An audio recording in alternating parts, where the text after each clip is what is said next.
What's up, party people? Howdy, howdy, howdy.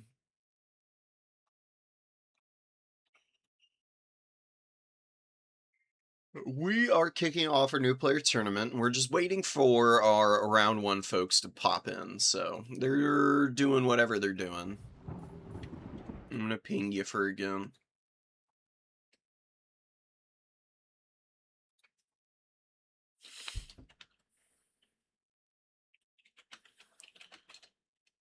And...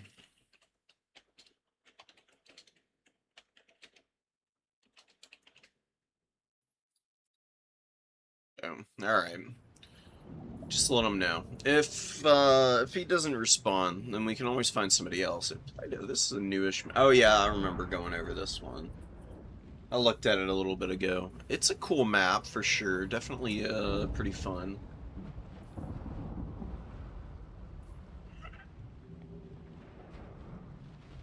I don't think I've ever seen anybody play on Clash of Chaos. This map is a little bit, it's a little bit all over the place.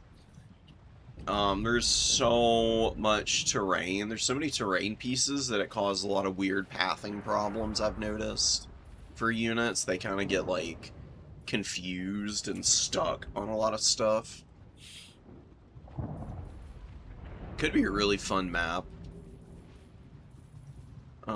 There's a few in here that are just not really ones that you're going to see in tournaments very often, but it is awesome that there's so many new ones that fit within like the classic Total Warhammer like battle style so well.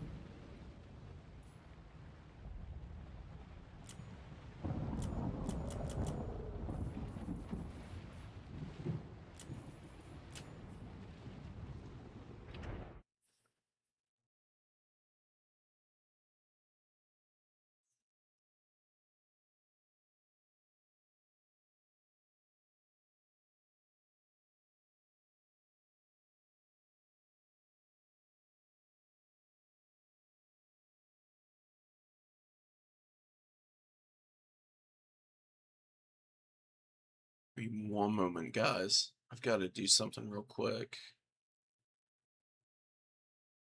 Let me see. The settings. Show me the settings, game. And OBS.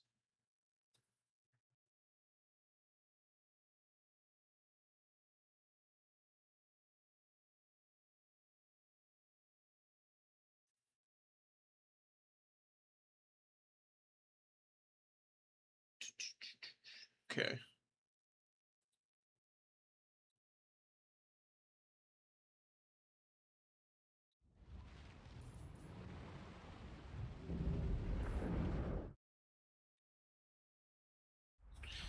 Alright, cool. So Yifer is on Beastman. Pretty classic. Definitely one of the better Beastman new players. What's up, Daniel? Hope you're doing good, dude. Good to see you.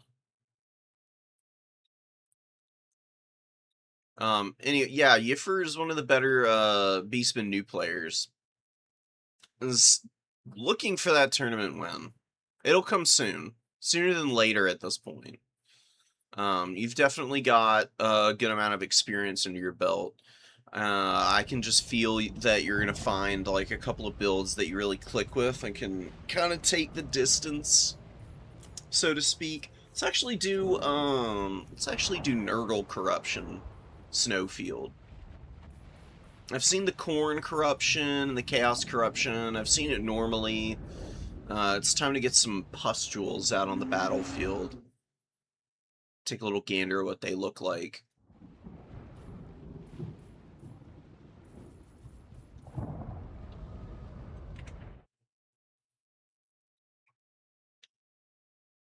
I am genuinely curious how the map makers did all the Chaos Corruption things. I mean, I imagine this just means that they actually got in there. And for each of these map variants, like, hand-placed all of the different little terrain pieces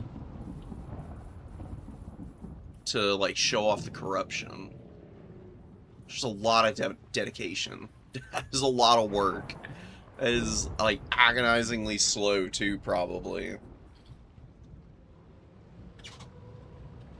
So just for the dedication, I'm gonna give a huge shout out to the map makers, because they make domination multiplayer possible. Otherwise, it would just be playing on the same old maps. It would be like Black Ark Battle for its Broken Leg Gully probably would have to be. Broken Leg Gully would have to become a map that's regularly played on. Probably have to play on Toothgrass Hill and just restrict vanguards for it. But we wouldn't even have these some of these CA maps that are just remixes of the Total Tavern mod. There would be no Road to Talabheim, no Glade of the Everqueen, Gates of Ekron, or anything. Just be trying to work with like the base maps. That's like the one big thing for the next game. One of the two big things. Better maps for multiplayer at launch. Especially if domination is, you know, still set up in this same way. But also, just getting dedicated servers needs to be a big emphasis. I think so many of the Total War multiplayer folks have talked about it. I know Anticity has. Turin has complained about it in the past. I'm sure everybody else has been, like Renataki and all the other guys who are out there picking up streaming for multiplayer. Pretty much everybody knows what's needed. We just need to see if CA is willing to execute on those requests. What's up, Herm? How's it going, man? Salute right back. Alright, Beastmen versus Wood Elves. On this map, probably slightly swap, probably Wood Elf favorite, actually. Like I said, this is a fairly decent sized map. And Beastmen are fast, they can get around the edges of the battlefield pretty quickly, but they don't get an edge fighting in any of the forests over the Wood Elves. Wood Elves do have very capable cavalry, infantry. Typically, Beastmen versus Wood Elves is pretty even. Wood Elves have a slight advantage, I would say, just because their ranged game is so strong. That's kind of the case with Wood Elves against just about everyone, though. If you really want to know my thoughts about Wood Elves, they're an awesome faction. They're super cool. They're the closest to being overpowering, but they are at a really, really nice power level currently, so that they aren't. They're probably the most fair of all the top tier factions. Just because their matchups aren't nearly as badly skewed. They've got a few that are just wildly in their favor, but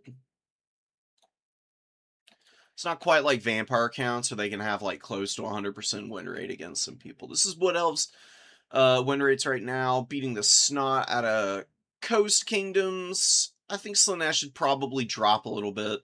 It's probably some people are a little more unfamiliar with Slaanesh losing games. That's pretty close to even, I think. Nurgle is brutally unfavorable, but I don't think Lizardman is nearly as bad as this. Although I guess Glade Guard styles do kind of shred Saurus and Skink front lines. But you can see they've got a decent number of matchups that are a little bit on the tougher end for them. Bretonnia, Chaos Dwarves, Dowie. Dowie might be a little closer to even, but it is a really tricky matchup, and you need a lot of game knowledge to really exploit the dwarves' weaknesses. So I would say this is probably more of a skill check for your faction knowledge than anything else. You can see Beastmen are actually dominating the matchup currently. They're beating the stew out of the Wood Elves. That's kind of shocking. I'd think that the win rate would be a little bit more even. Right around here, where like Dark Elves and Grand Cathay are. But apparently not. I'm wondering what the new meta knowledge is that people are exploiting there. Yeah, because here's last season is 10-9. Beastmen just barely edging out the Wood Elves. What about the season before? Yeah, it hovers around this same win rate.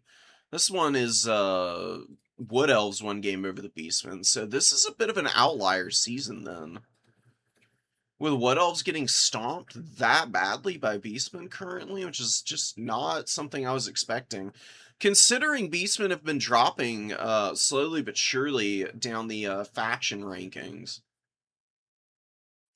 Beastmen for a while were regularly top 4 appearances. Like, you can see just outside the top 4 here, and they're in the top 5 here. Kind of the same deal. They're like the next rung up. They've had a couple of seasons where they've been pretty dominant. But they've gotten a few nerfs over the course of time. They've kind of been figured out a little bit, I would say. You just really need to punish their light armor. Wood Elves are pretty good at that, so we'll see how it goes. And perfect timing. Right as I get done with my little spiel, they're ready to go, so we can just throw it right in for y'all. What's up, Welsh? Where you been, brother? You been enjoying all your up-level tournament wins, I hope. Oof. Yes. A Sisters of Twilight Dragon Enjoyer. This is pod racing, ladies and gentlemen. This Lord is low-key kind of busted. The only reason that you lose the Sisters of Twilight is because sometimes they can't just clear the entire enemy army, and they are a flyer, so they can't cap points. But they just shellac everybody that they come into contact with. They've got so many abilities that they can just throw out and bully people with. No quiver, Eagle Quiver, which is kind of like a Arrow of Kurnus ability, which is fine. They don't really need it. The Conjoined Destiny is not always the best thing, but I do like bringing it just in case. And you just run Earthblood, which is exactly what Physic is doing here.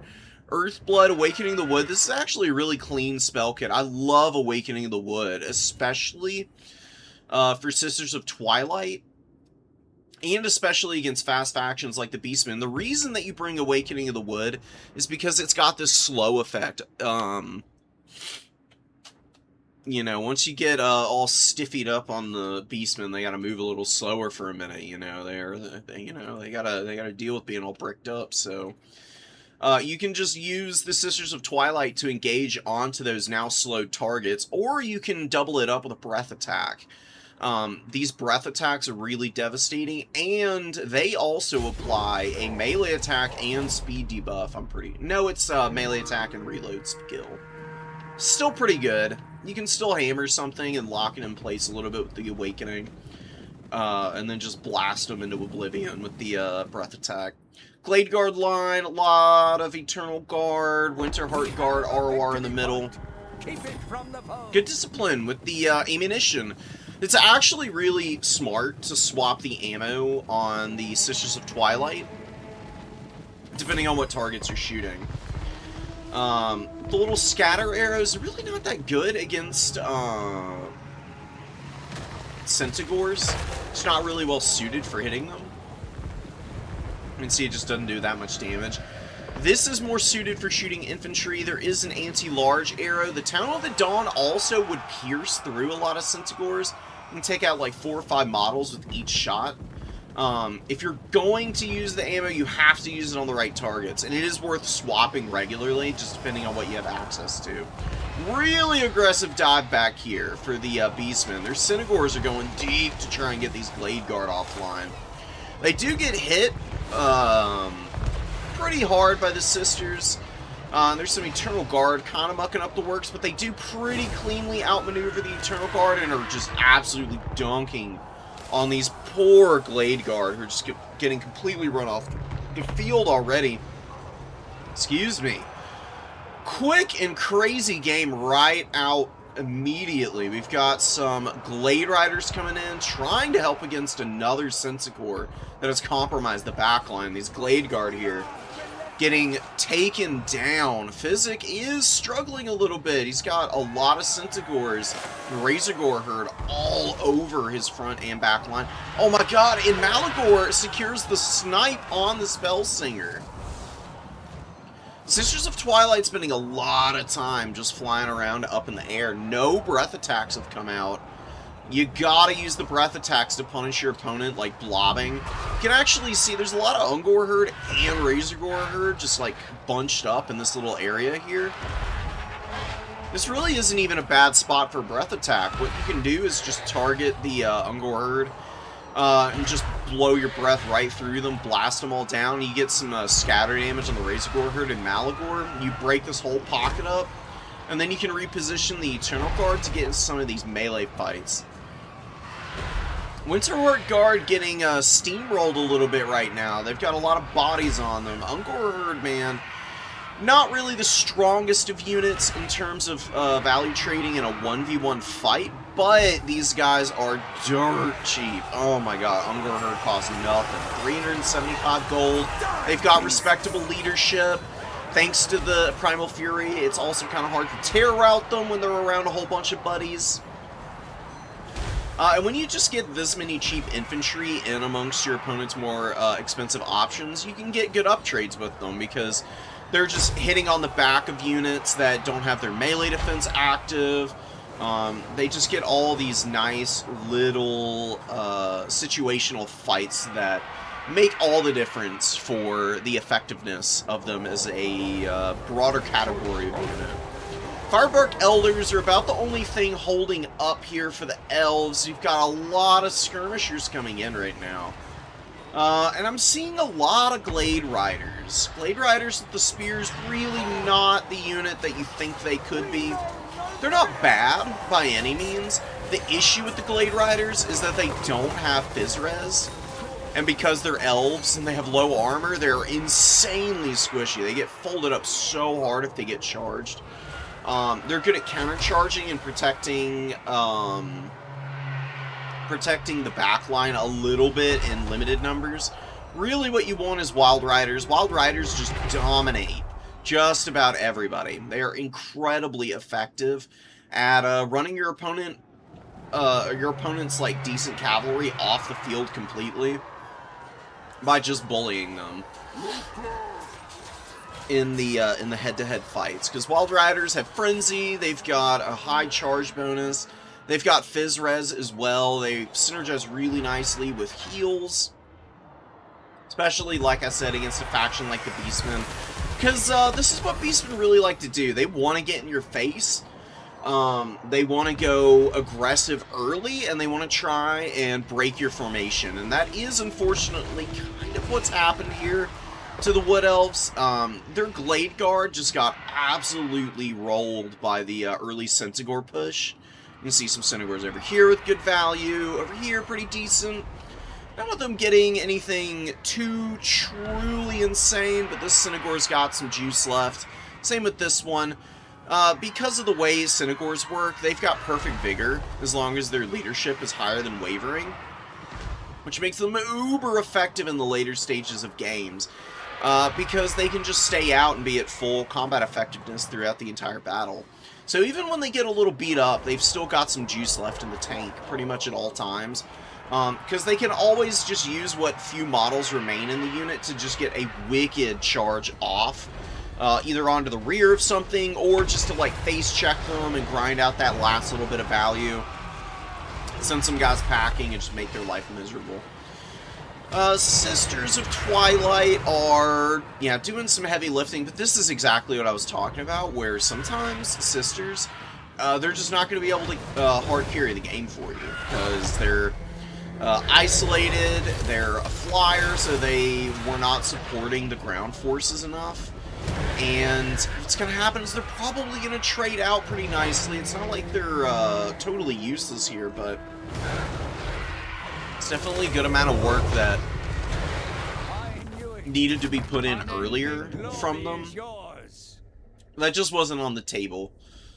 And it gave the Beastmen too much time to get their dives in and just kind of take this one home.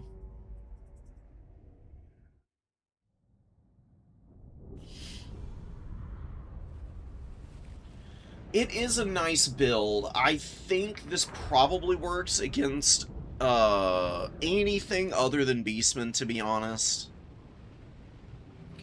Beastmen are just too rock solid of a faction to really try something like this against.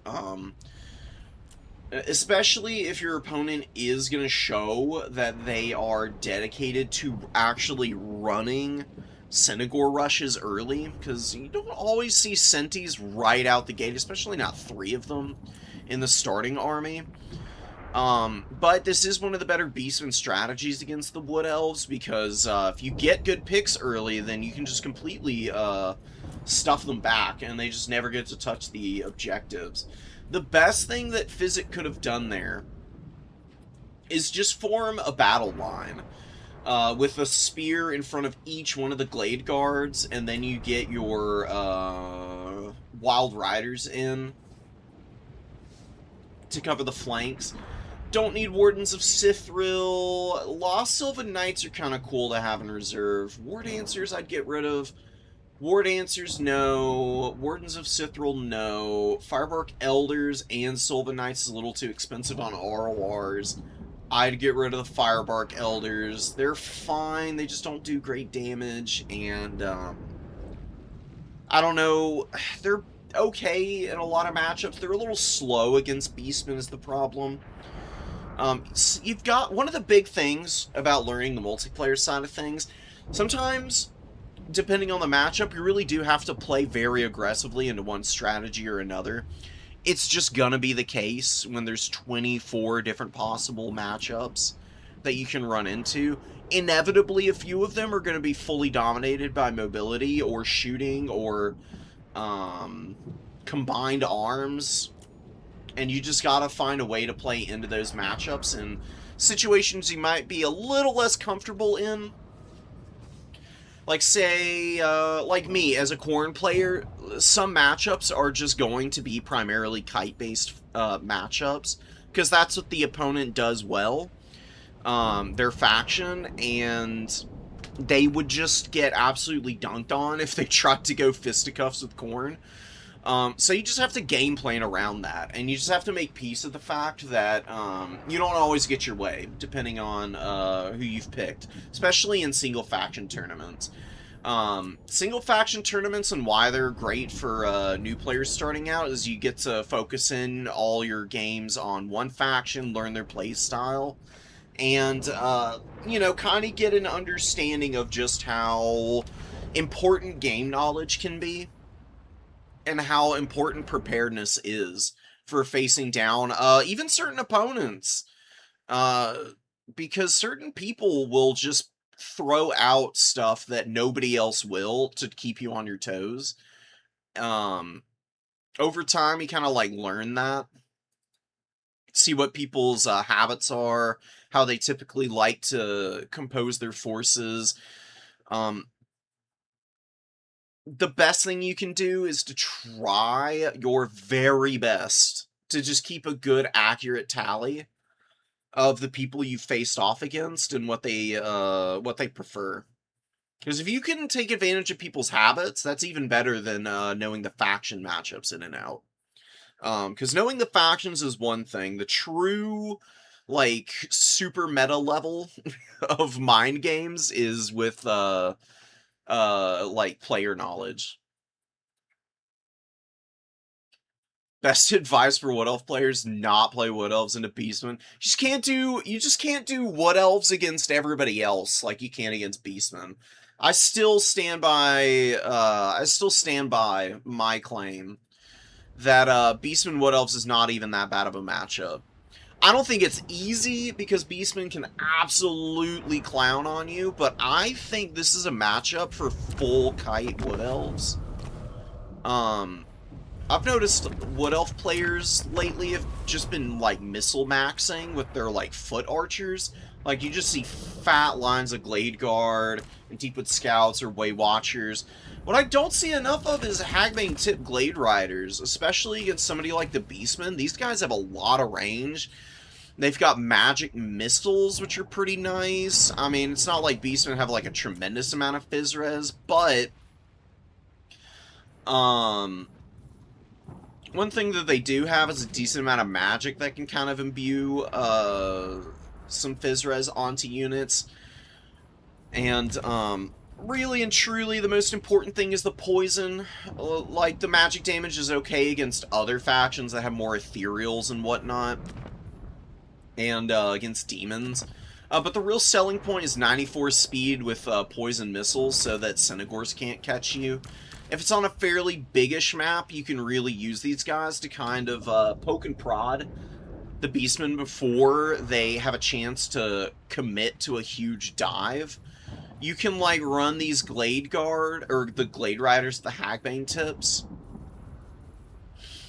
poke all the mobility tools, and then bring out some infantry that can kind of scrap against the Zangors or Slangors. Now, I think that the reason the matchup is flipped so much is probably because of Chimeras and Slangors. TBH, this monster, and the inclusion of a stupidly fast and aggressive anti-infantry unit, who can just clear out wave after wave of just about every one of the low armor options that the Wood Elves has. Probably one of the reasons the matchup is skewing so hard. That's before you even talk about Zangors. Zangors are really nice to, like, hedge your bets if you just want something a little defensive as Beastmen. So you already are a stupidly aggressive faction. You can always just bring Goreherd for the infantry clear, because they're still as good now as they have been in the past. Zangors are more just so, oh, if your opponent, like, missile maxes and I can't dive them immediately, I can at least throw up some silver shields to catch arrows and irritate my opponent while I hold points. I think that's probably why the matchup is skewing so much, if I had to guess. Plus, you've got some pretty annoying options here, just with, like, Cynagor Swarm being a lot cheaper than, like, Wild Riders to summon out. If your opponent gets more Cynagors on the field before your Wild Riders are out in numbers, I can see how it would get pretty rough. Razorgore Chariots actually aren't bad against the Wood Elves, believe it or not, because Wood Elves' formations tend to be pretty loose. And Razorgore Chariots hit so freaking hard on the charge, they just go right through them. They can completely steamroll a back line if your opponent doesn't catch them with cavalry.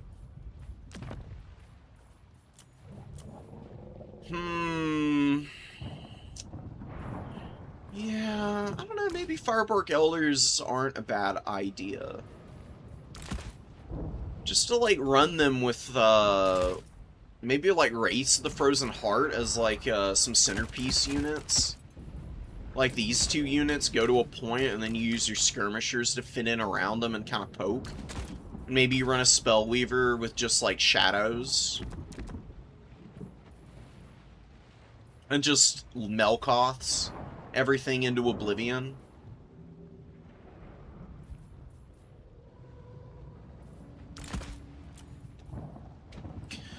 I don't know. I need to ask some of the Wood Elf mains,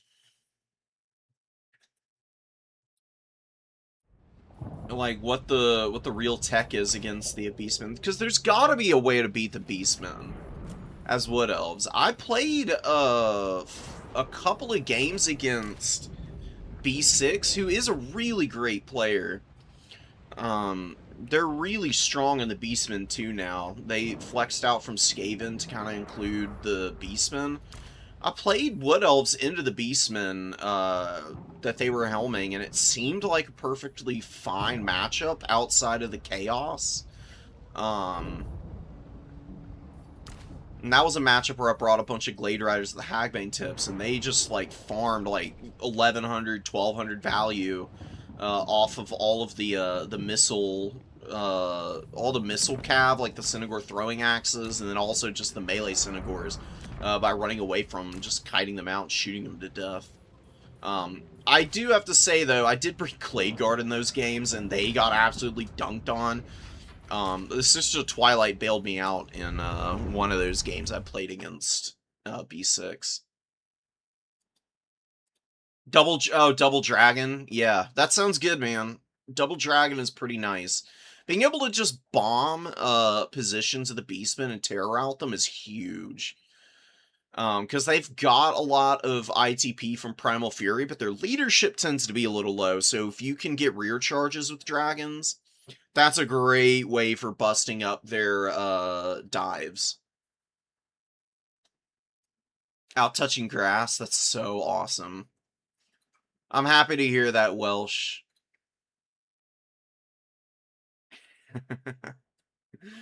Oh, you're also moving. I'm moving too. I'm moving real soon. I'm really excited for my new place. It's gonna be super sick. Me and my partner are hype.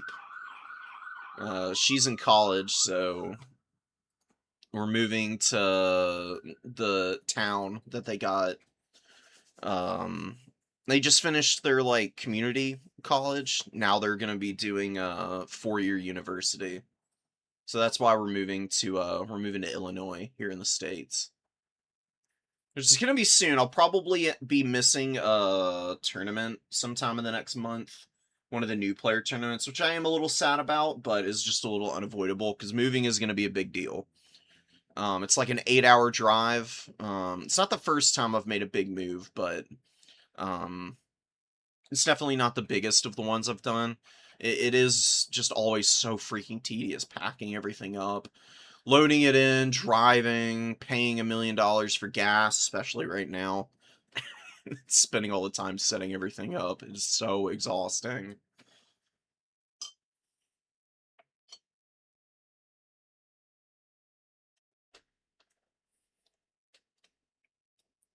See, Maxie, you think the Zangors and the Chariot specifically make it tough?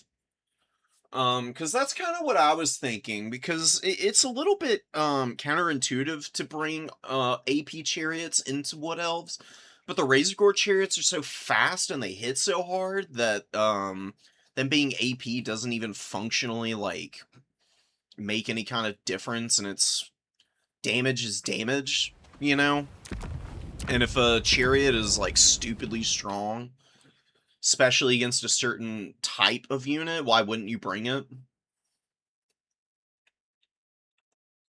I just don't know what the, I don't know what the meta is nearly as much, I realize. I played in a tournament for the first time in, like a month, or maybe even 2 months. And, I got my butt kicked. I didn't do too hot. You can go and watch it from just the other day.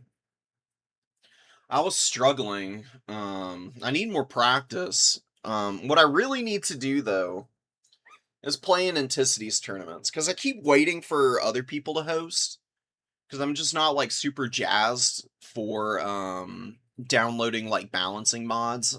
I think the balance in the game is pretty good as is. But Anticity is, you know, he's stupidly knowledgeable about the game. I've looked at the balance mod that he has. It looks pretty reasonable, so I'm probably going to jump into those. Just bite the bullet and do it. I just don't like playing in modded stuff, because I get used to the modded things, and then then when I jump back into the, like, regular game action, I am maybe not game planning as cleanly as I want to be.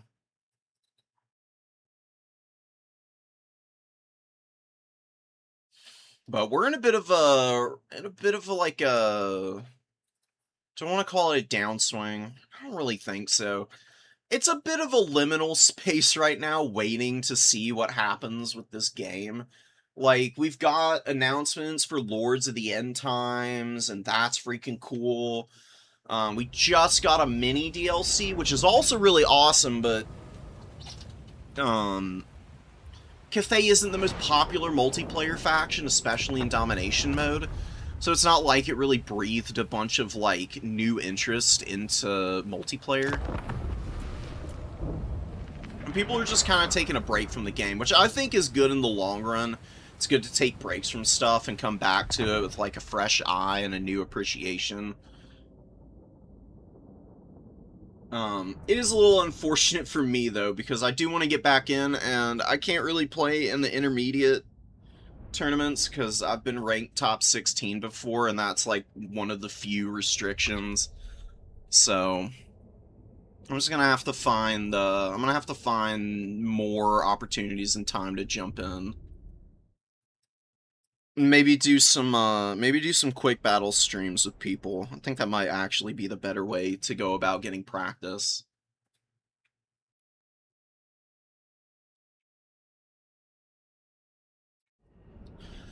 So we've got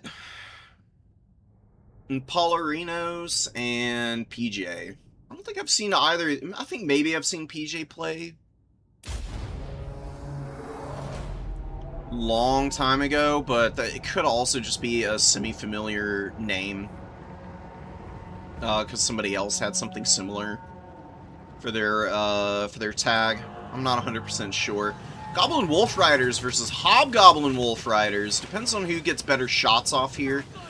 Overall, I would say that the Greenskin's probably gonna do just fine over here, as long as they stay within range of the Hobgoblins. Hobgoblins have way better range than the Goblin Wolf Riders. If PJ can take advantage of that, then he can very easily run these guys off the #1 objective, but he's kind of face tanking this damage. A little bit unnecessary. The Goblin Wolf Riders are like a, what, 400 gold unit? 375, 400? They're dirt cheap. Hobgoblin Wolf Raiders are fairly inexpensive, but they do cost about 125 gold more. And just not using the superior range, even if it means giving up this point for just a moment, is really not that big of a deal. I've also got this back point that you can grab. Greenskins, they get a little bit of an edge on the objective game, but it's really not that significant. Just gearing up and making sure that your Lamasu character is ready to bully Grom a little bit here is the big thing. And also trying to get snipes on the Goblin Knight Shaman. Night Goblin Shamans are a really annoying little caster. They do quite a bit of nasty damage depending on what spell kit they bring. This one's got Vindictive Glare, which is actually a really nice magic missile. It does a lot of work against semi-lightly armored targets. If they upgrade it, it can be pretty effective into armor as well. The Lamasu pick is actually really nice against Vindictive Glare because you get spell res 25% and you get 15% missile res too. Both of those come into play against magic missiles. But I don't know. Gorkle Fix It, Sneaky Stabbin', Itchy Nuisance, those are all also pretty nice. Being able to shut down the spellcasting for the Greenskins is usually a really good idea because their infantry and their units tend to really start to ratchet up the pressure and intensity once they start getting melee attack buffs going and all their units are engaged in combat and they start charging up the wall. Ooh, really unfortunate losses here incoming for the Greenskins. They're Goblin Wolf Riders. These archers rushing into the trees for some reason. I'm not sure why they overextended here. I think Malparinas might have just kind of lost track of them. They get swarmed by the melee spear riders here. Crushed utterly. And a little swap out here. The Hobgoblin Wolf Riders, with their bows, going to jump out onto the #1 objective and just start dropping shots on the Orc boys, putting pressure on them and getting them into a position where they might be able to get taken out by the Chaos Dowie Warriors, the Orc Laborers, and some good charges from the Hobgoblins here. Deathstreak Rocket has basically hard countered Grom, and he's on his way out. We get a fat purple Son Azirius here. Does a good bit of friendly fire damage. Though. And Black Orcs just have a rock solid amount of HP, so they actually survive through that very, very well. And now they're going to be looking for follow-up, just keeping the Chaos Dowie Warriors under pressure, terror-routing them and running them off the point. Orc Laborers in trouble. But Infernal Ironsworn are anchoring the number 2, and these guys have magic attacks, flaming attacks, stupid amount of melee defense. Their blasting charges are pretty effective too, and they've already gotten 477 value. They've got a lot left to give. They can actually really beat up on the Swamp Things here. Swamp Things have really low armor, and normally their melee defense is enough to survive infantry fights, even if they don't have great support. But even with the Black Orcs here, the Infernal Ironsworn are going to be a real disruptive roadblock to try and deal with. It's going to be incredibly hard to actually handle them in melee combat here. One Chaos Dowie Warrior is gone. We've got Black Orcs running after Goblin Laborers. The Wah is popping off right now. Black Orcs need to rally to the number 1 up here. They should work to flank the Chaos Dowie Warriors and just engage them here. And if anything tries to come in to try and charge them while they're turned away, you can just kind of flip them around and give them a charge order out into whatever is approaching from behind. Because if you give a charge order into something that's trying to attack you, as long as your unit actually turns around and gets like the charge animations in, they won't take the leadership penalty for getting attacked from behind. Savage Orc Error Boys getting run down by the Demon's Tongue. Demon's Tongue has taken a lot of damage. The Boar Boy Biggins doing a lot of that work, but now it's managed to escape from them, and it is causing some big problems leadership-wise for the Greenskins. These trains are just super annoying because they're really not that expensive, especially if you cut their Hellbound ability. You just have them ride around as like mobile terror-causing pieces, and they're little like either the flamethrower from the Demon's Tongue and the shotgun cannon on the regular Iron Demon just wrecks cavalry if they get good shots off on them. And the Demon's Tongue is really good against infantry blobs too, because the flamethrower just absolutely cleaves through models. I mean, anything in front of them is going to get absolutely macerated by it. And it's having a little bit of success flambeing the Rugloods over here, as you can see. Actually terror routes them as well. Rugloods are one of the more annoying RORs in the entire game. Stupidly durable unit. Mega long range for an archer unit on the Greenskins. These guys are super cool. They can be a little bit annoying though. Having the tools to be able to shut them down is pretty huge. And the Sorcerer Prophet with the death magic.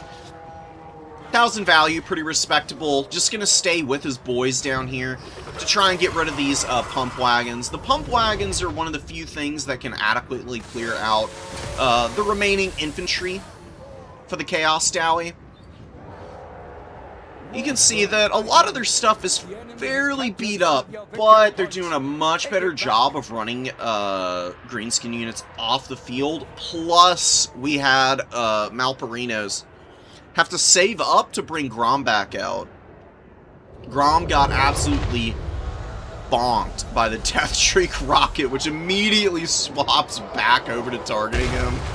He hits a huge shot, immediately loses close to 800 HP.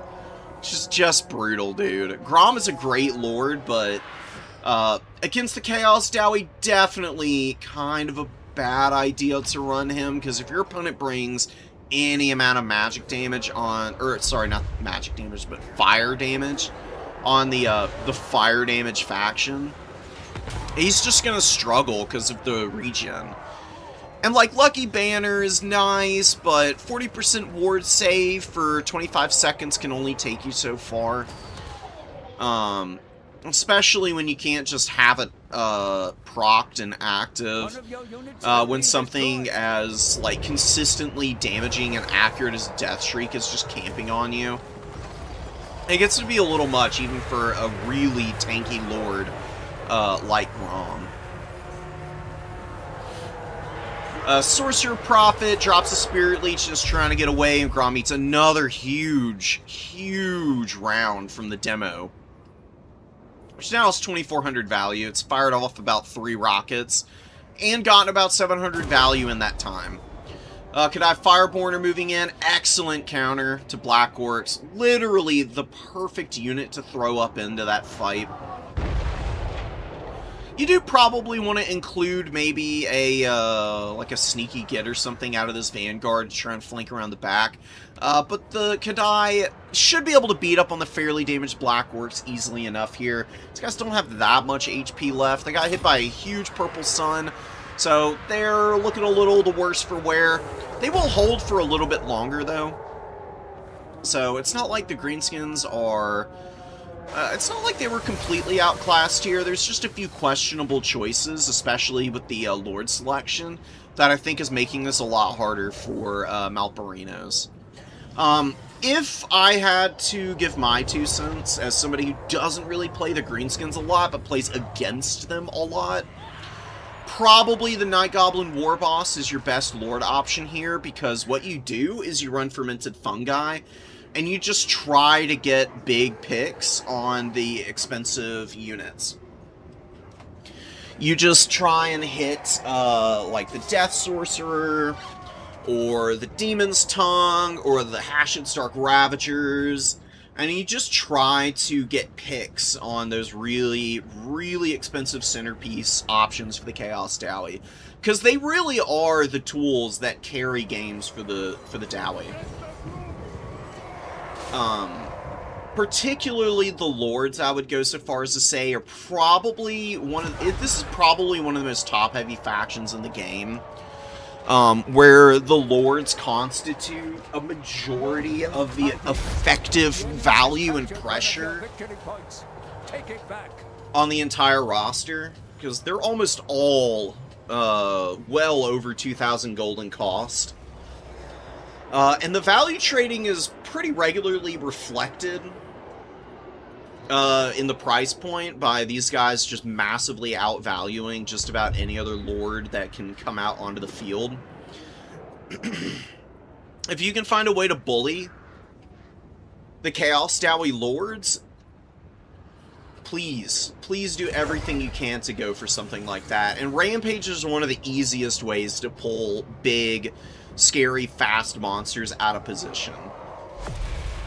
Because you can Rampage the Lamasu, force it to the ground, as long as you've got something like nearby and underneath it, and then you can just surround with something like a Boarboy Biggin, and they can kind of tear these Lamasus up. Boarboy Biggins are a really great anti-large unit. With only 60 armor, the Lamasu is fairly vulnerable in melee combat. Definitely something to keep in mind for the future. Another thing that might be worth bringing is the Gaze of Mork spell from the Orc Shaman. Excuse me. Vindictive Glare is nice and all, and you can use it to kind of hammer Deathstreak rockets and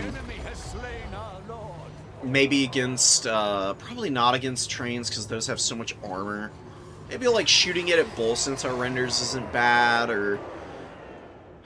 I don't know. Honestly, Vindictive Glare is seeming maybe a little bit like not the right choice here.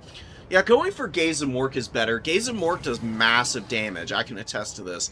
To infantry, if you can get side shots down the formation, just absolutely ruins any infantry, like mid-tier or elite. All very effective value. It's also really good against cavalry. So, like, the Hobgoblin Wolf Raiders and stuff like that can get hammered by it as well and lose a bunch of models. And you can use it against artillery, too. I didn't mean to hit end battle there, honestly. I didn't think it was going to end just then. Trying to click on our Deathstreak rocket launcher. I wanted to see how much value it is, but you can see it right here. 3,100 value on the Deathstreak rocket launcher, and all of that is just from sitting on Grom. Grom only got 500 value on 2 summons. He just got absolutely rolled. There was really nothing that he was going to be able to do. As long as these fire damage artillery pieces are on the field, he tends to be pretty vulnerable, because it's kind of hard to dodge the Dimmer rocket since it tracks, and On the chariot, Grom is fairly quick, but he just doesn't quite have the moves to be able to avoid the shots on a regular basis. And it's a huge micro tax to try and keep Grom alive against a faction that is just like stacked to the gills with fire damage. And you don't even need Deathstreak rocket launchers to kill Grom with fire damage. You can just bring the gun units. The Infernal Guard Fireglaives have one of the best shooters in the entire game. They just like rock up into like a mid-range position between points, and they just blast away at whatever enters into their arc of fire. And they'll kill Grom in a couple of volleys because they do wicked damage.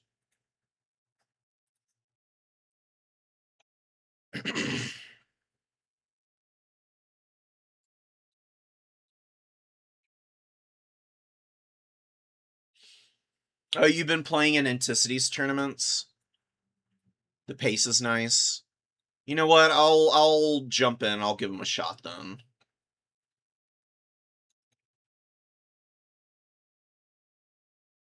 I'm also just another thing is I'm also wary of people promising like a ladder system because I've experimented with a couple of the other ladder systems that some people have set up for Warhammer 3. It's just not always the smoothest operation. But you know, high praise. I love seeing new people join. Super awesome. And all the new people have not even have done a good job. Just like this is just another instance where matchup knowledge is gigantic. Because like Grom in campaign, he can probably go into Chaos Dwarves and do fine.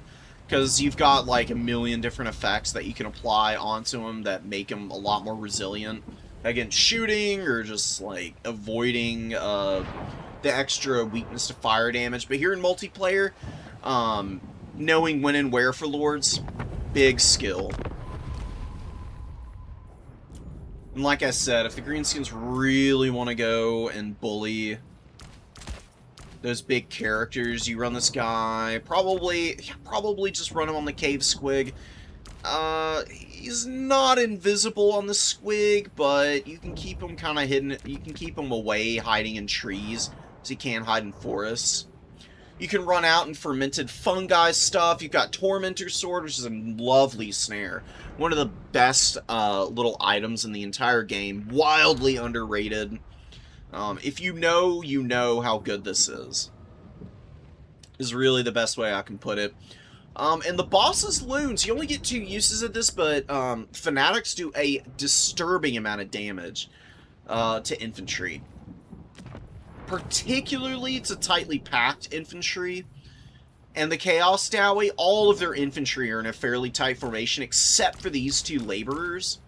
Even the Cutthroats and the Hobgoblin Sneaky Gits are in a tight enough formation for fanatics to just absolutely cleave through the entire unit. It's a little bit of a randomized, it's like a wind spell base. It says Vortex. It is not really a Vortex. It's more like a pseudo wind spell. They move in an unpredictable pattern in a straight line. It's like Burning Head, where they can like curve off to one side or the other and kind of wibble wobble. You get close enough, though, and just throw this down, and you'll watch it do some really wicked damage. It's really good against the factions that rely on, like, mid-range, high armor, shielded infantry, like the Chaos Dowie. Because with 8,200 HP, if the Fanatics go down the entire length of the Chaos Dowie, it'll take them to less than half. And that's more than worth it for these loons. They only cost 150 gold. You can probably reasonably get about 600, 700 value on the upper end out of these things. I think they're always worth throwing in. At least into matchups where you know your opponent is going to run infantry. Which Chaos Dwarves don't have to do, but against greenskins they kind of do. They need some bodies running around. To occupy like all the orc boys and black orcs and savage orcs and whatever exactly the greenskins are going to be throwing up.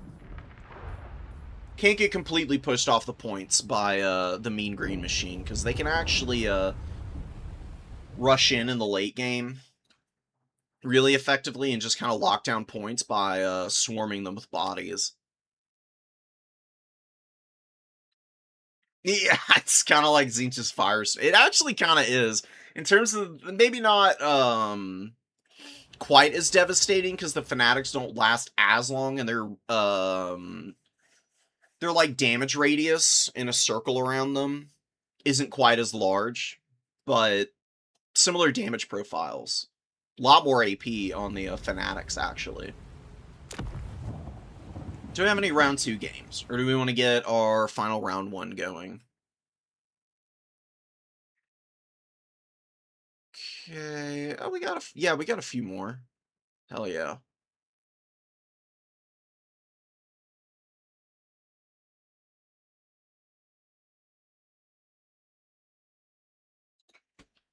So let me save these replays. Ooh, Skaven versus Khorne. We're doing Skaven versus Khorne.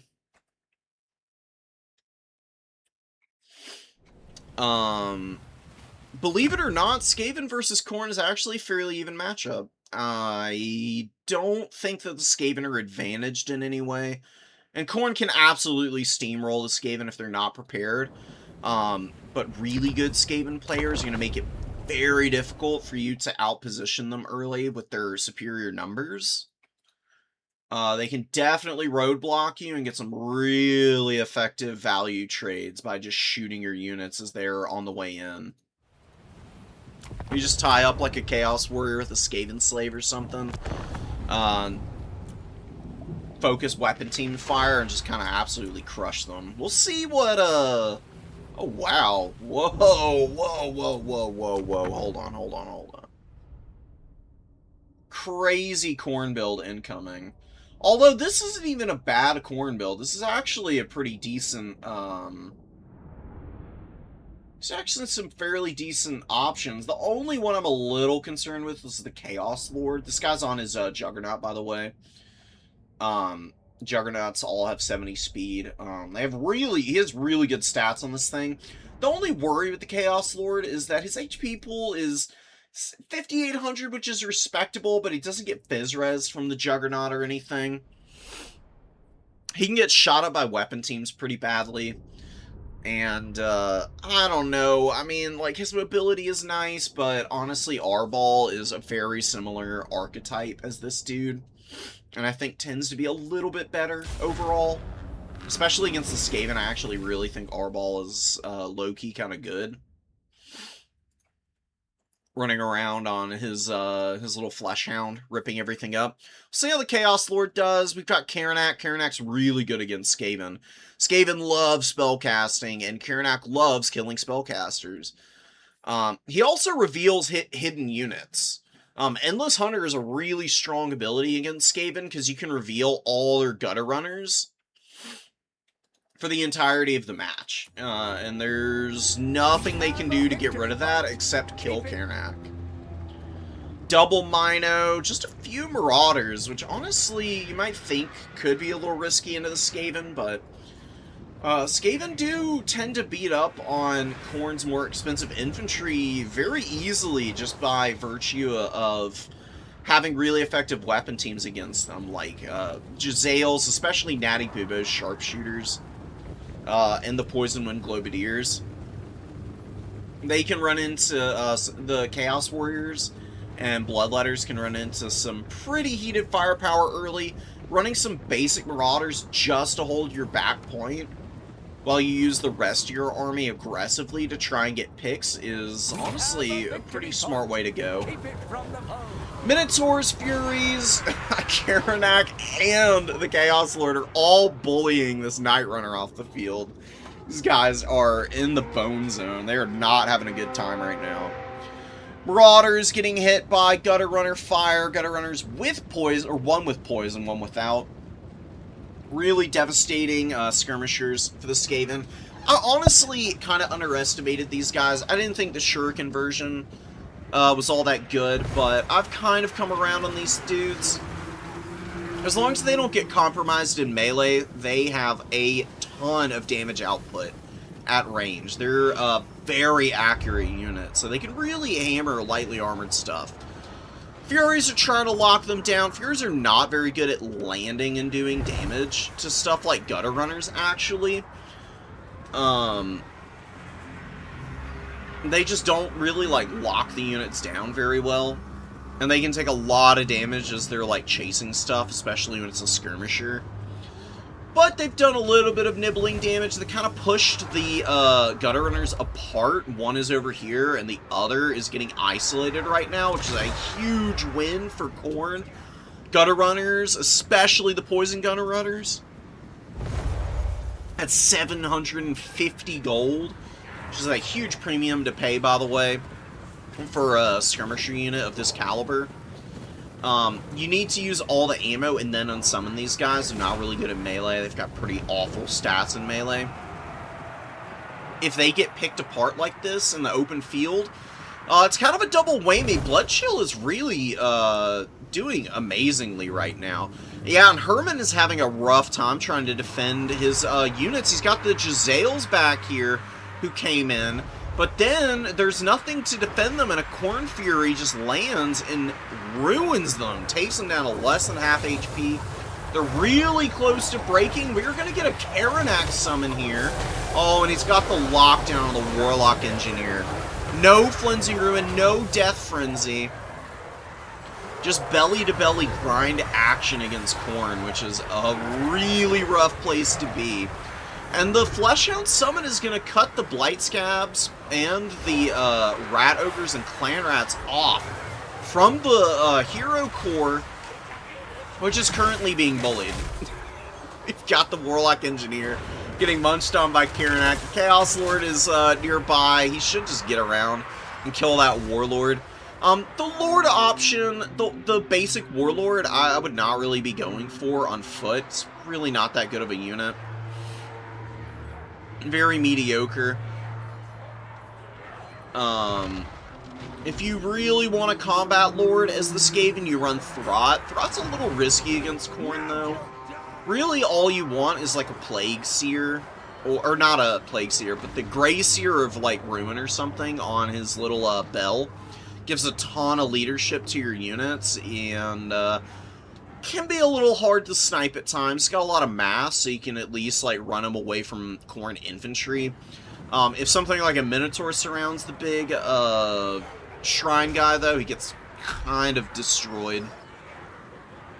It's definitely a few risks to running him, but I think he's probably one of the better options. You just run Dreaded 13th and just like blast apart Khorne positions with the spell damage.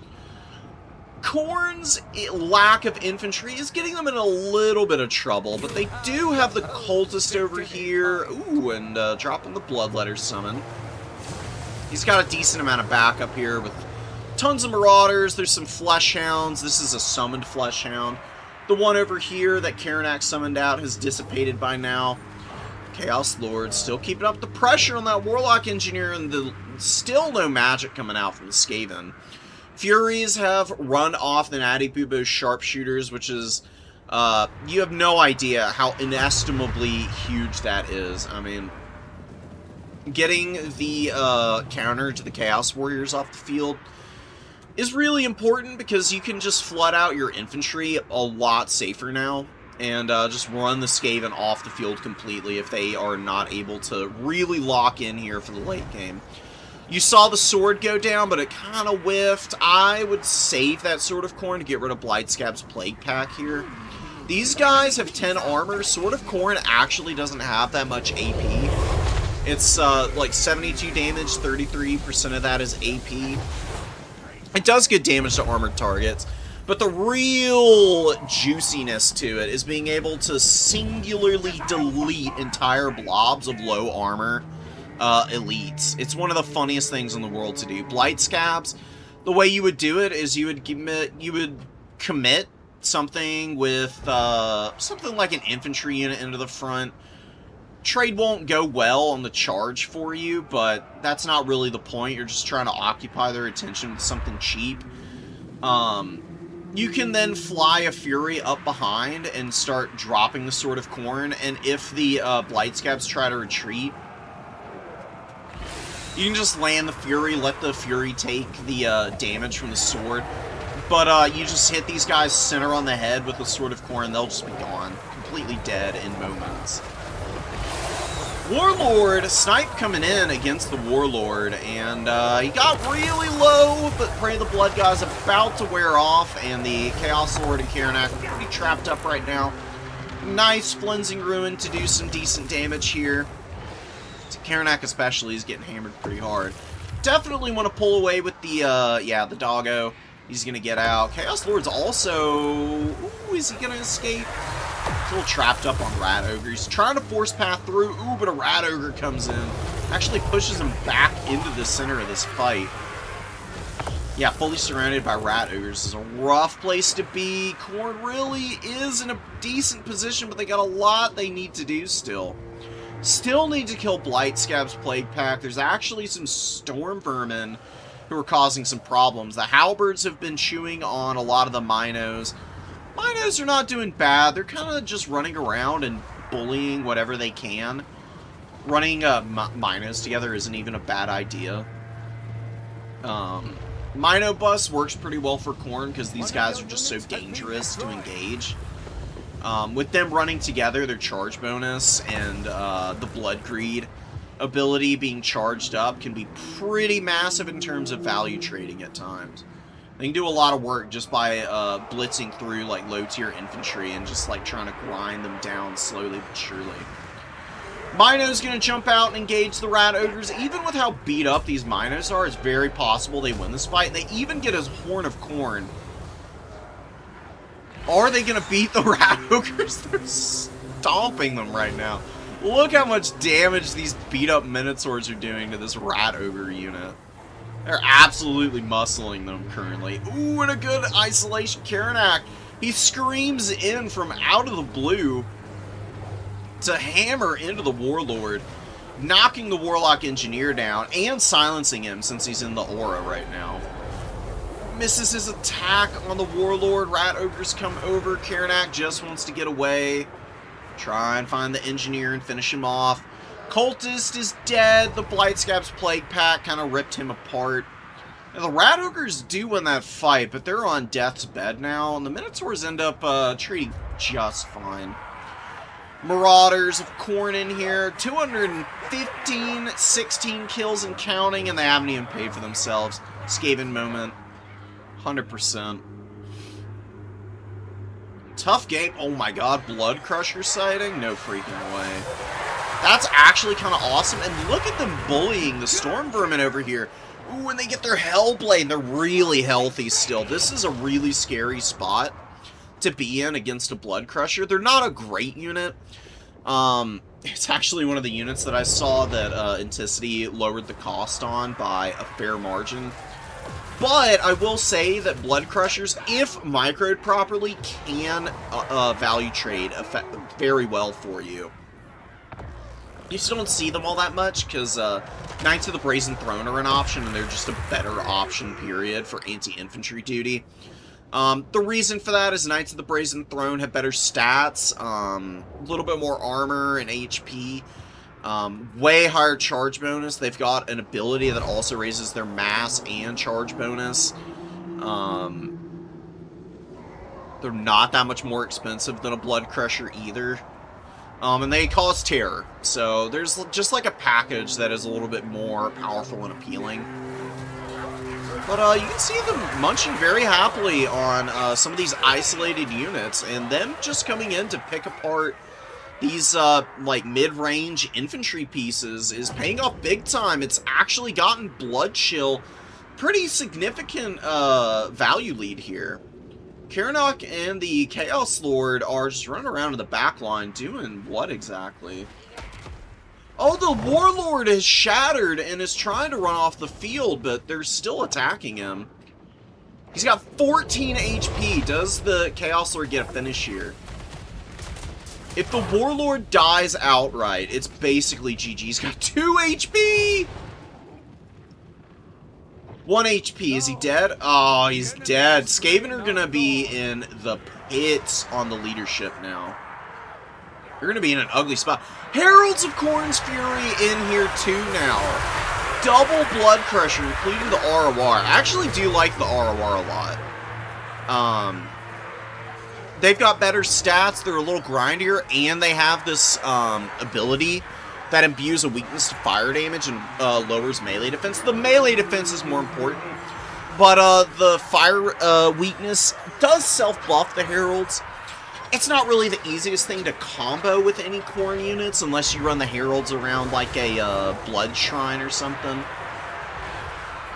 But just lowering melee defense by 5 when you're a faction that is just piles and piles of melee attack can actually hit a lot of breakpoints to really put your opponent in a nightmare scenario. This is a close game. You can see how hard it is for Khorne to get rid of all the bodies, but they got the Lord Snipe, and now the Skaven leadership is just all kinds of screwed. You can see these clan rats are coming in, and they have lost functionally a third of their HP already. The only reason it's not worse is because Strength in Numbers is giving them a slight buff right now. When the Lord died recently, penalty wears off, it'll just be -10, which is still pretty painful. Something like a clan rat to lose 10 leadership and they only have a baseline of 45. You don't want any smoke at that point. Really, the best thing the Skaven could do would be to have just prepared ahead of time for their Lord dying. Oh, looks like they did, and they get the Warlord right back out. Not bad. I mean, it's definitely the right call because Skaven cannot do anything without leadership on the field. I just don't know if they're going to be able to win this game. I mean, you got the clan rats over here getting swarmed by a horde of bodies. Just need to kill these rat ogres. Get like some of the blood crushers and the flesh hounds to just kill these rat ogres, and you're pretty set. You can just grind down all these clan rats, no problem. Khorne flips the number 3, and they get the triple cap. It was getting close for the Skaven. They've been holding down the points pretty well, but with a triple cap coming in here in the late game, and the Skaven dealing with the fact that a lot of their units were just routing a moment ago, and they're having a very hard time pushing onto the points cleanly. See, a lot of them are just stuck up on the edge of this point, trying to force path on with a bunch of flesh hounds nibbling on them as they move in. Horn of Khorne is actually being used on the hounds right now. Hounds of the Blood Hunt with 1,100 value. Very well used flesh hounds. This is impressive Khorne play. Blood Crushers with 1,800 value. 350 kills. Oh my god, are Blood Crushers good? Is somebody gonna show off the moves needed to make these guys work? I would say right now Blood Chill's making them look like a pretty nice unit. Getting a little low. The Heralds are, at the very least. This other Blood Crusher still has half its HP. To be fair, the Heralds have been in slightly tougher fights, and just because RORs tend to get focused a little bit more. People see the little purple purple banner or whatever, and they get stars in their eyes over it, and they really want to focus them down. The regular guys are making up all the difference in terms of the value trades. Hounds of the Blood Hunt just break right through, away from the fight that they were stuck on with a bunch of spears. Skaven recapture their home point, but Skaven Slave Spears are getting intercepted out here. We've got Karanak and the Chaos Lord basically on death's bed, but still putting in a little bit of work. You can see the Chaos Lord has done next to nothing. Again, this guy's really not that great. He stayed alive, though, and that's been the most important thing here. Ultimately, it's not the end of the world. He's getting run down a little bit. Khorne immediately recaps the number 3 objective because all the Skaven units here are just getting absolutely dunked on by all these Marauders, Flesh Hounds. It's a really good build against Skaven, actually, I'm starting to think. Maybe not the Chaos Lord. I'd probably just bring like a really pared down Valkia, because she's probably about the same amount as this guy. She's got a lot of abilities. Either that or just Arbol with his with what? Probably his explosion is a little better against the Skaven than the Eye of Corn. I don't really need the Chaos Spawn summon, and there's not a lot of units that you really need to kill when they get below 20% on Skaven. Skaven don't have heals. You don't have to worry about anything getting topped up on HP or anything. There is only defeat. Being able to use Arbal's explosion to kind of like move away from any infantry that try to swarm him is not bad at all. And Arbal is a grounded unit, so he can't get hit by Howling Warp Gale or anything. But with Karanak, maybe you run Valkia, and you don't have to worry about it at all, because he can just, you know, snare and then silence whatever caster your opponent has. Dude, this is freaking awesome. I love Blood Crushers. I wish they were slightly better. I mean, you can see they're not like an atrocious unit. They can do work. It's just the problem with Blood Crushers, they tend to be a little too squishy. Like, they've got less armor than the other Juggernauts. Like, the Mortal Juggernauts have better armor by a huge margin. And the Fizzres is nice, but they've got less HP, and the HP that they lose, I think, is kind of enough to put them in a position where the Fizzres isn't really making up for anything. They're just a straight up flimsier unit oftentimes. But when you can use them to clean up isolated pockets of infantry, boy oh boy do they look good. And yeah, Bloodchill did a great job of it, so he got a lot of work and mileage out of the Blood Crushers.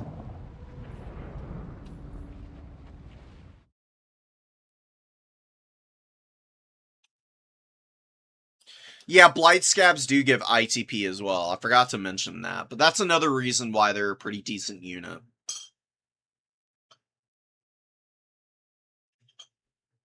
I do agree with you there, Pastini. That is the risk with Throt. In any combat lord for the Skaven against Khorne.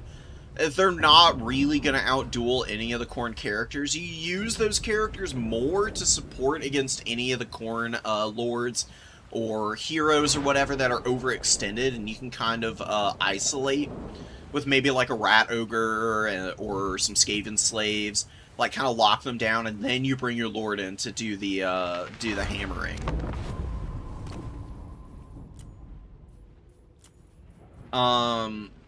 In terms of options, really, if you want combat characters, you bring Mutant Rat Ogres against Chaos. Terror-causing monsters, physical resistance, decent HP pool. Leadership is mediocre, but they have Frenzy, so that means they have ITP. And since they cause terror, they don't care about terror routes either. I always forget that, but it's very much a thing. If your unit causes fear and causes terror, it means they also are not vulnerable to those things themselves. Frenzy is just there for extra damage output. These guys only cost 1,200 gold, so they're actually quite affordable for a bit of a bully beatdown squad. And then you get like Gracier, you get Warp Lightning, Howling Warp Gale, Dreaded 13th. If you see a big blob, you just Dreaded 13th that. You blow up like a huge number of Khorne units, and then you've got like a whole unit of Storm Vermin that can just ruthlessly and aggressively chase anything down your opponent has. Howling Warp Gale to snare like Valkia or any other flyer that Khorne may have for some reason. Just blast out of the air with your like Teeth Breakers or something. Or just Focus Fire with the Natty Buboes. They can also do good damage to flyers who are locked down. Warp Lightning is just really good for punishing, like, you know, the odd Chaos Warrior, or just blobs of infantry and mobility that might be pretty bunched up. These bombardment spells are really effective against stuff that can't pull back out of the fights that they're stuck in. You can overcast it too, and it does some really wicked damage. that way. Now, going for a hero core like this is pretty expensive. It does mean that you can't fit nearly as much in your starting army as you might want. It's not necessarily a bad thing. You don't really need high-quality infantry against Khorne, because you're not winning the infantry fights anyways.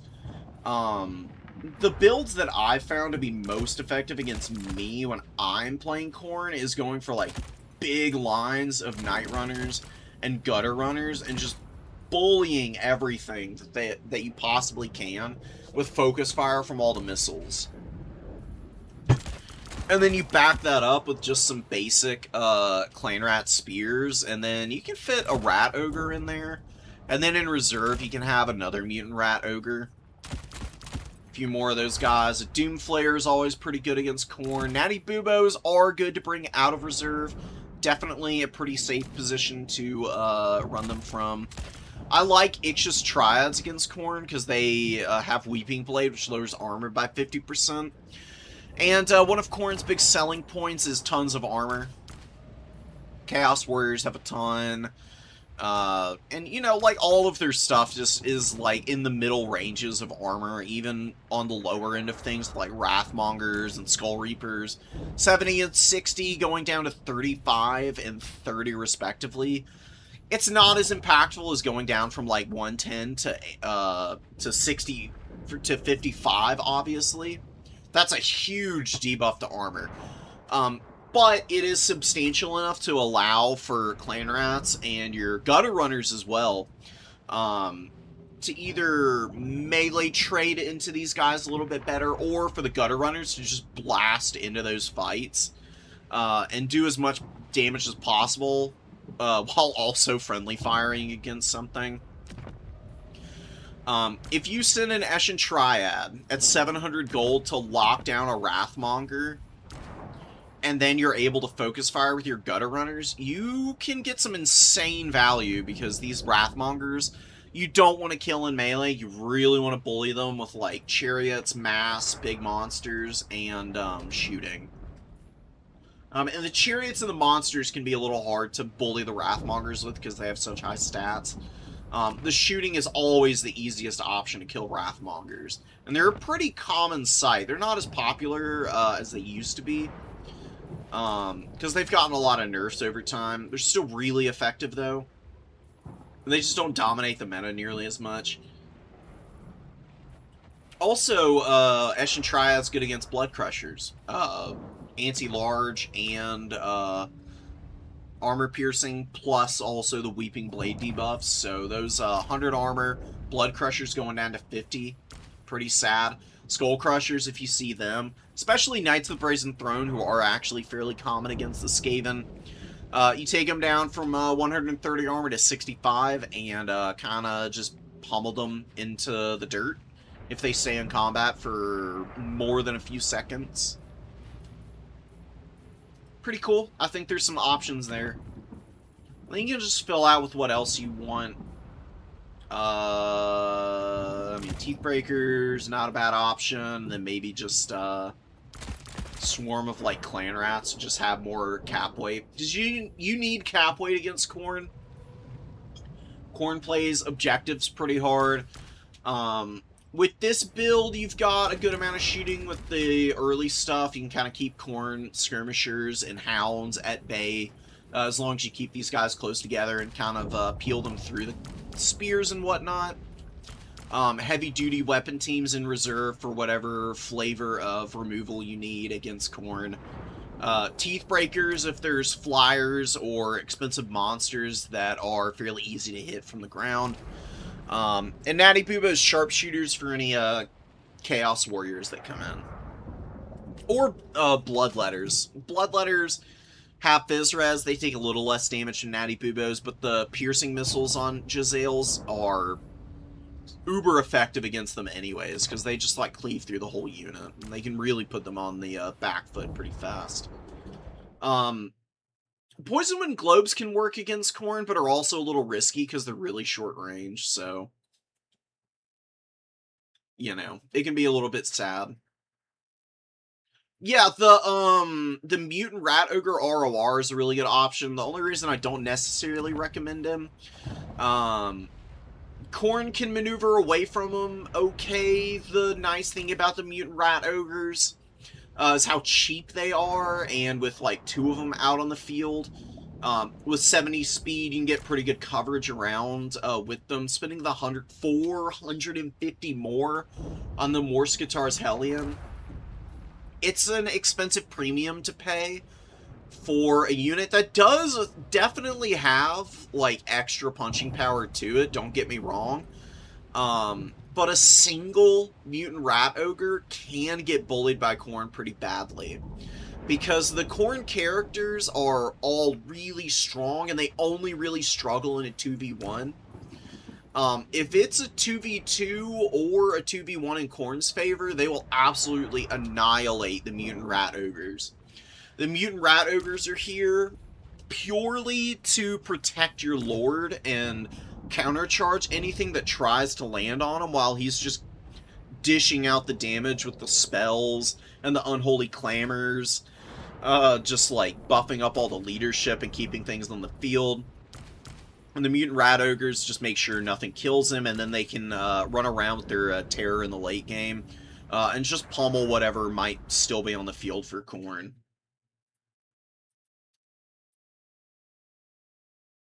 It's good. It is good. Like, the ROR mutant rat ogre can 100% dominate against Khorne. You just gotta be a little decisive about what you're gonna cut if you're gonna throw him in there, because like I said, the premium that you're paying on them is not insubstantial.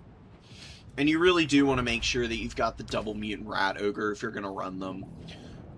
It's just purely for your own sake, because you don't want your big monsters to get isolated by Khornate units. It should be fairly easy to support them with all the stuff you've got in here, though. Got, like, tons of rat ogres shooting.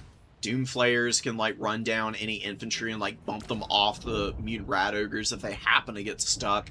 Shouldn't happen too much with 3,000 mass. There's a lot to like about them. Counts and ogres, I would guess that this is a really fast game. Probably in favor of Neeper here. Although Chimp has brought an interesting build. Double Giant is not a bad idea. Giants are really good fighters against things that are forced into combat against them. And they can do some pretty wicked damage. The problem, though, is that Ogre Kingdoms have to have Gnoblar support for them to really value trade effectively, and Gnoblars just run like nobody's business against undead. They've got low leadership, they have no ITP or anything close to the like. So they tend to just turn tail and run in the opening moments of games against undead factions. Once they start taking any amount of damage, they're just not very hardy at all. And then the Ogre Bulls, or even like Man-Eaters or whatever else you're running as kingdoms, tend to just down trade at that point. You know, Ogre Kingdoms are not a bad faction, it's just that they have some really, truly abysmal matchups, and then some pretty decent ones. So, they skew pretty hard overall in terms of their win rate. They're either, like, they either have a winning matchup or they have a losing matchup, is kind of how it works. Very dichotomous faction. Iron Guts and the Ogre Bulls running to the number 1. You got Golk here. Golk Come Hombres. Hell yeah, that's awesome. Great name. Strigoi Vampire Lord, one of the best characters in the game for survivability. He's got this Ghoul King of Usharan, which is a self-heal.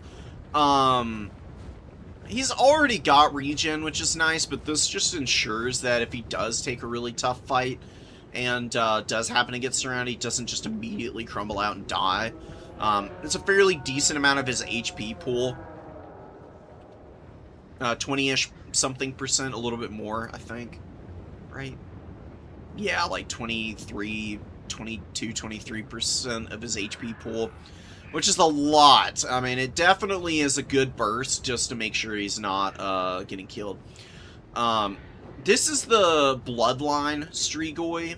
The other Strigoi option is the Ghoul King. The Ghoul King is a little bit less, the Ghoul King can be burst down by damage because he doesn't have this Ghoul King of Usharon ability, but the Ghoul King also gets Gaze into Gash, which makes him really good at sniping characters. And he's also similarly effective against large targets because he's on the Terrorgeist too. There's like a few considerations to make as to whether you're going to run one or the other. I think for a newer player, the Vampire Lord Strigoi is probably the safest option.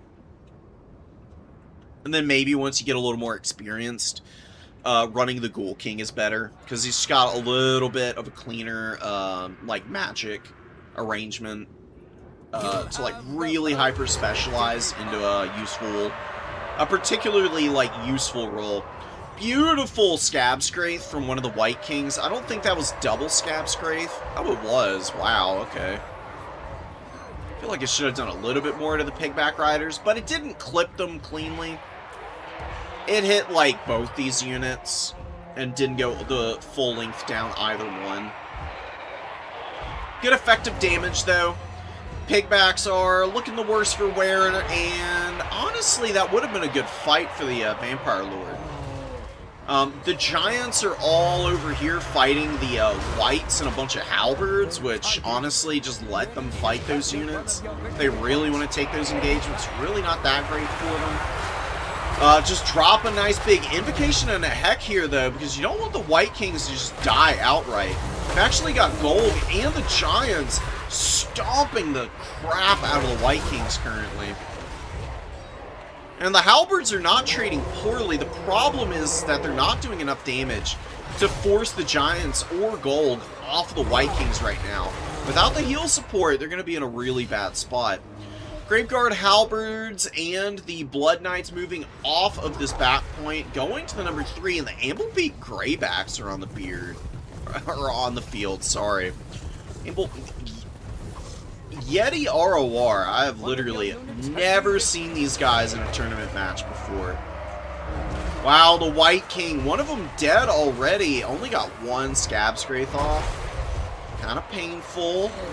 Not the end of the world for Neeper, though. I mean, okay, you killed them, great.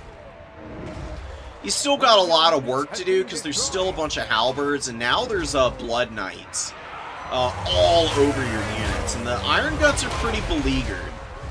As long as the Corpse Cart stays alive, too, that's giving Vigor Mortis to everything, which is perfect Vigor, and melee attack and melee defense, making everything here even tankier. More irritating to have to grind through. Iron Guts get terror-routed. This is one of the weaknesses of the Iron Guts, man. Decent leadership, but no ITP means that all these Ethereals, all the Terrorgeist, terror-causing attribute, and the damage output on stuff like Dire Pack and Halberds as they get underneath, like, fairly vulnerable units like the Greybacks. Definitely leaving the Ogre Kingdoms in a little bit of an awkward position. They're value trading not that well now. They got the kill on the White Kings, and they've grabbed the number 2 objective, which is really nice. But you can see the Undead have a nice position on the number 1 objective, and they're just not going to be budged from here without a lot of commitment from the Ogre Kingdoms. And the Ogres are in a position now where they really don't have much other than the Giants and some Noblars and a couple of tattered Iron Guts out on the field. I just don't know how they're going to hold. Amblepeak Greybacks are not doing abominably, but they're definitely struggling with the Dire Pack and a Cryptar summon all over them.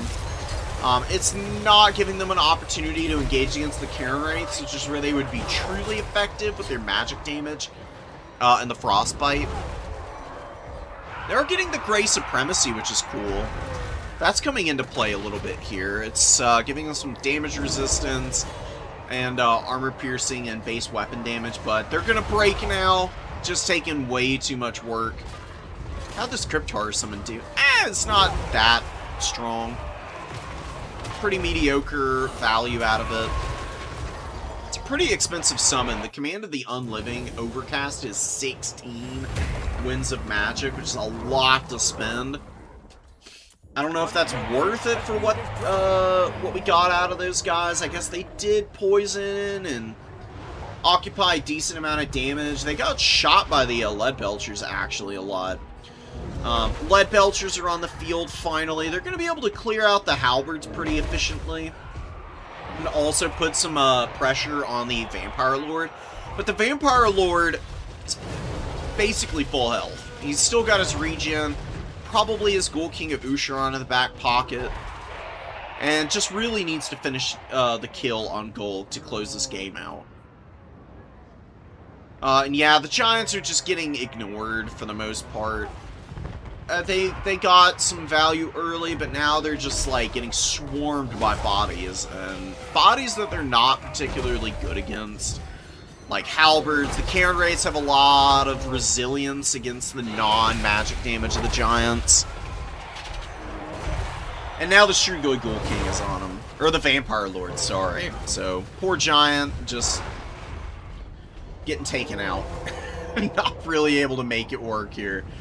Dire Pack with 1,200 value. Mind you, this is, what, 575 gold unit, so they doubled up their value. Pretty easily and cleanly. Halberds here paid for themselves. The other Halberds are crumbling out now, but they doubled their value as well. Feasters in the Dusk have actually paid off. They've killed a bunch of Pigback Riders over here.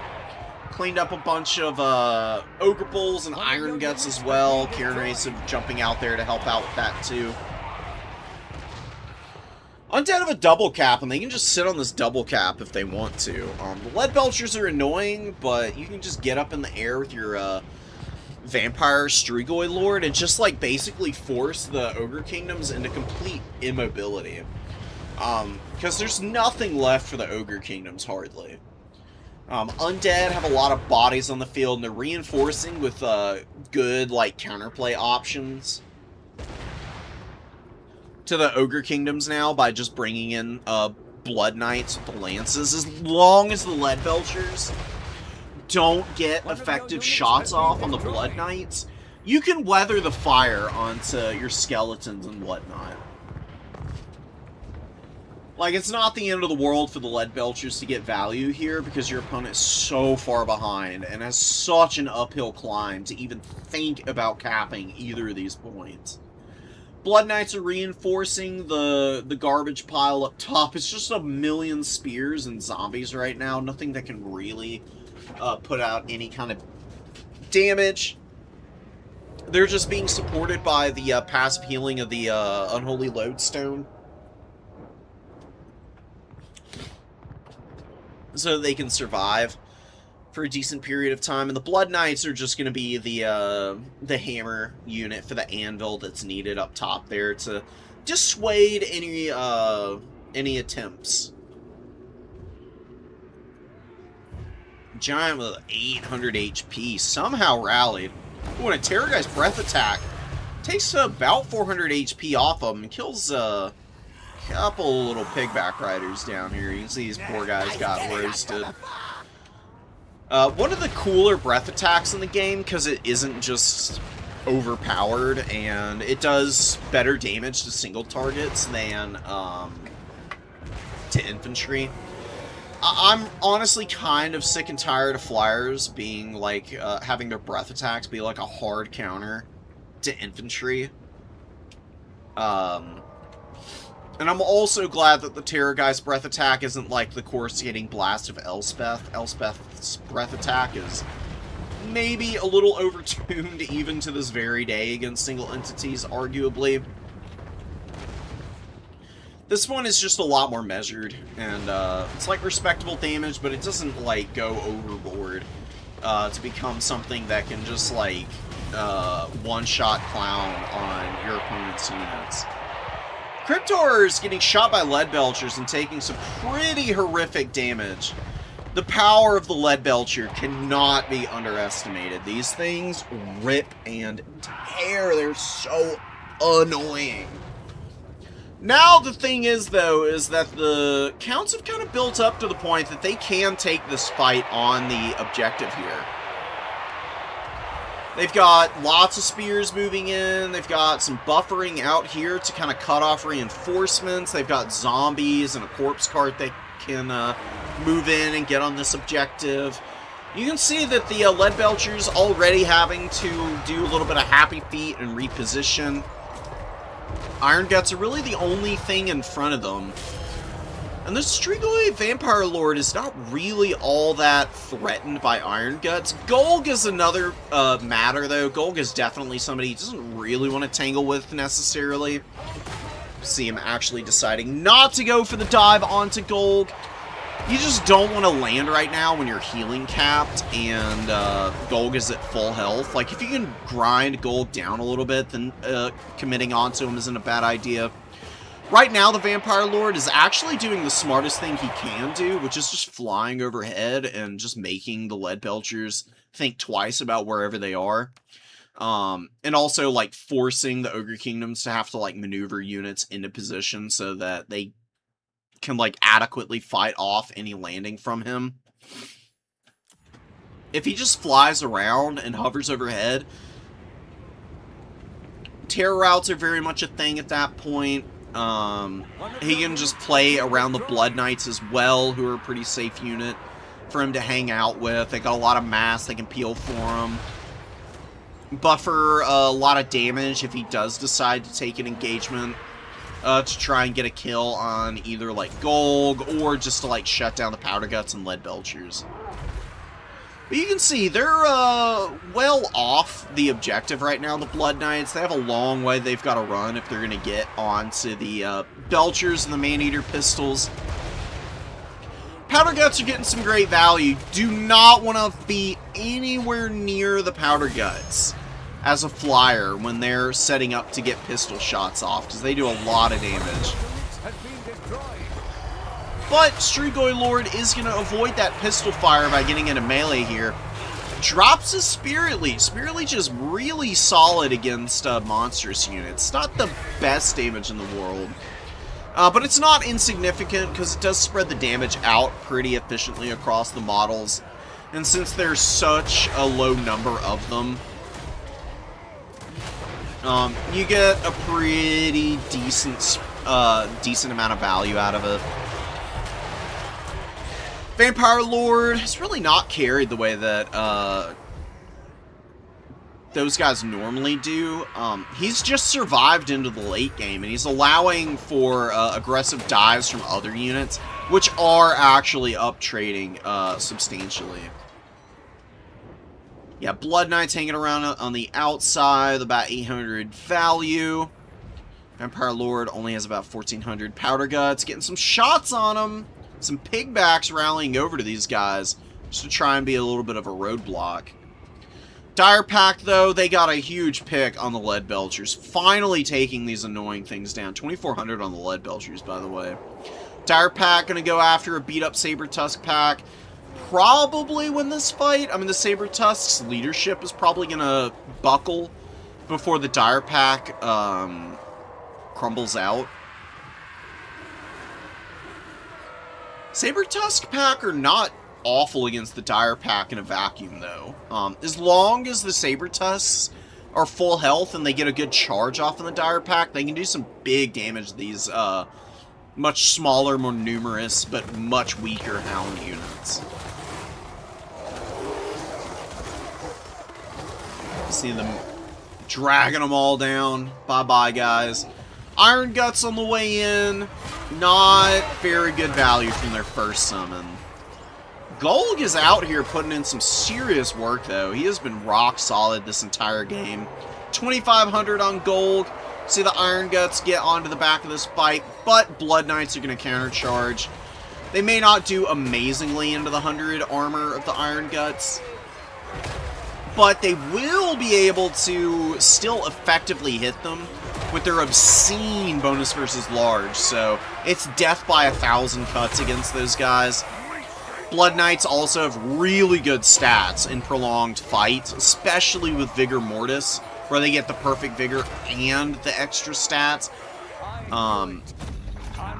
Yeah, the Iron Guts are not equal to the task. And the Undead, with just holding all the caps, basically, gonna wind this one down and get the victory.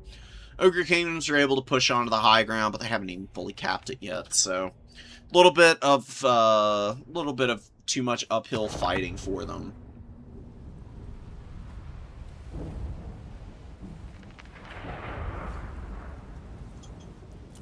Yeah, Pigbacks just weren't able to hang in long enough. Piggyback Knights did okay. Iron Guts were mid. Yeah, I just don't like Iron Guts, to be honest. If you want to bring anti-infantry units as the Ogre Kingdoms... Oh, I should have looked at the Undead value. Whatever, it's fine. I just want to... I want to move a little quicker anyways. Don't want to over-analyze every single thing from here. But if you want to bring anti-infantry that's actually going to do something against Undead, Golg's Man-Eaters are the way to go. I mean, they just are a better unit, period. They've got less armor than Iron Guts, and they cost 500 gold more. They have better weapon strength, they've got way more melee attack, and a little bit more melee defense. They also get adaptive tactics, which makes them more resilient if they're in an unfavorable fight, which is a big deal for these big, lumbering type of monstrous infantry units. And most importantly, they have ITP and Vanguard. They just rush out onto the field very quickly and can immediately start turning the tide of any fight because they are so good at bullying infantry. These guys absolutely rip and tear with even basic support. They're a supremely powerful unit.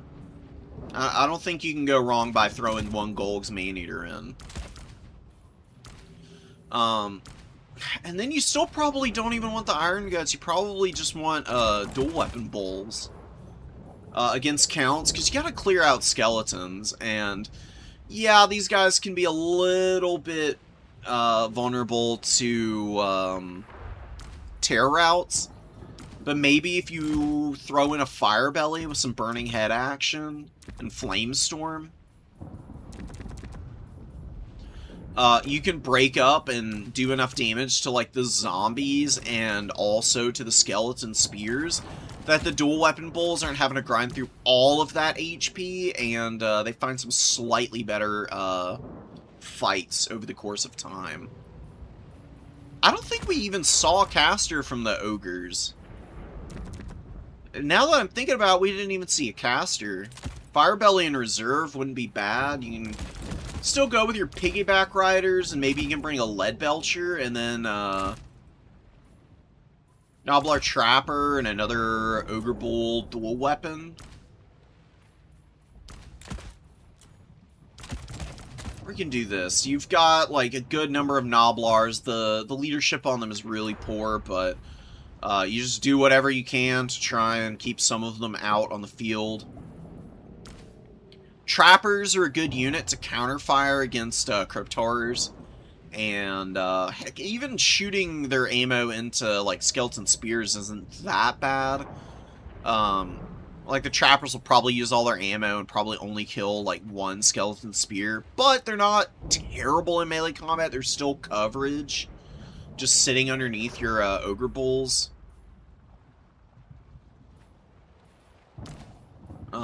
Saber Tusk Pack, yeah, not bad against the Counts. I think a couple Blood Vultures can be okay against Counts too.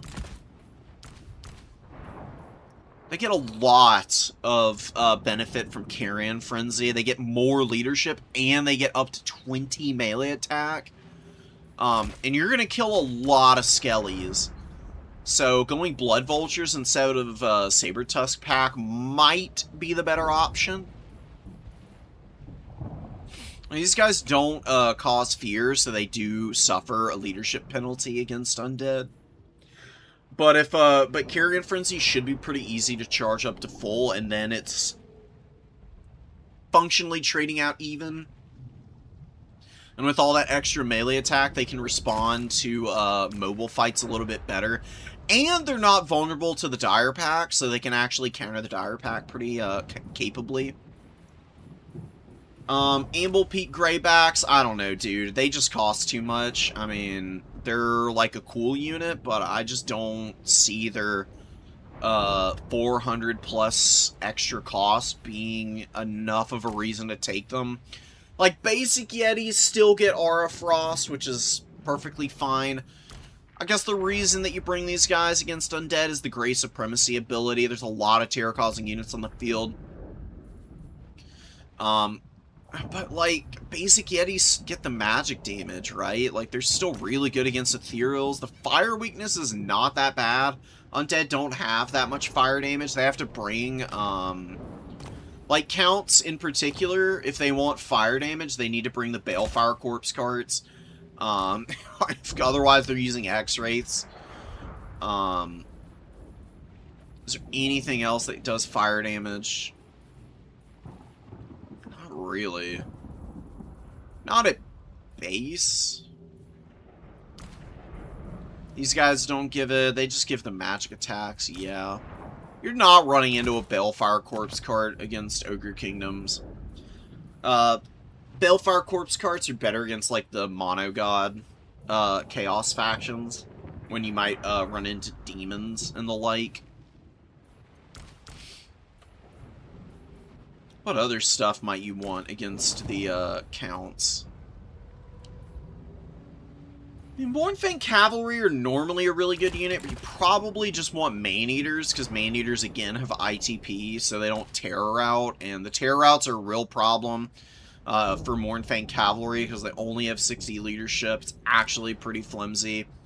Man-Eaters don't have the same armor, but they are just better in combat overall. They lose a little bit of weapon strength and charge bonus, but I don't think it's that big of a deal. You can see that their bonus versus large is about the same. The resiliency and the leadership is way more impactful, I think. It's just a bad matchup for the Ogre Kingdoms, though. I mean, like, there's really nothing you can do about your Noblars just fleeing for their lives. That's always where matchups get tricky for Ogre Kingdoms anyways. There's really only so much that you're going to be able to do to try and keep your units fighting. The real sauce for the Ogre Kingdoms against Counts is Greasus. It's like the one matchup where Greasus is kind of good.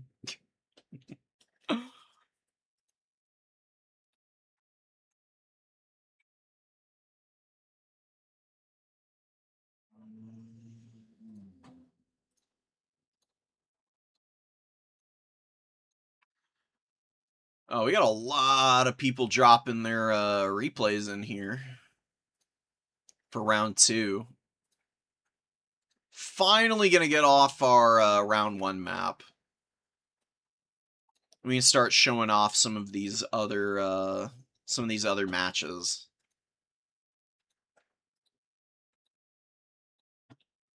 I did not mean to open that. Please close. Boom. Huge influx of replays, by the way, incoming.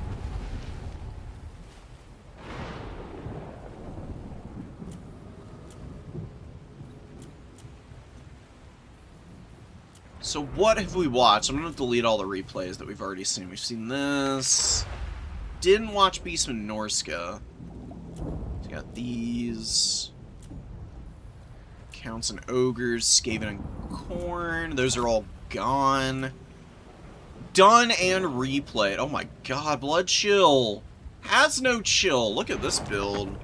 Dude, I gotta watch this guy, because his builds are actually really cool. Like, Khorne can do some kind of out there builds at times, and just to throw people for a loop, and sometimes they don't have the units to effectively deal with stuff like this.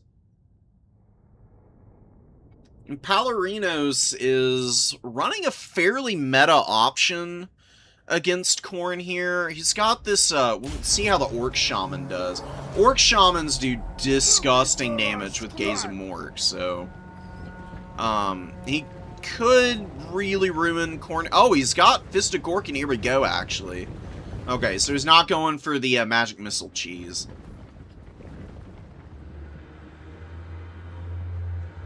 I still think Khorne deserves a little bit better, oh my god. Skulltaker on the Juggernaut, too. No Blood Shrine for Blood Chill. Blood Chill doesn't need no Blood Shrine. It's kind of funny.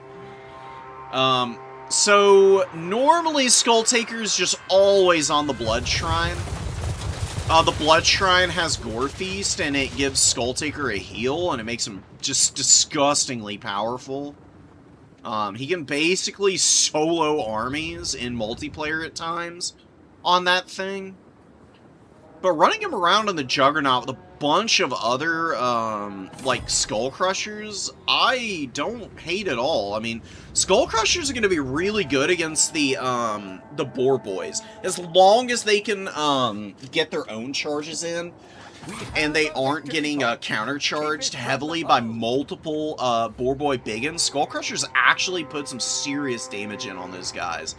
And can scrap them down really efficiently. Knights of the Brazen Throne are also a huge problem for the Greenskins. This is a terror-causing anti-infantry specialist. Their charges are freaking devastating. They're uphill charging here, so it's a little less impactful than it normally would be. But they're definitely in a pretty good spot right now. Ooh, and they're getting huge buffs from Skulltaker. He pops Locust of Fury and drops Bloody Onslaught on the River Trolls. The River Trolls are up to 74 melee attack.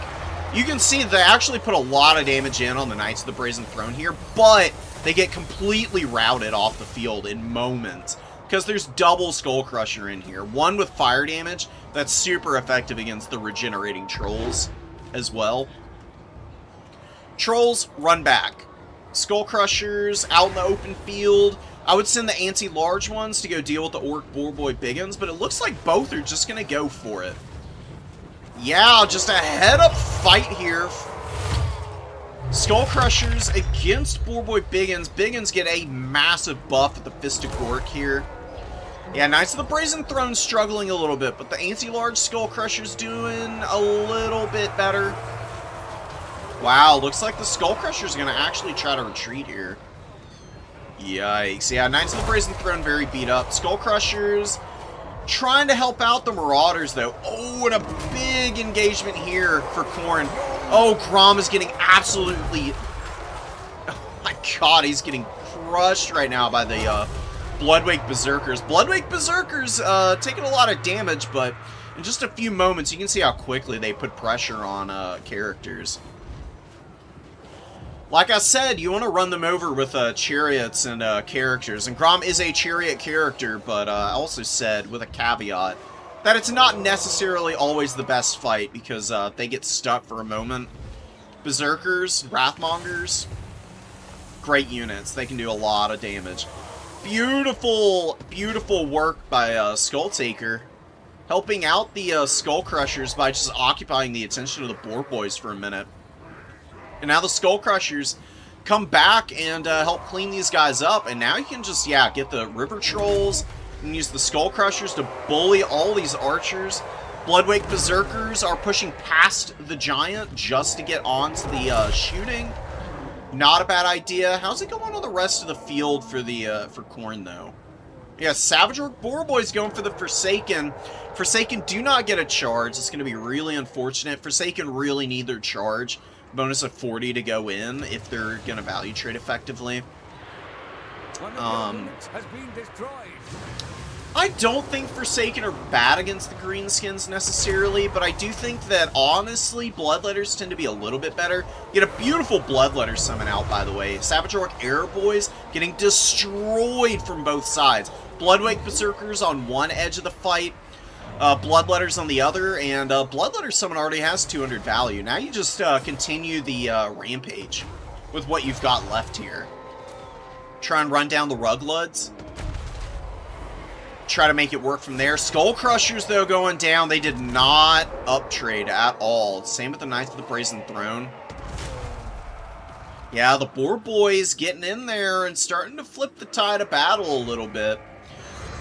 This is where Skulltaker not being on the Blood Shrine could become a problem, because he's fine on the Juggernaut, but he's just not as good without the heal. And he actually does a lot less damage on the Juggernaut, in my experience. Like, the Blood Shrine, he's got respectable melee attack and the same weapon strength. And because of the unyielding assault attribute, the Blood Shrine and Skulltaker's additional buffs just make for a really nightmarish unit to engage on, because he just, like, buffs Bloodwake Berserkers and Khorne Gores, and just all of the Khorne infantry up into the stratosphere with the, like, 16 melee attack he provides them. Which, you know, there's only so much that you're going to be able to do to withstand the durability on Skulltaker. At the stage of the, like, mid-game where you don't, like, have great ranged options to, like, kill him anymore on the Shrine. Mogreb's Mangy Marauders are out. They're doing really good work. Palorinos is doing really nice here. He's definitely holding his own. I actually do think he's in a winning position, but it is a very even game still. There's a Cultist out, fresh Cultist with another Bloodletter Summon. Bloodwake Berserkers are still fairly healthy. These guys are going to fight to the bitter end, basically. Khorne Gores are looking a little worse for wear. We got some Pump Wagons coming out.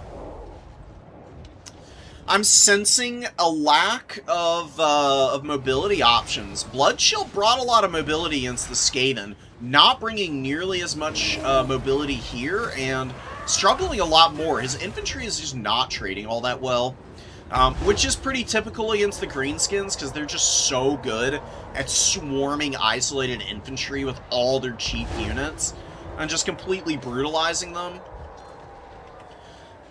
There hasn't been a very concerted effort to get rid of Grom, and the magic from the Orc Shaman has made a huge difference this game. This is another matchup where I think Karanak can be the X-Factor that is missing for Khorne. You use Karanak to get after the Orc Shaman, and you just brutalize this guy because he's only got 30 armor. And Karanak can just absolutely dunk on a weak caster-type character like this with very few issues. And even if your opponent, like, blobs up around this guy, Karanak's silence is a pretty big aura. You just have to stay near him to make sure he doesn't cast the magic, and then the value trades and the straight-up grind fight should be a lot better for you.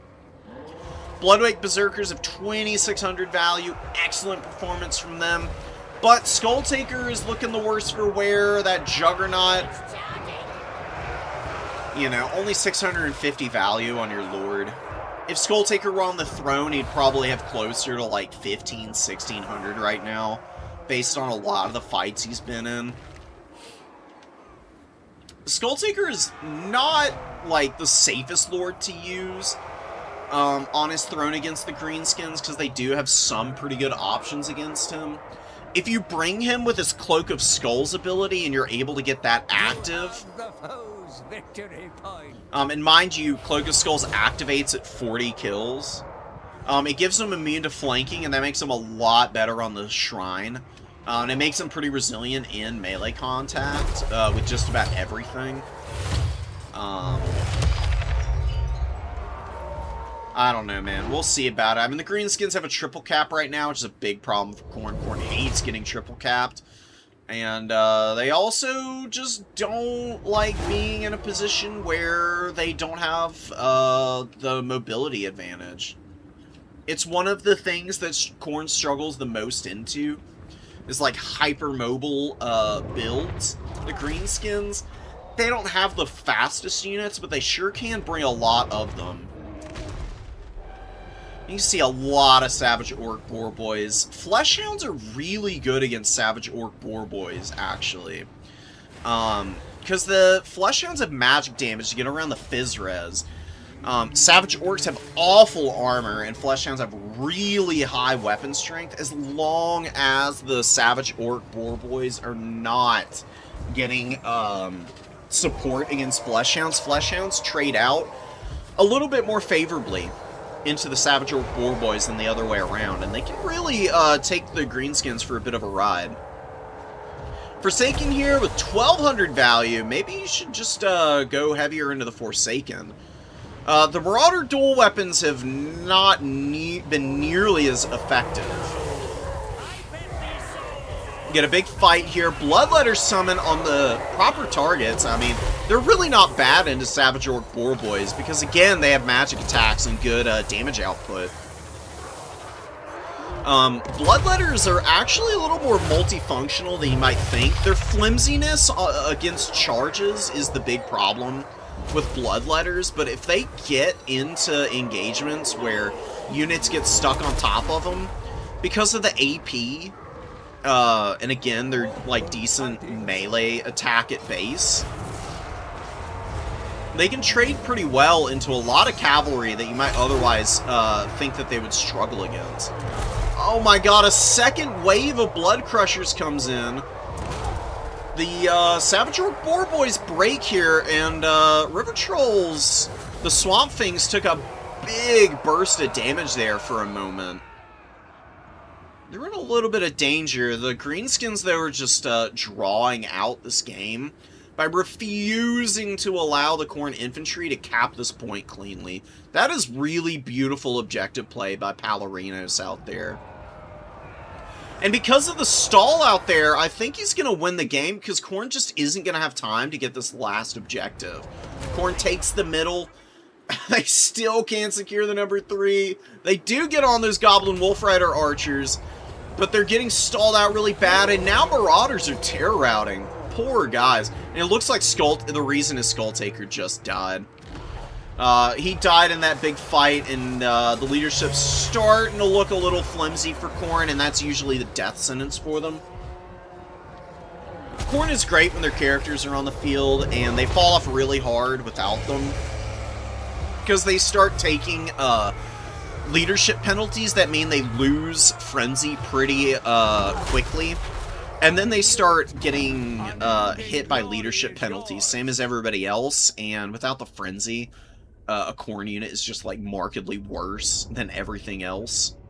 Because they lose melee defense to get the melee attack and to get like the extra melee attack, and then also the extra armor and Frenzy.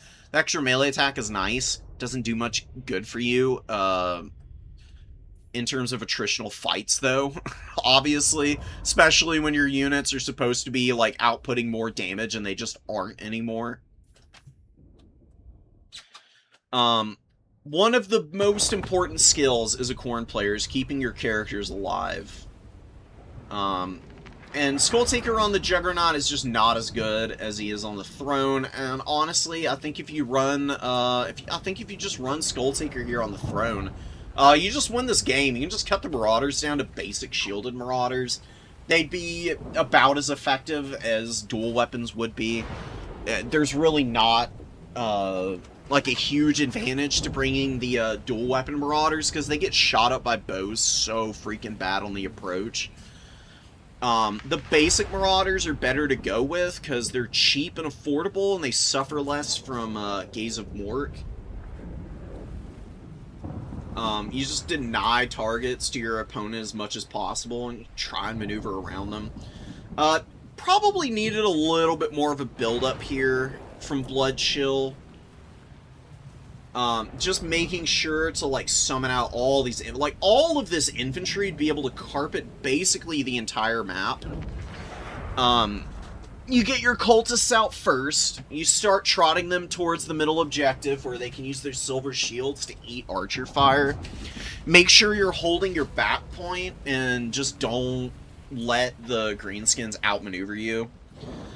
Just keep Skull Taker and the Blood Crusher... keep Skull Taker and the Skull Crushers back there for a little bit, just to hold off any mobility. Reinforce the back point with something like a Corn Gore, because then your opponent's skirmishers are going to have to make a choice. They either help out in the front line, or they spend a bunch of time trying to shoot down Corn Gores from range. Because your opponent's not going to be able to commit Boar Boys onto an objective if there's like a Corn Gore or two over there. And Corn Gores have Vanguard deployments, so they can get up to points pretty quickly. Giant got 2200 value, which is pretty amazing.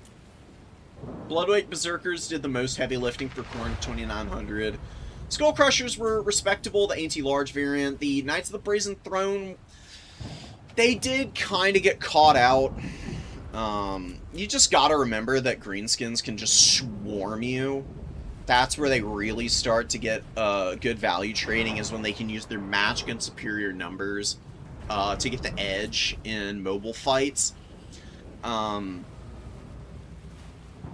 You can maybe keep the Knights of the Brazen Throne a little bit healthier early and use them as more of a hammer once you got your infantry swarming around, and they can kind of like pull back through the Bloodletters and the Forsaken and the like. I think that's where you'll find more success, because you do really need some terror against the greenskins in my experience.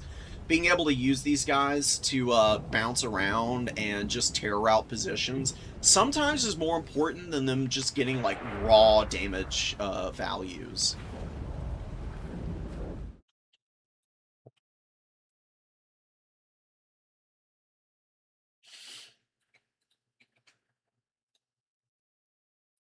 If you're just arriving, welcome one and all.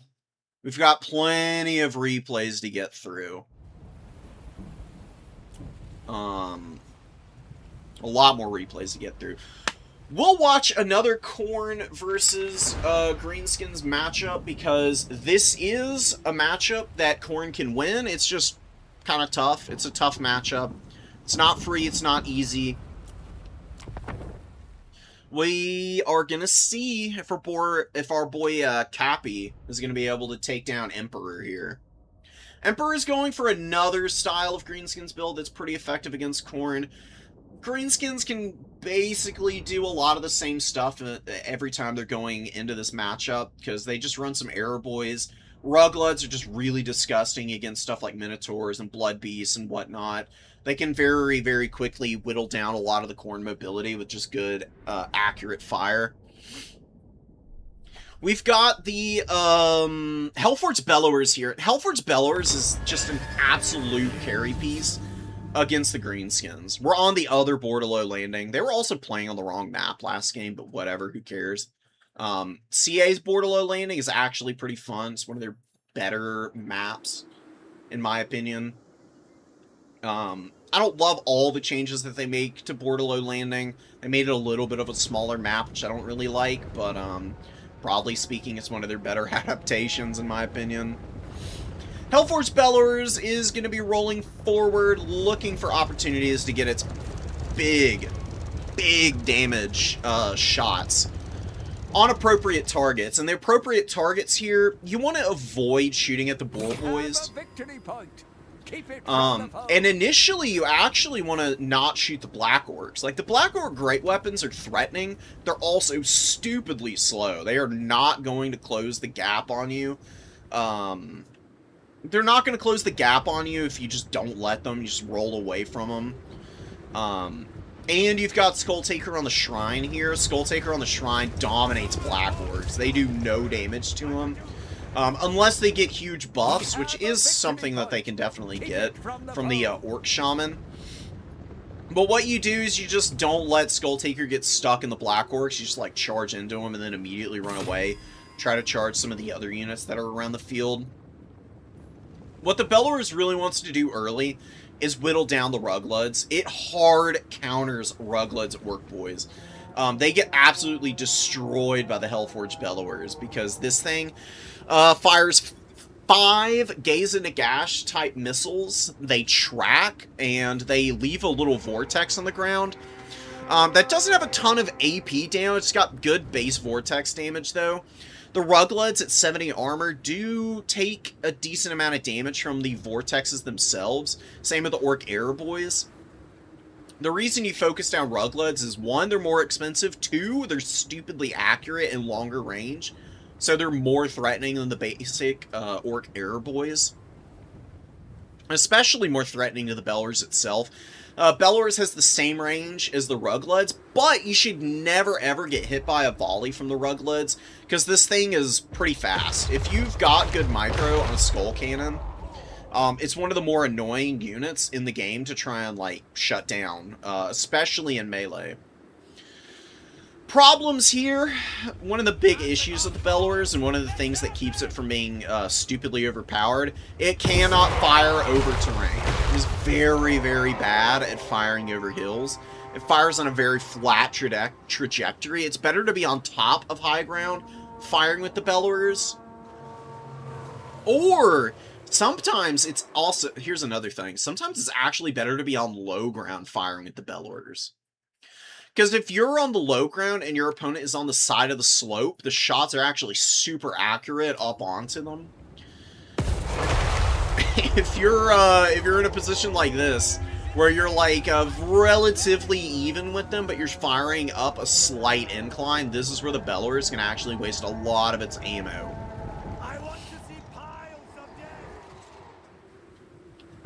Another thing that Khorne might want to do is actually just play off this back objective. Like, I mean, you could just have the Bellowers roll up over here. You can just have you can have like one Marauder holding on this back point with the rest of your Marauders just on a nice flat line all the way across here. If you need support, you can, like, pull one Marauder here, and you can, like, slant the others a little bit so that you leave this corridor open. And if your opponent tries to cut this off, you can always move up through the trees if you need to, or you can start isolating units out here. Or your opponent might try to throw up to interfere with your advance. Very aggressive Fury Dive. Good damage. Definitely want to pull them out before the Black Orcs really start to grind against these guys, though. Not really the best thing in the world to leave Furies to get, like, chewed up by infantry or, like, Boar Boy countercharges and the like. Orc Boys get Orcs of the Past and Fist of Court. Look at their stats! That's crazy! They have 86 melee attack and 59 melee defense. They're actually putting a beatdown on the Bloodwake Berserkers right now. Bloodwake Berserkers, though, they're gonna just face tank this. They are a very resilient unit. Those buffs are only gonna last so long, and the Bloodwake Berserkers get a buff of their own. They get that really nice Horn of Khorne. Starting to get a little bit of revenge here. They're probably not gonna get their value back, because they're already pretty beat up, although it's very possible they could. It's just Orc Boys. We'll see how that fight plays out. Look at the Marauders swarming into the back line, though. This is going to start turning into a problem for the Greenskins. One Orc Air Boy is dead and gone. Fury's completely deleted them. Fury's over here, probably going to get rid of the other Air Boy, and the Ruglets are completely locked down in melee combat. Fighting a bunch of Marauders and Skull Taker and Occultist and the Hellforged Bellowers, all of these units. Being a bit of a nightmare for the Greenskins right now. Definitely having a bit of a rough go of it. Durkit Squigs are running after the Marauder Horsemen of Khorne. You got some Orc Boy Spears trying to also close the gap. How's the Blood Hunt? How's the Blood Hunt being used really well today by multiple people, which is really nice to see. Bloodblade Berserkers down to 18 models and 2,000 hit points. 1,100 value, though. There's a possibility that if they are getting good buffering from these Marauders, they can grind down a decent number of Black Orcs or rally back and beat up on Gorbad. Gorbad Ironclaw is actually surrounded by a lot of the Bloodwake Berserkers right now, and they can very quickly get their value back by beating them up. Pump Wagons are pushing through to try and get after the Bloodwake Berserkers. There's just so much input being put on killing the Bloodwake Berserkers, and the rest of the Greenskin army has been completely folded up in the meantime.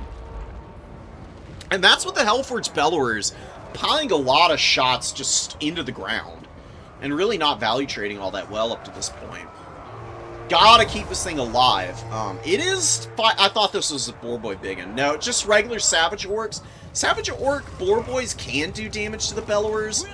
Another reason that the Bellowers is pretty solid is because it actually is fairly safe against the basic Savage Orcs.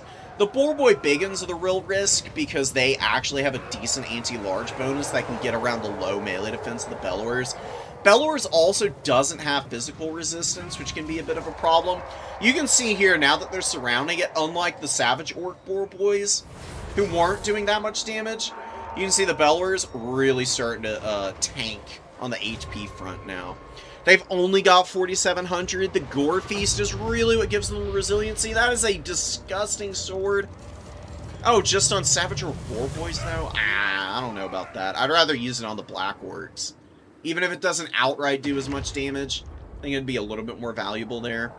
Hellforge Bellowers going down is a big problem, and Emperor is actually taking a value lead as a result. Now, I will say, though, a bit of a problem for the Greenskins in that Khorne has held this triple cap all game. Cappy has used these horsemen and the Hounds of the Blood Hunt to completely dominate the number 3 objective. There's just nothing that the Orcs are doing right back here. They are just not able to clear all that stuff off. They're finally going to grab the middle objective. Oh my god, but Boar Boy Biggins running smack dab into the middle of a Khorne Gore. They get the Wah. They bring down the Bloodwake Berserkers. There's 3 of these guys left somehow. 181 HP. Still alive. Basically got their value back. Khorne Gore's a nice little bit of value there already. Furies and Skull Taker just unga bunga into the back line. They really don't have anything here to threaten them either. Skull Taker has Cloak of Skulls, very, very active and online. He's got 1,400 value and he's got a lot left to give. He's basically full health.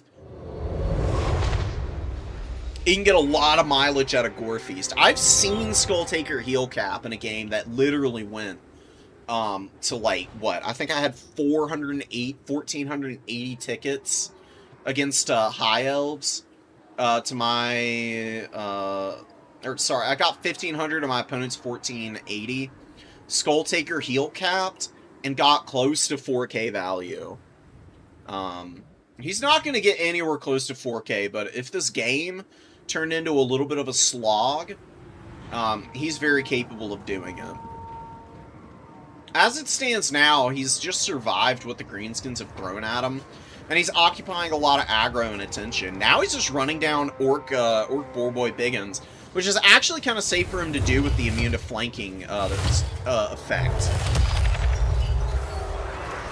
There's not really an effective way to, like, surround him here. Good charge. Boar Boy Biggins from one side, Squig Hoppers from the other. A little bit of a shame, though, that it's a Khorne Gore. This Khorne Gore is going to get their ability procced. They're not going to win this fight, obviously, but they will value trade evenly. They'll get their value back, probably, before they all go down. When Hounds of the Blood Hunt from the other side. Not going to be amazing on the charge against the heavily armored Boar Boys, but the Boar Boys are very beleaguered and beat up, so Hounds of the Blood Hunt going to sit in here and get some good grind going. They're going to be really effective against the Squig Hoppers and the Savage Orcs alike. Just keep the Hounds and make sure that they've got attack orders onto these units, and they'll just trade very fine here. They've also got Gore Feast, so they can be a little bit resilient depending on the engagements they find themselves in. Khorne's just going to take this down. They eventually move off of this back point because of some Savage Orcs, but it doesn't really matter. I mean, they would have eventually recapped this middle point. Black Orcs out in the middle of nowhere, you just have, like, you know, throwing axes or just some bloodletters or something go over there. Dual weapons against Black Orcs I wouldn't recommend. I'd just send them to the middle and reinforce there with Skull Taker, just to make sure that Skull Taker has some support around him. Well-fought game from both sides, but the big problem here for the Greenskins they did not capitalize on killing the Bellowers by having like enough infantry in terms of numbers to run down and kill all of the Khorne Marauders and Khorne Gores that were on the field. Spawn never came in. I don't really like Spawn, TBH, but I think the Spawn is here, so you're lacking enough money to get a bunch of Blood Beasts. And Spawn do have Unbreakable and Flaming attacks, so they can be pretty good against Trolls. Maybe that's why they're there. Yeah, that's probably why. I do like Blood Beasts a little bit more. I tend to find Blood Beasts to be a better unit just to have running around and countercharging stuff. But I do think Spawn are like an adequate unit just for having some mass. I'm really liking the infantry swarms from Khorne players lately, and with just like good, solid mobility play to like control objectives and just irritate their opponents. I think maybe that might be the style to play into as Khorne nowadays.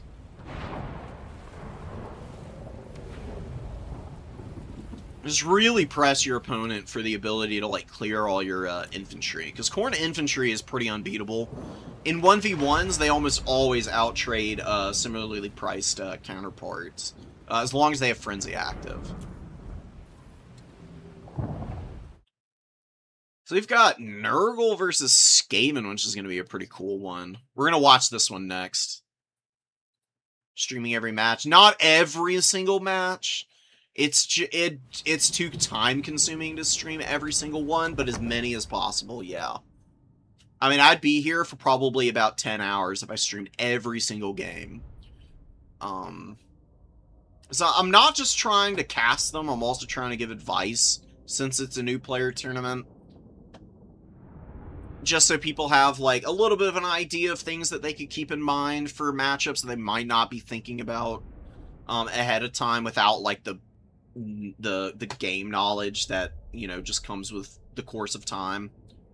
Like I said, you know, it's one thing to have good micro, but if you have, like, the game knowledge and the understanding of, like, good engagements, that makes a bigger difference than just being able to click buttons really well.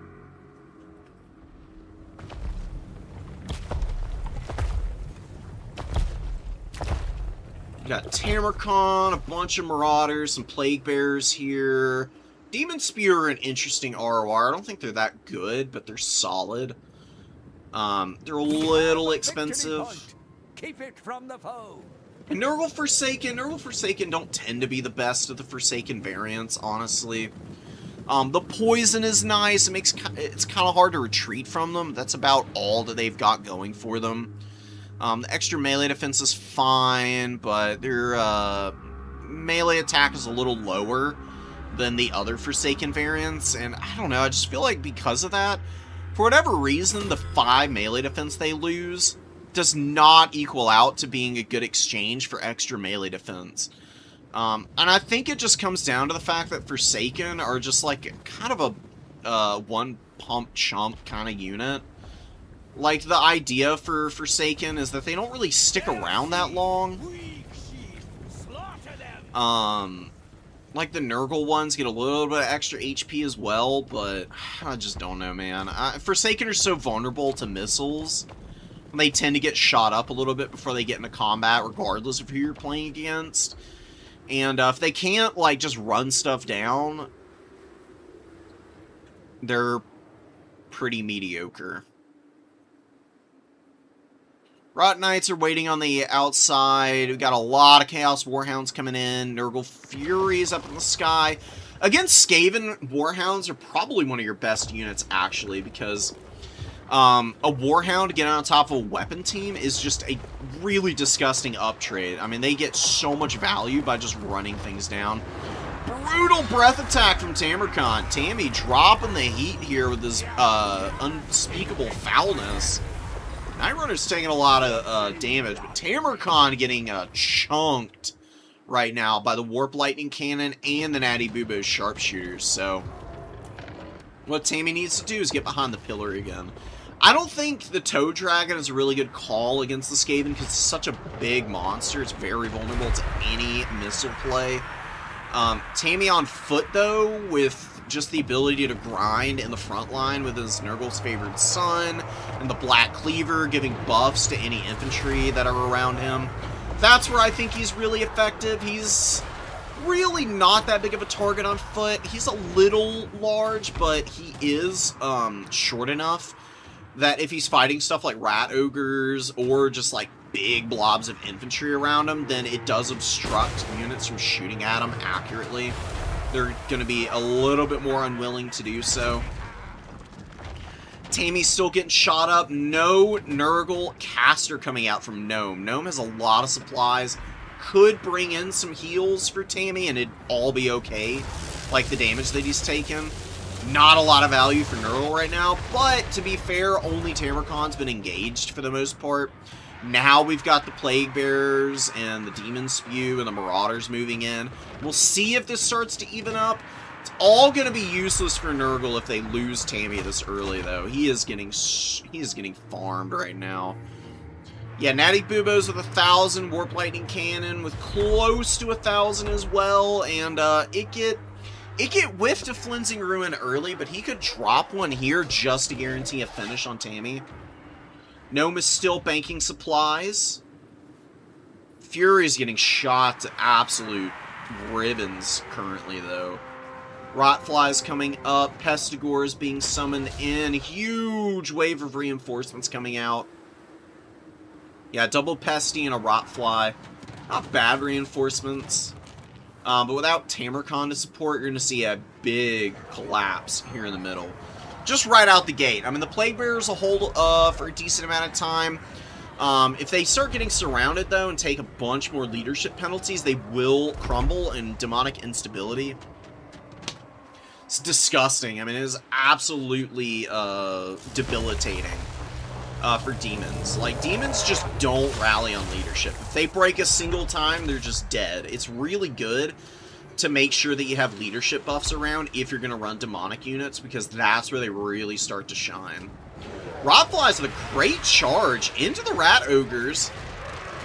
Now that they're in the prolonged engagement, though, we'll see how they do. I'm a little bit skeptical that the Rotflies do well. They're going to get their Cloud of Flies, gets them up to 33 melee defense. Makes it a little less likely that the Rat Ogres punch them in the teeth. There are Doom Flayers and Clan Rat Spears, though, supporting, so there's a lot of damage buffering that the Rotflies are not going to be able to effectively cleave through.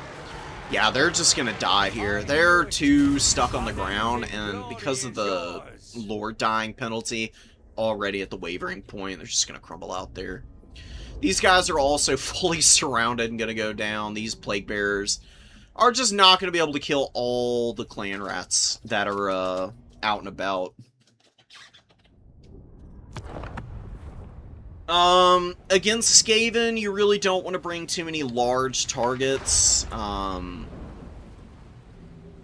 They're just really good at shooting stuff like Tamarkon to death. Kha'Zix is a good option. Really, what you want to run here, more than likely, as is the case with many Nurgle matchups, is your boy on the Rot Beast. Actually, Filth Mace is pretty good on him here. Filth Mace applies the Terror attribute to this guy, so you can actually scare the living snot out of Skaven. And there's two things you can do with the Death Sorcerer here. First of all, you want to only bring a certain number of spells. You don't want to overcommit to spells. So you can run Spirit Leech and Purple Sun. Purple Sun is to just punish Skaven players that blob too much with stuff like Storm Vermin or Plague Monks. It's not the best spell against the Skaven, to be honest. But I do think it an effective anti-blob deterrent for Skaven infantry is actually worth. So you do see Storm Vermin a lot of the time. You do see Plague Monks on occasion, Ixis Triads, Ashen Triads, the non-RR variant. a lot of like mid-tier, reasonably expensive units that you can hit on the head with a purple sun if they're like double blobbed on one another. Can be really nice. And then you just Spirit Leech all of the Skaven Lords and Heroes to death, especially the Lords. Punish Ikit with Spirit Leech. Ikit cannot heal, and if you just Spirit Leech him to death and remove the leadership from the Skaven, just like how demons can crumble out pretty quickly, Skaven run even faster if their Lord dies. And you've got a lot of fear-causing units on the Nurgle roster. You can definitely take advantage of that fact and character snipe, and then just leadership bomb the Skaven off the field at that point. Your Lord has the Filth Mace to pop and apply Terror and Corrode Armor. You can bring Kha'Zix because he's just really tanky and he's quite good at getting after heroes and killing them. I don't know if you need to bring any abilities. Sort of Filth might be okay against Skaven because they've got so many units on the field. You can get a Sword of Filth off, lower stats and melee defense, and spread it to a bunch of units nearby, because there's almost always going to be something that this will chain to. That's probably the only one that you want. Corrupted Flesh is not that good. The reason Corrupted Flesh is not good is because it has a use on it. So the second you go below 75 hit points, it is done. You cannot go above 75 again and get the damage resistance back. And against Skaven, who can shoot really well, you're probably going to lose that ability really early. Just because they're going to be able to shoot something as you try to engage. I just think the debuffs are better, because Skaven hate being debuffed because they already suck at combat. Making them suck even harder is really nice. I do love the Plague Bearers. I think they're actually really good against Skaven because they have a ridiculous HP pool. Gutter Runners and Night Runners are normally pretty good against demons. Especially like Demonettes and Bloodletters, but they're not that good against Plague Bearers because these guys have 3,000 HP more than both of those other units I just mentioned. Plus, once they get Cloud of Flies, they've got 41 melee defense, and they got a bunch of weapon strength, which means that they crush clan rats. Very good at just killing waves upon waves of Skaven, like Vermintide. Marauder Horsemen of Nurgle are really good against Skaven because they're really strong against Doomflayers. They rush up, they throw their axes, they slow the speed on the Doomflayers, making them more vulnerable to getting caught by stuff like Rot Knights, which we did see in that Nurgle build. Plus the AP is just really solid to have. You can also use these guys against like Stormverm and Halberds, who are a fairly common sight. Plague Toads might actually not be bad here. There's been a little bit of a resurgence in the Plague Toad swarms. And against Skaven, I can definitely see them putting in some good work. You can run Cultists, but since you're running Kha'Zix, I don't think you really need a Cultist. You're using Kha'Zix to go hunt characters, because he's really good at that with the regeneration. He's pretty easy to just have run around in the back line, dodging in and out of units. As long as he doesn't get surrounded by rat ogres, he'll be fine. You can like double team Kha'Zix off of the Death Sorcerer, get a couple Spirit Leeches on Ikit, and then unleash Kha'Zix into the back line to try and catch Ikit. Because Ikit on his little Doomflayer and Doomwheel is reasonably quick. Show it off here. He's got 72 speed, so he's not, like, slow. But Kha'Zix has about the same speed, and if Kha'Zix gets a hit in with the poison, it's going to be impossible for Ikit to withdraw at that point. He's going to have to get some peel, or Kha'Zix will just kill him. Because Kha'Zix's really good at chasing units down and just, like, chunking them as they run away from him. Probably just a bunch of Marauders here, maybe like a Chaos Warrior. And you're just, like, posting up for a rush once you bring in some Furies and a couple Warhounds.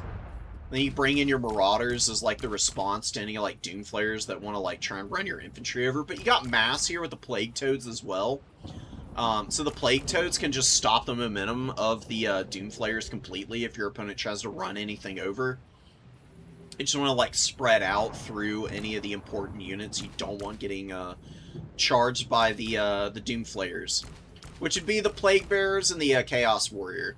The Marauders, if they're getting run down by Doomflayers, your opponent's wasting time, because you can always just bring your Horsemen up to try and, like, you know, tar pit the Doomflayers while you grind through the front of the Skaven formation.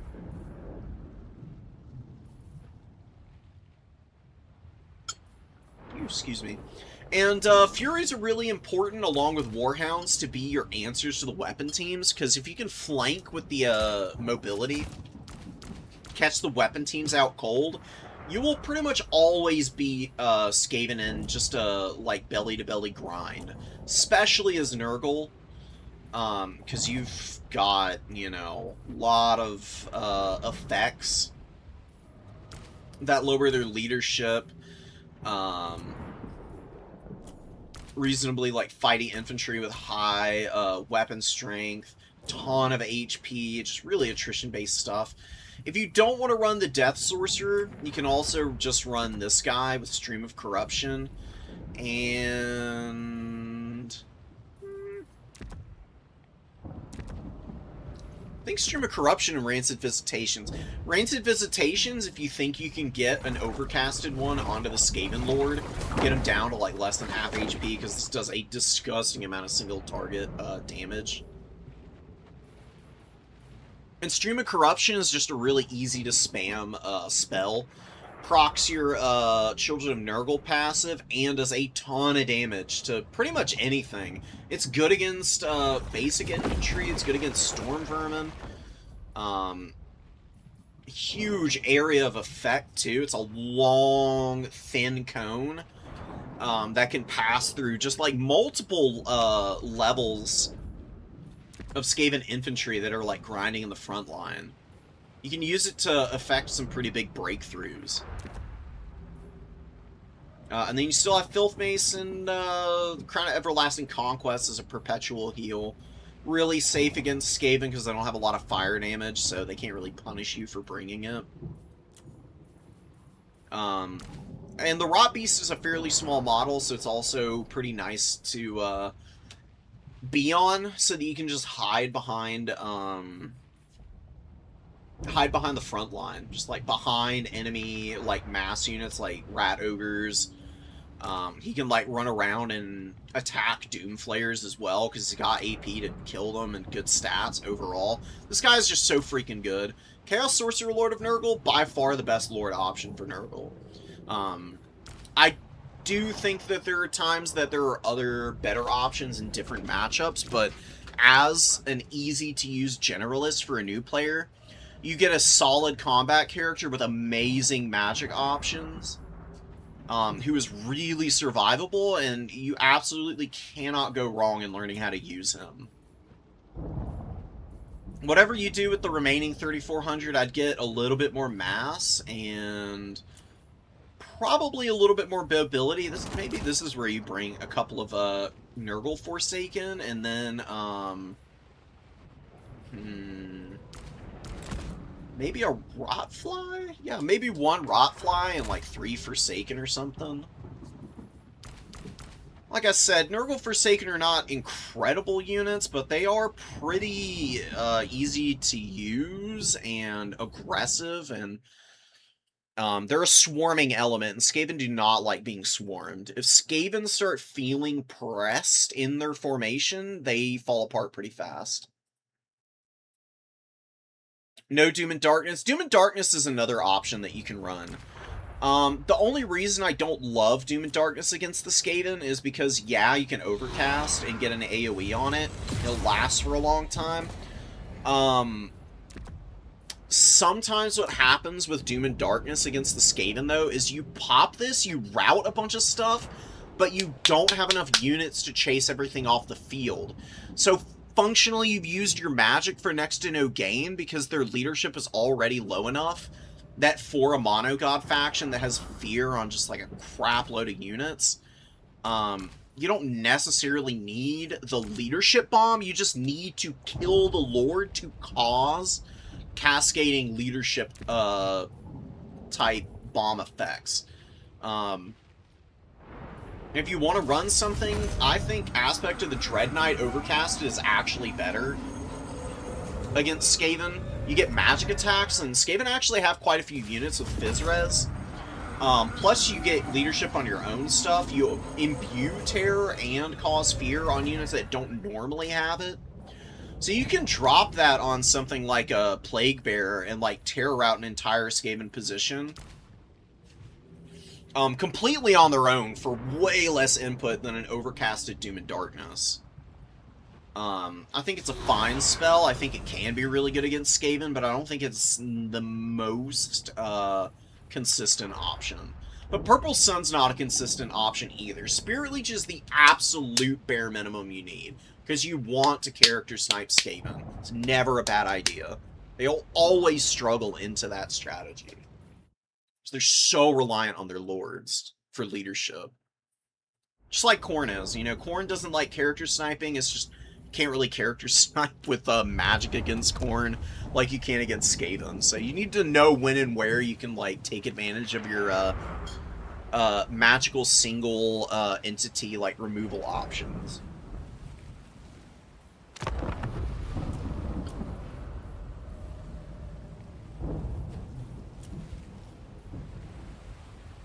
Norska versus Khorne. So that's another wild Khorne build from Bloodshield. We've seen a lot of that though. Let's get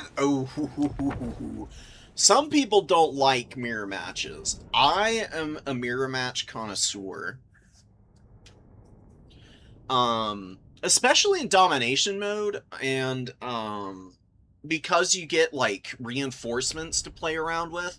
I find in domination mode that mirror matches never play out the same way every time. The only mirror match that you'll see a lot of the same stuff in, and that's kind of dominated by certain units, is the Khorne mirror match, where you run Scarbrand and maxed out Horsemen.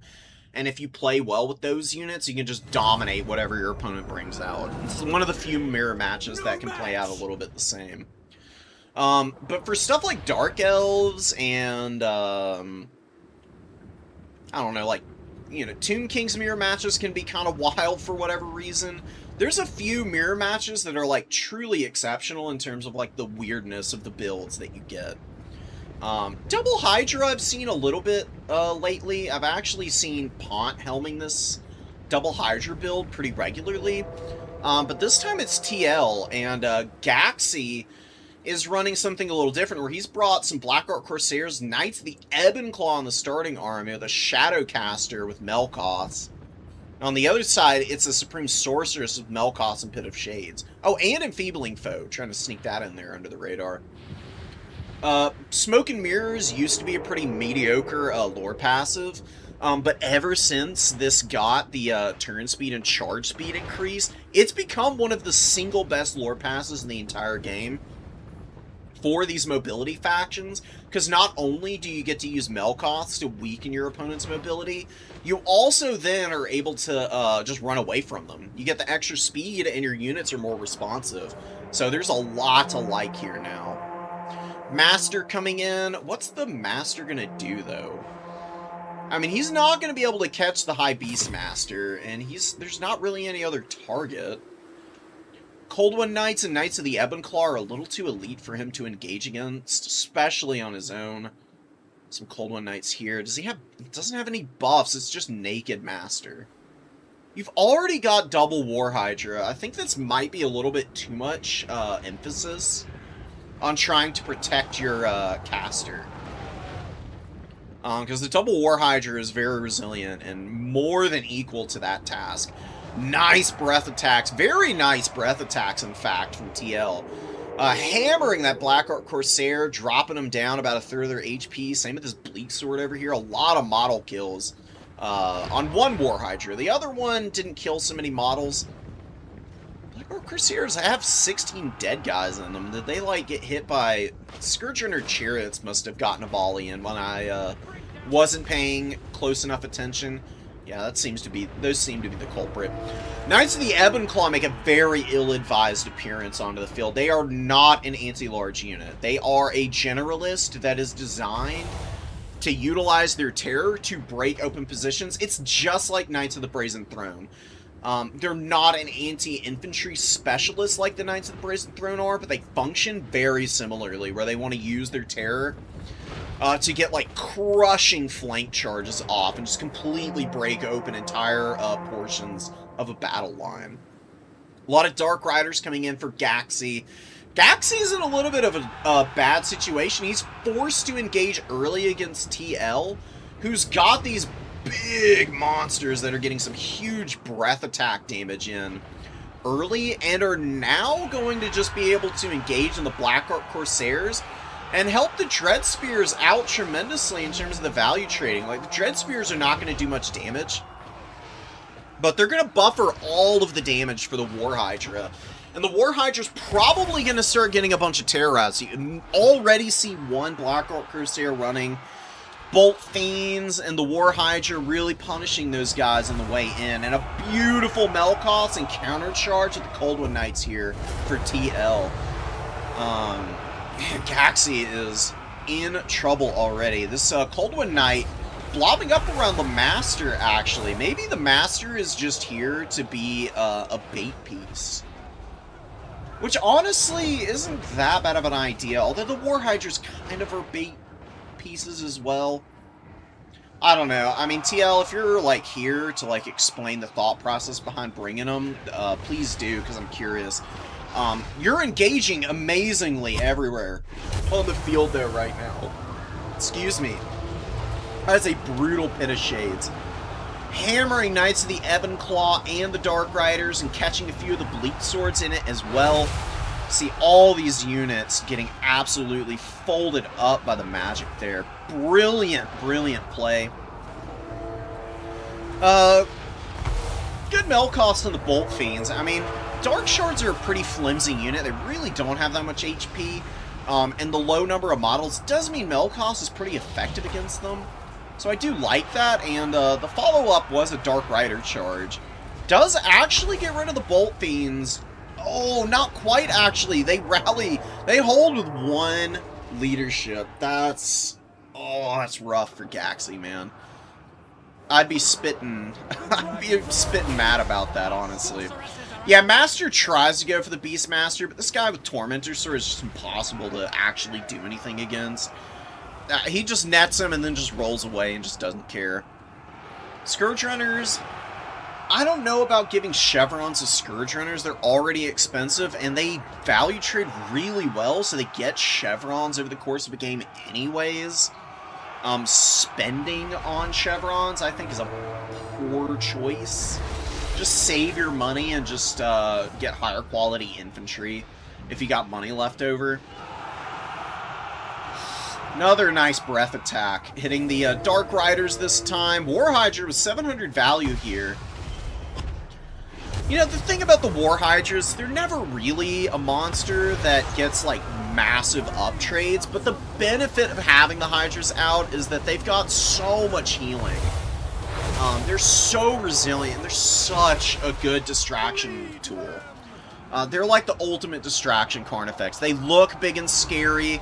They can get solid value, but the real value is in your opponent valuing their presence on the field and, like, spending most of their time just trying to beat up on them and wasting their breath, because, I mean, they've got not just the regeneration, but another takes its place is only on a 60-second cooldown. It's a 12% heal, and they get, what, I think 4 or 5 of these at base. Once they drop below 50%, it immediately starts to proc, and they get massive mileage out of it. I mean, this Hydra has only gotten one use off, and with just the 12% heal and the regeneration, it's almost heal capped, and it's still gotten 1,200 value in the process of all that.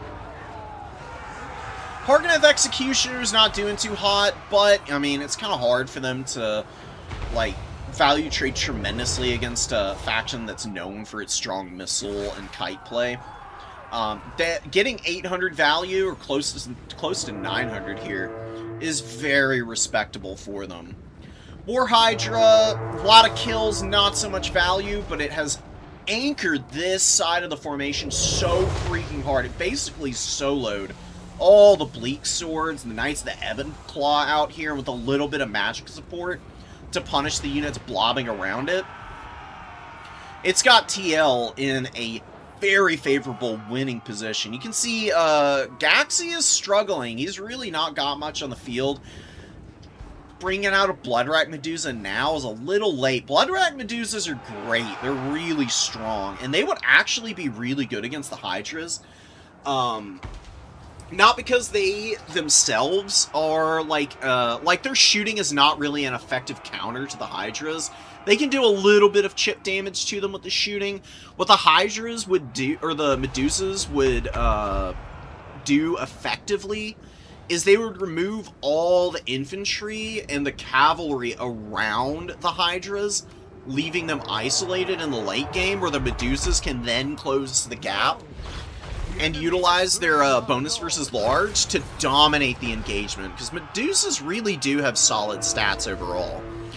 Good melee defense, solid melee attack, solid leadership, amazing bonus versus large, makes them very effective, and they got a great charge bonus too, of 52. You just can't let Medusas get shot.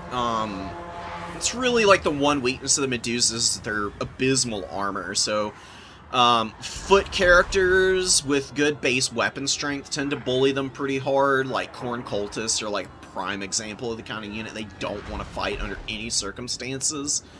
And then just like basic archer units can really put a beat down on them. Because the Medusas are a pretty wacky unit with attack animations. And prior to some of the changes made to how staggering worked, they would stagger a lot when they got shot, which actually made them very tanky against shooting. But that's kind of gone to the wayside now, and Medusas don't stagger nearly as much as they did before. They can get staggered in melee, and you kind of see it there. It gets knocked over by the Hydra for a moment. Against, like, archer fire, archers don't stagger them as much, so they're actually very effectively dealt with by foot archers, as long as the Medusa cannot just, like, freely blast down the archers before you can get good volleys off on it. There's so many caveats to how you need to use units in this game. It's kind of hard at times to, like, truly give a good overview of when and where you should be engaging sometimes under certain circumstances. I'm trying to give as good of a generalist advice as possible. I mean, Gaxi, I think Gaxi's build could have won here. I think the first thing you need to do is get rid of all the chevrons on these Scourge Runners. Way too many. Scourge Runners are already fairly expensive and already really good at uptrading. You do not need the extra stats or reload skill or anything like that for them to be an uptrade type of unit. You just need to use their ammo correctly, which is not wasted on cheap infantry.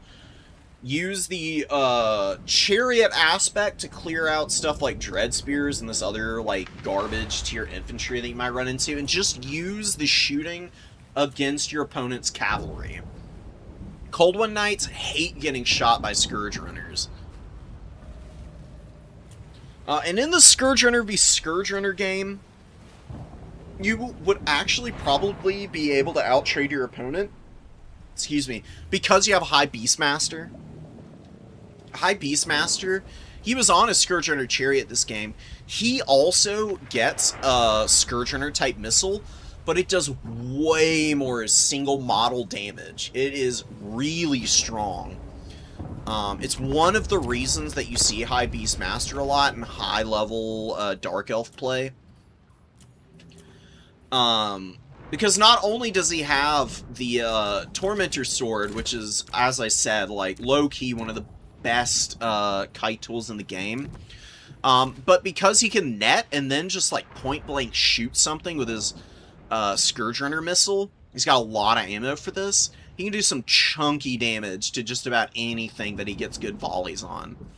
And Scourge Runners don't have that much HP. They're like a reasonably acceptable HP level for a chariot, but compare it to something like the Chaos Chariots, you can see that the Chaos Chariots have a huge edge in the HP department over something like a Scourge Runner. If Scourge Runners are getting locked in combat or suffering counterfire that can adequately hammer against their, like, 80 armor, which is, you know, AP missiles, which is what this guy has, they fall apart pretty fast. A lot of the better factions against the Dark Elves just have natural counters to stuff like the Scourge Runners and the Bloodrat Medusas, who tend to be, like, the better tools for the Dark Elves. They've got just, like, solid stuff all the way around, though. Like, Blackheart Corsairs have matchups where they really dominate. Bloodrat Medusas are always pretty good against, like, Horde factions that bring lots of infantry because their missiles stupidly effective against infantry. Scourge Runners are really good against Cav.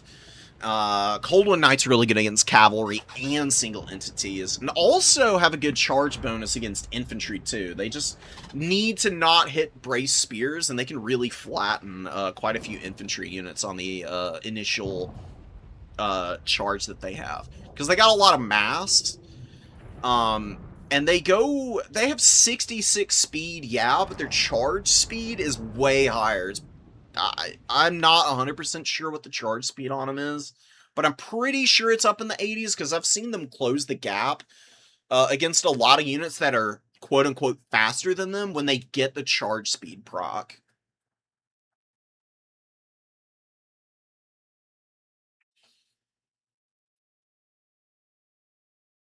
Okay, sick. I'll check that out. I'm glad to hear you had a good time.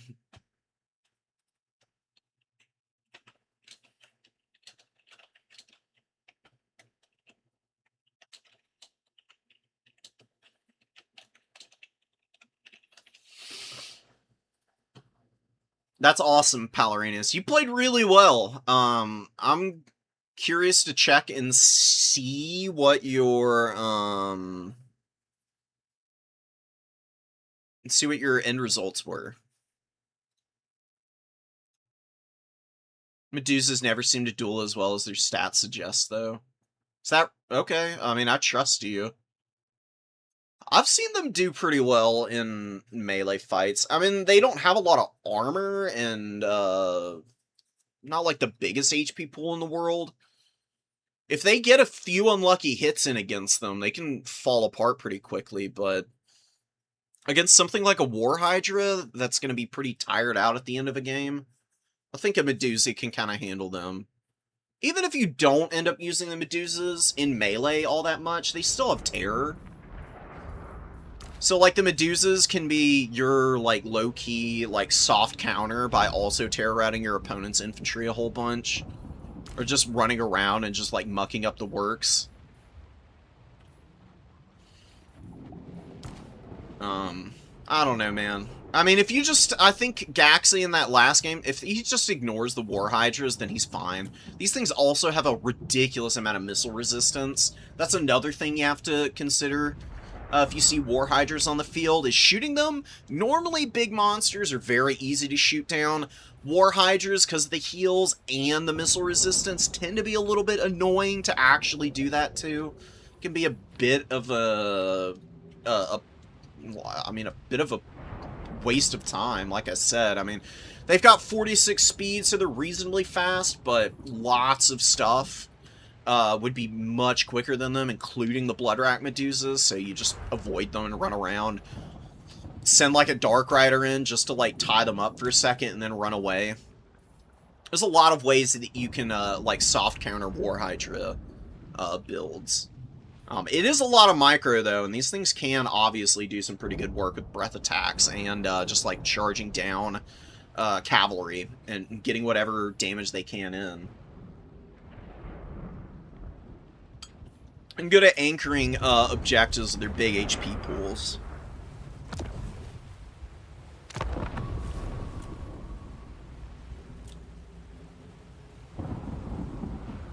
We saw Skaven Nurgle, we saw this one. Ooh, Counts versus Beastmen. Yeah, this is a pretty forbidden matchup for the Beastmen for a hot minute, but it's kind of evened out as of late.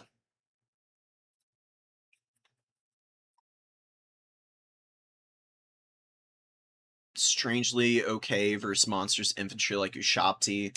The Medusas? Yeah, that would make sense for Medusas. I gotta be a little careful about getting surrounded by some monstrous infantry, but against anti-infantry monstrous units like Ushapti, yeah, I can see Medusas really dominating those guys. It is nice to see Hydras. Hydras are really fun. I love the double Hydra build. I do think it's solid, but I do feel like most people lose to it because they have a misconception about how to beat the build. And ignoring the Hydras is really what I would recommend more often than not. At least until the later stages of the game. Like, clean up the rest of your opponent's army, then try to kill the Hydras. By just, like, attacking them with the appropriate anti-large counters in melee. Goreherd, Chimera, Corngors, Doombull. I love Doombulls, man. They're super fun. Really solid lord. Good HP pool. I wish it was 6668. Only it were 6666. Just for the nice, consistent numbering. Minotaur Great Weapon's going to be running around with him. Honestly, Minotaurs against the Vampire Counts I do not hate. I think it's actually a pretty good, choice of units. They can definitely do some really, really effective damage against stuff like the Strugoi Ghoul King. Oh no, this is the Vampire Lord again. Okay, fair enough, fair enough. I mean, still a really good option. Doesn't have the heal this time. He went for Claws of Morcane instead. Hold on. Let me just make sure that I'm right about this. I'm so certain I am. How the hell? There he is.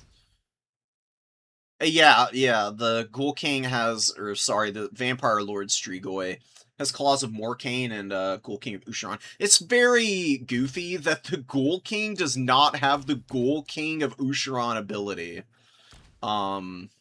Just don't ask CA what the thought process behind that was. Oh, the Vampire Lord does have Gaze and a Gash. So what, they've got the same kit, basically? Keep it from the Just Vampire Lord has a couple of extra abilities, I guess. Alright, cool, fair enough. Ungol Raiders posted up. Ungol Raiders are solid against the Counts. They have awful leadership, so they can be terror-routed pretty easily.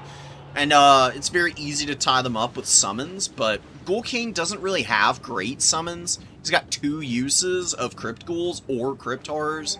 And it's a fairly expensive summon as well. Although a Crypt Ghoul summon on Ungol Raiders wouldn't be bad. I mean, you can outright kill them instead of just tar pitting them like the zombie summons. Ungol Raiders, the best thing to use them for is shooting Crypt Horrors. Crypt Horrors just melt under any kind of concentrated, like, bow fire or just missile fire in general. So they have awful armor. You can see the, this is the magic tree of, Bordello Landing. See it, like, glitching in the air here. It's kind of hilarious. Chimera is getting bullied by Spirit Leech right now, and, yeah, Buddy is, about to get slapped in the face again by the Vampire Lord. Going for the landing. Yiffer's micro is getting better and better. Every time I watch him play, he's making, much more practiced, micro moves, like pulling the landings off and trying to, like, drag his opponent's, caster to the ground. Bray Shaman of Death is in danger. Does not want to get attacked by Vargas and the Vampire Lord. Chimera jumps back up in the air, and immediately we've got Creator going after it again. Chimera is flying around. Is it going to try and land? It really needs to get on the ground. It's getting wrecked by the Ghoul King, the Vampire Lord. Ooh, does land and is finally going to get the engagement he's been looking for all game. He's got some Ungor Raiders who are poking away at the Vampire Lord now. Minotaurs are on the far side of the formation. One of them is just fighting against a million Cryptars over here. Oh, and the Bray Shaman did get charged by the Vargeist. Drops a Buna on these guys. Not really a good target for Buna. Just shoot them with your archers and, just shoot them with your archers and countercharge the Senegors, and you'll clear them up just fine. Just running away from those guys and getting the Bray Shaman in a position to hammer the Vampire Lord with Spirit Leech probably would have been better. Good Cryptor summon. Cryptor summon to actually self-peel for the Vampire Lord so you can actually get out of that fight. It was really bad. He was getting clocked by the Minotaurs and the Gorbel.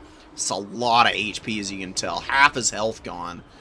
Yeah, and the Minotaurs and the Gorbel having a good old time over here against the Cryptars. They're also getting shot to death by the Ungor Raiders. This is fine.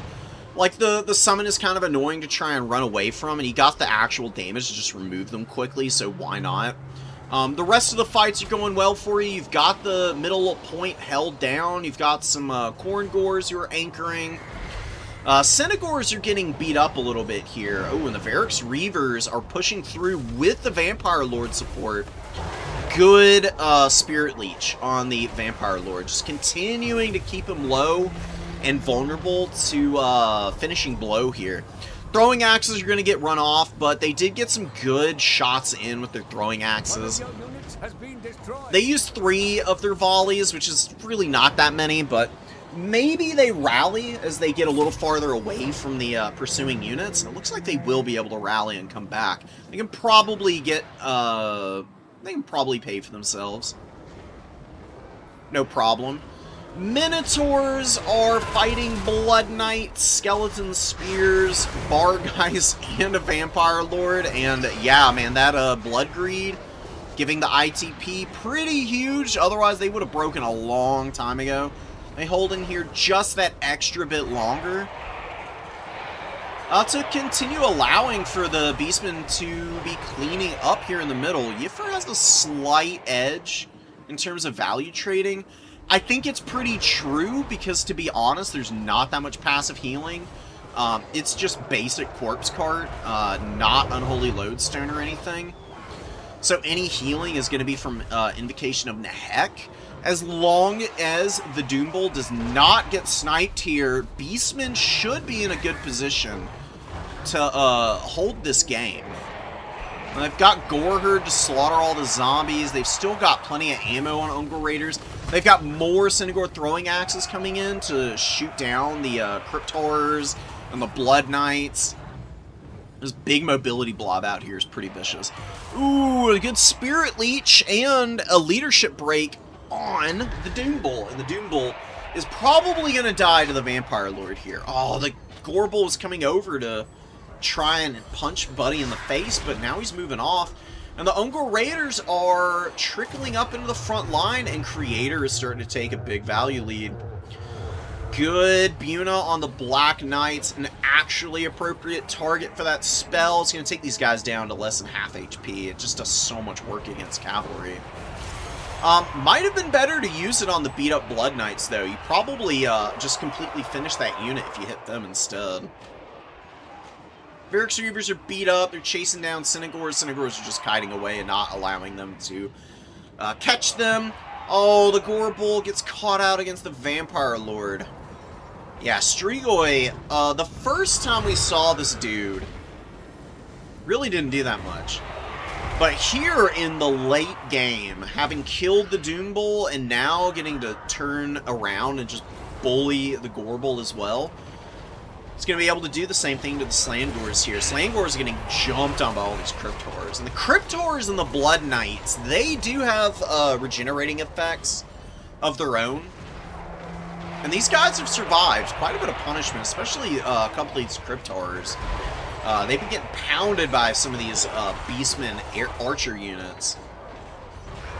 Uncle Raiders, Uncle Raider value is not nearly as much as I thought it would be. Probably because of stuff like this. Gotta be really careful about overlapping your units like that. Does not really do a whole lot of good for you to have them in a position where they're trying to fire over one another, because a lot of the bodies in these two units are obstructed, which is lowering their DPS by a fair margin. Well, about the 8-minute mark, they probably could have used almost all their ammo if they weren't constantly obstructing each other. Yeah, this happens to the Beastmen a lot in this matchup. This is what I'm used to seeing for the Beastmen against vampire counts. They just run out of steam, and the big, scary combat lords for the vampire counts just completely outclass the solid value trading that the Beastmen offer on the majority of their units. I knew it. Unending glory is yours. I mean, this is really one of those matchups where it's the unstoppable force meets the immovable object. Counts being the immovable object, obviously. Beastmen are just really aggressive and they love charging stuff down, but if they run into a faction that's got a backbone to it and has a lot of heals, and you can out-heal the shock damage that the Beastmen do, Beastmen fall apart really fast. I love the Konigstein Stalker inclusion. This unit is stupidly good. It's a cheap skeleton unit with full cap weight, which cannot be undervalued for a faction that has no cap weight. That has no full cap weight below 600 gold other than the Konigstein Stalkers. Because if you want full cap weight on infantry as the undead, you have to spend for Crypt Ghouls. Crypt Ghouls are 600 gold, and they're also really low armor, so they're pretty vulnerable to a faction like the Beastmen, which means you'd be relying on Graveguard. Having the Konigstein Stalkers just means you have something that can get up on a point, poison things, and make them less effective, and also have, you know, a solid enough shield with decent enough armor values. Pretty nice.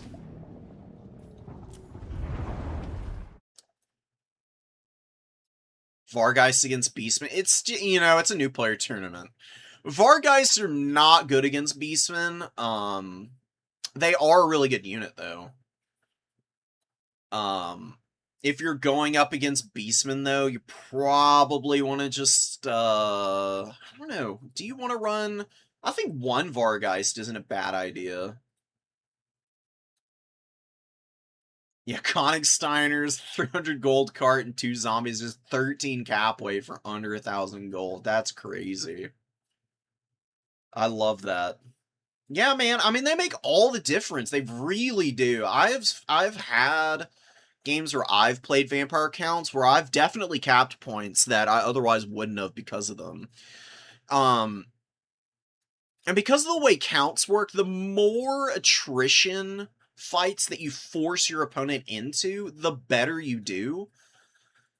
And since the Konigstein Stalkers can force caps early for such a low price point on a faction that otherwise struggles to hold points in the early game, you can force people to panic and get them into a blob fight early that they really would be very unwise to take otherwise. But because they're like immediately losing the cap race, I've seen people take dives way too early just because they're getting worried about the caps. Because counts are really good at getting and holding caps in the late game. As long as they don't get tabled, you know, in the early moments of the game, as long as they can survive the magic that people are going to be trying to use to, like, counter all the zombies and skeleton summons, and then also just trying to, like, kite around horrors and trying to shoot them down. As long as you can outlast your opponent's ability to pressure you from afar, as the counts, you don't really have much to worry about in the late game. You got so much terror and fast swarming units that can just like rush in and steal points away once the battlefield gets broken up, that you're usually in a pretty good spot to be able to just kind of play cagey.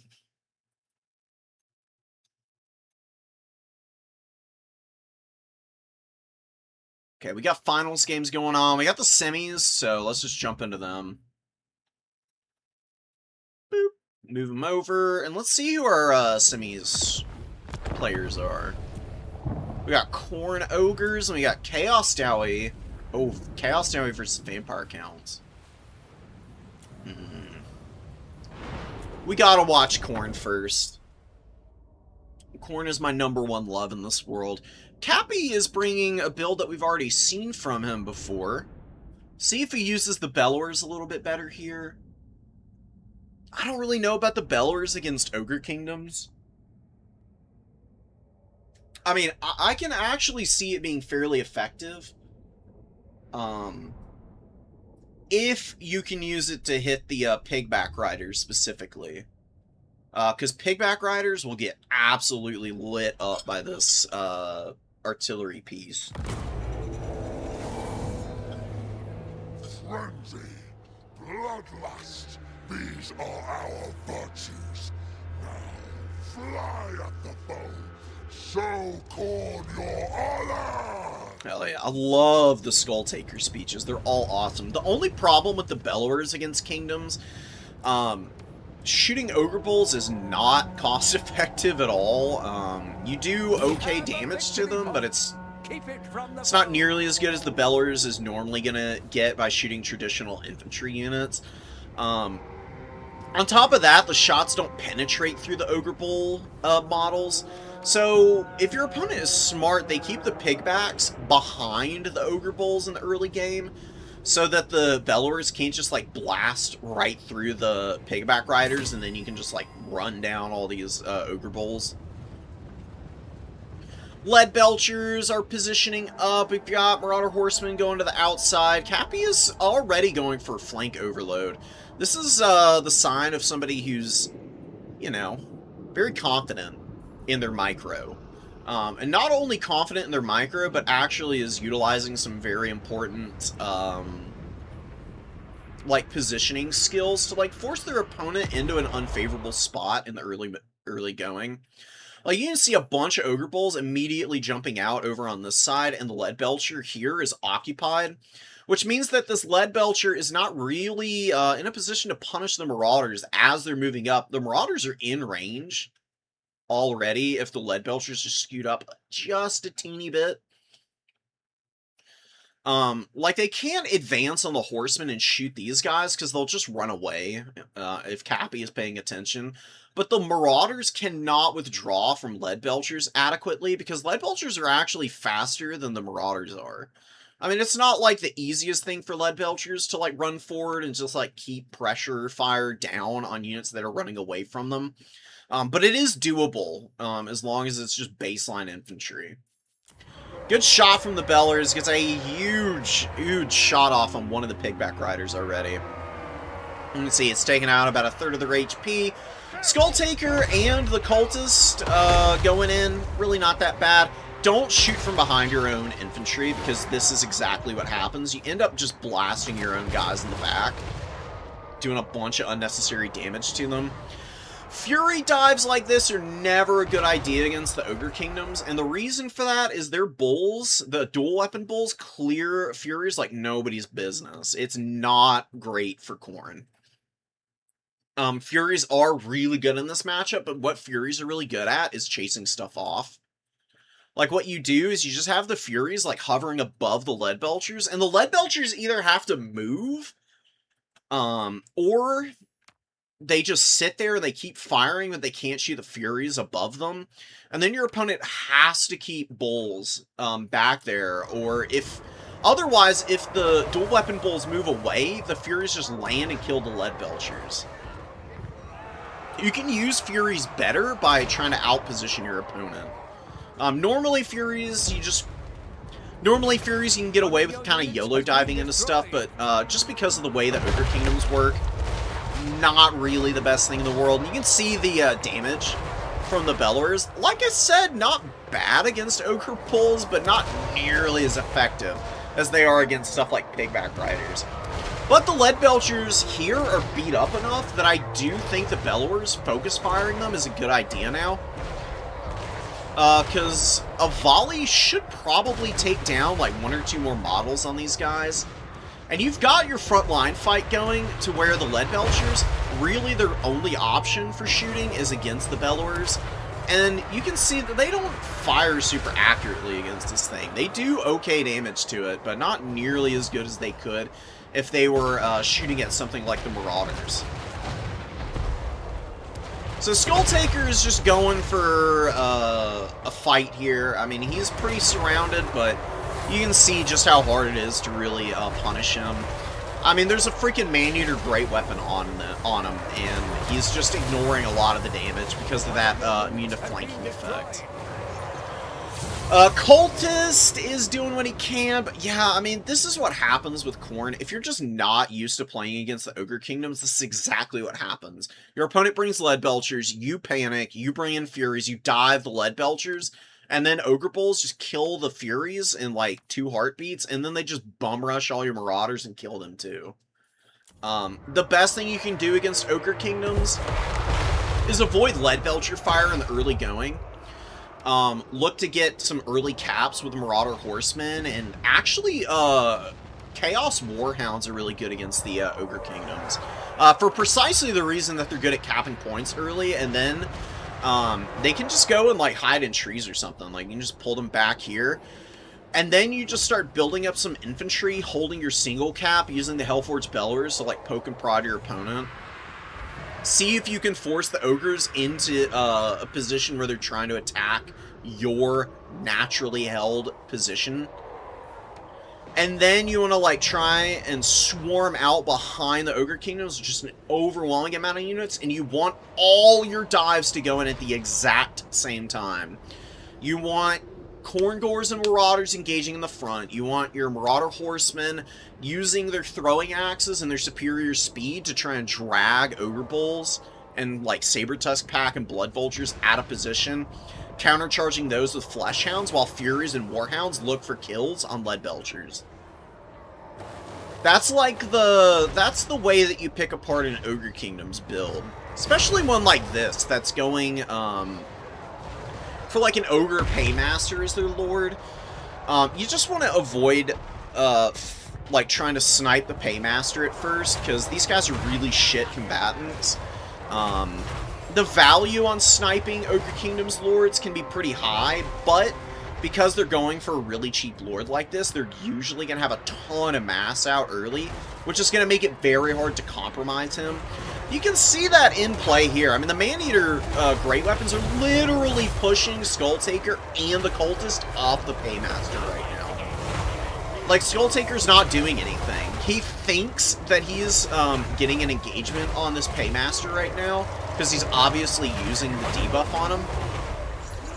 But the Man-Eater Great Weapons, because of how chunky they are, I mean, 1,700 mass.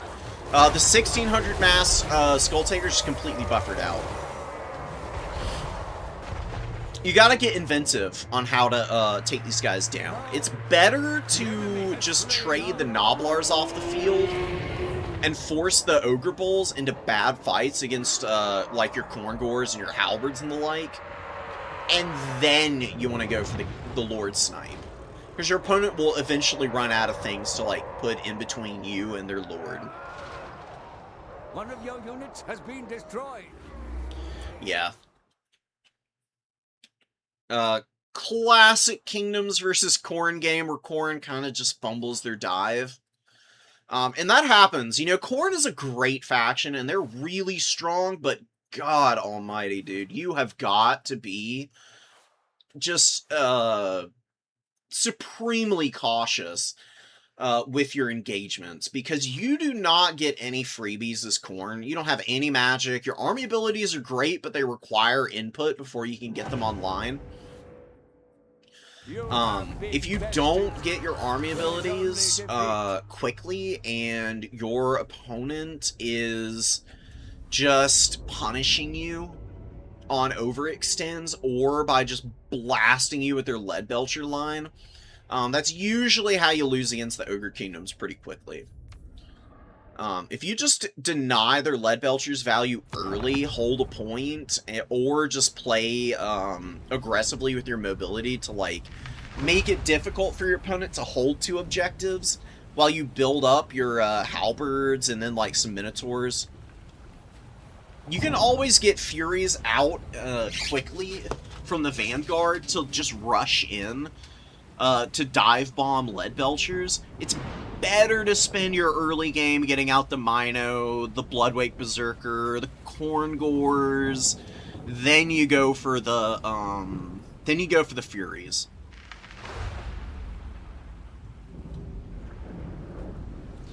Bellower's got 1400 value. Like I said, it's not bad against kingdoms, but it falls off pretty hard if you don't get to shoot the like the Nobbler Trappers and the like. It's actually okay against Saber-Tusk Pack too.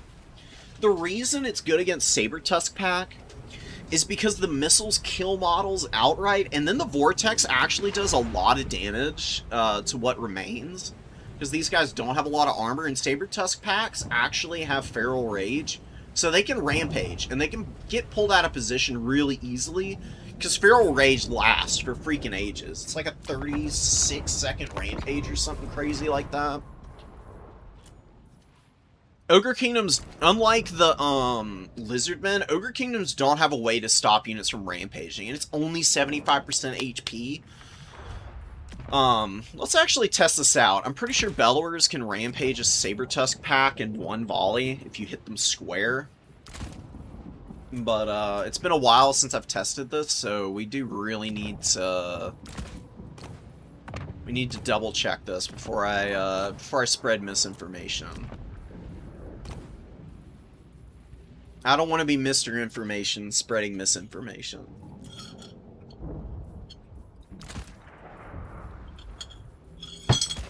Paymaster, we'll do like 3 Saber-Tusk Packs. we'll run a Helford's Bellers and we'll just have a Skull Crusher in here just for funsies. Skull Crushers are not bad against Ogre Kingdoms either. The extra entities on these guys actually makes them really good at killing Ogre Bull dual weapons. Because unlike Minotaurs have the same number of models as the Ogre Bulls. Minotaurs can sometimes get bounced around a little bit on the charge against Ogre Bulls for some reason. It's just a weird thing with the way mass works. But the Skull Crushers, they don't flinch when they charge Ogre Bulls. They just collide right into them and immediately rip them apart with their charge bonus. You don't want to go for more than one, but they can be pretty effective at like clearing Saber-Tusk Packs. Even Blood Vultures can get folded up because these guys just have a crazy high charge bonus. They're really good at keeping things off the Bellowers. And, how appropriate. We're gonna be on, the land battle map in Ogre's Folly. I mean, what's not to love? It's like a new map, by the way.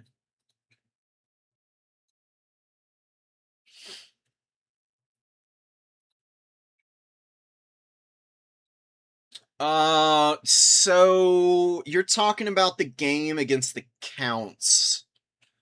Oh yeah, when you were playing Beastman, duh. The best thing you can do against the, Strugoi Vampire Lord is just punish him when he lands, and get some Synagore Throwing Axes to just follow him. Synagore Throwing Axes are probably the best counter against that guy, because he can struggle to catch them. They also do really good damage against him. As long as they're fairly close, they'll just absolutely farm him for value. Skull Crushers! And we'll spread out here. But yeah, you see. And they kind of get stuck in the vortex. Doesn't quite rampage them, but it's got them nice and low, so they'd be fairly easy to rampage with a follow-up shot. Or you can just ignore them, and since they're like a little beat up now, you can force an engagement against them by using some Marauder Horsemen to like chip away a little HP. And then they'll just rampage to their death into something that you throw up into them. Skull Crushers just absolutely annihilate them on the charge. And Ogre Kingdoms really love swarming with Saber Tusk packs. Like, what the Ogre Kingdoms want to do with Saber Tusks, they want to, like, force your skirmishers into a retreat, or they want to just surround your units, so that the Saber Tusk's, like, 70 weapon strength can be used to full effect.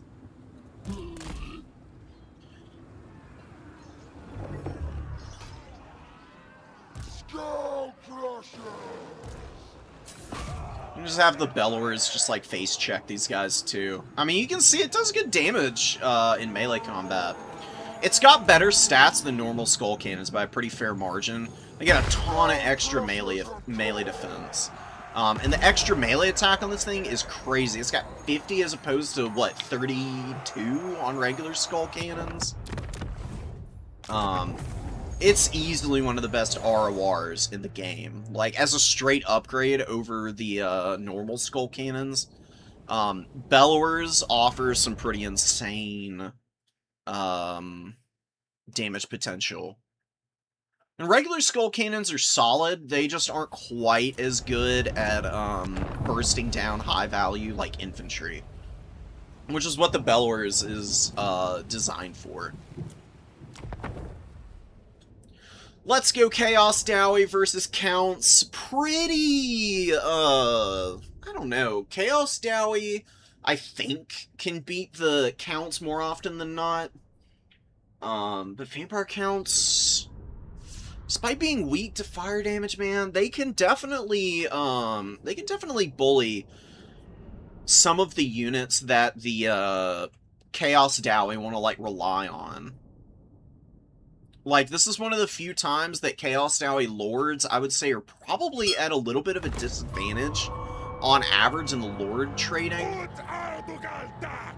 Like, if they're on the Bale Taurus, they can fight these zombie dragons just fine. But the thing is, we're seeing a Necrarch Vampire Lord here. The Von Karstein Vampire Lord has Storm of the Night, which is like a Spirit Leech effect against flyers. Just really strong against the Bale Tauruses. It is so good at disrupting them from being able to, like, land and do what they want to do, while also chipping them down. Von Karstein Vampire Lord also has a pretty good spell kit where he's got Flock of Doom, which is amazing against these Hobgoblin Wolf Riders with the fire arrows. These fire arrows are really annoying. I mean, they do a lot of damage, and especially against any units that have regeneration, which is a lot of units for the Counts. I mean, all the Corpse Carts, the Crypt Horrors, Varix Reavers have regen, Strigoi Ghoul Kings and Vampire Lords have regen, Terrorgeist. You name it, they've got the fire damage to kind of punish that. And Oglacon's Wolf Boys especially are annoying. Because not only do they do flaming damage, they also have the flammable effect, which increases your weakness to fire damage. Maximilianaire actually kind of informed me the way that the resistances work. You can't make resistances go negative. The reason that fire weakness works the way it does is because it's not lowering any of the, like, resistances that are already there. It's making your units weaker to the fire damage.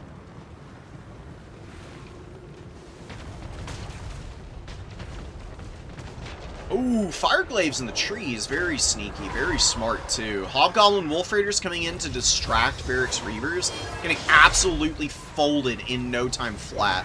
Yeah, Flaming Sword of Ruin went down on those. That's not a very good Flaming Sword of Ruin, honestly. Like, this unit is incredibly flimsy at the best of times. Their damage output against 110 armor regenerating Black Knight is, yeah, definitely not it. Something really cool about Black Knights is that they have Strider. Honestly is pretty nice on those guys.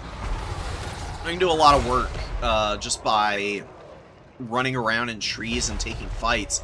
I don't think a lot of people are like, especially for newer people, knowing what units do and don't have combat advantages in like forests and in water is like a really easy thing to learn, and something that is very notable for how it affects the value trading, particularly in really chaotic games. You know, Blood Knights actually don't have Strider, unlike the Black Knights. Like, Black Knights just straight up have the ability to fight effectively anywhere, and then Blood Knights are just too proud to fight in the forest. They literally only want to fight in trees. They're too cool for anything else. Infernal Guard Fireglaves are an anti-large unit, but they only have a bonus of 5, so honestly, just like running into them and face-checking them and dropping zombie summons, definitely the right way to go about attacking this position. Blood Knights and the like are taking out all the Hobgoblin archers. Doing a damn good job of it, so the Crypt Horrors would be doing well. The problem is that the Infernal Ironsworn are holding up really nicely. And there are still enough Hobgoblin archers around to still put pressure on those Crypt Horrors. All you need is like a couple of Hobgoblin archer units to really punish these regenerating tools. You see the Sorcerer Prophet of Fire is actually landing in here, beating up on this Balefire Corpse Guard really nice. Chaos Dowry Warriors are holding. You've got the Chaos Dowry Warriors here with the Infernal Ironsworn protecting the Oklacon's Wolf Boys. Brilliant protection for that unit from PJ. Like, doing a great job of just, like, retreating mobility back to infantry and then utilizing the infantry's superior attrition-based, like, stats to just out-trade the mobile pieces. So the Counts are, like, officially committed to just trying to kill all the reinforcements and then maybe reducing everything else behind it, slowly but surely. Blood Knights will just win this fight anyways. They don't get a charge off, they're just going to win regardless. I mean, they're just way too strong for a Hobgoblin Wolf Rider to drag down, obviously. A little bit of a poor trade, but honestly, because Creator is so busy back here, he's microing like a madman currently in the back line. He's not really getting any good fights up front, though. And now he's spamming out zombies. If you are an undead player and you're summoning out like 5 zombies, just a massive wave, something's going wrong. You want to like replace your losses slowly but surely. Summoning like a big wave of zombies is fine. But the problem with doing this is that they all come out of the same spawn point. They're really slow. They have bad cap weight. And your opponent just needs to throw like 1 unit forward to like stop up multiple of these guys. Make it really hard for them to actually get anything going caps-wise. Varix Reavers are running around doing their thing. The Krark Vampire Lord real beat up, dropping, yeah, just using Invo. I forget that he has life leeching at base, which definitely does allow him to cast a little bit more, because you get 2.5 Winds of Magic back every time you use this. I guess does it round up? Does anybody know? I've never actually paid attention to the magic rebate.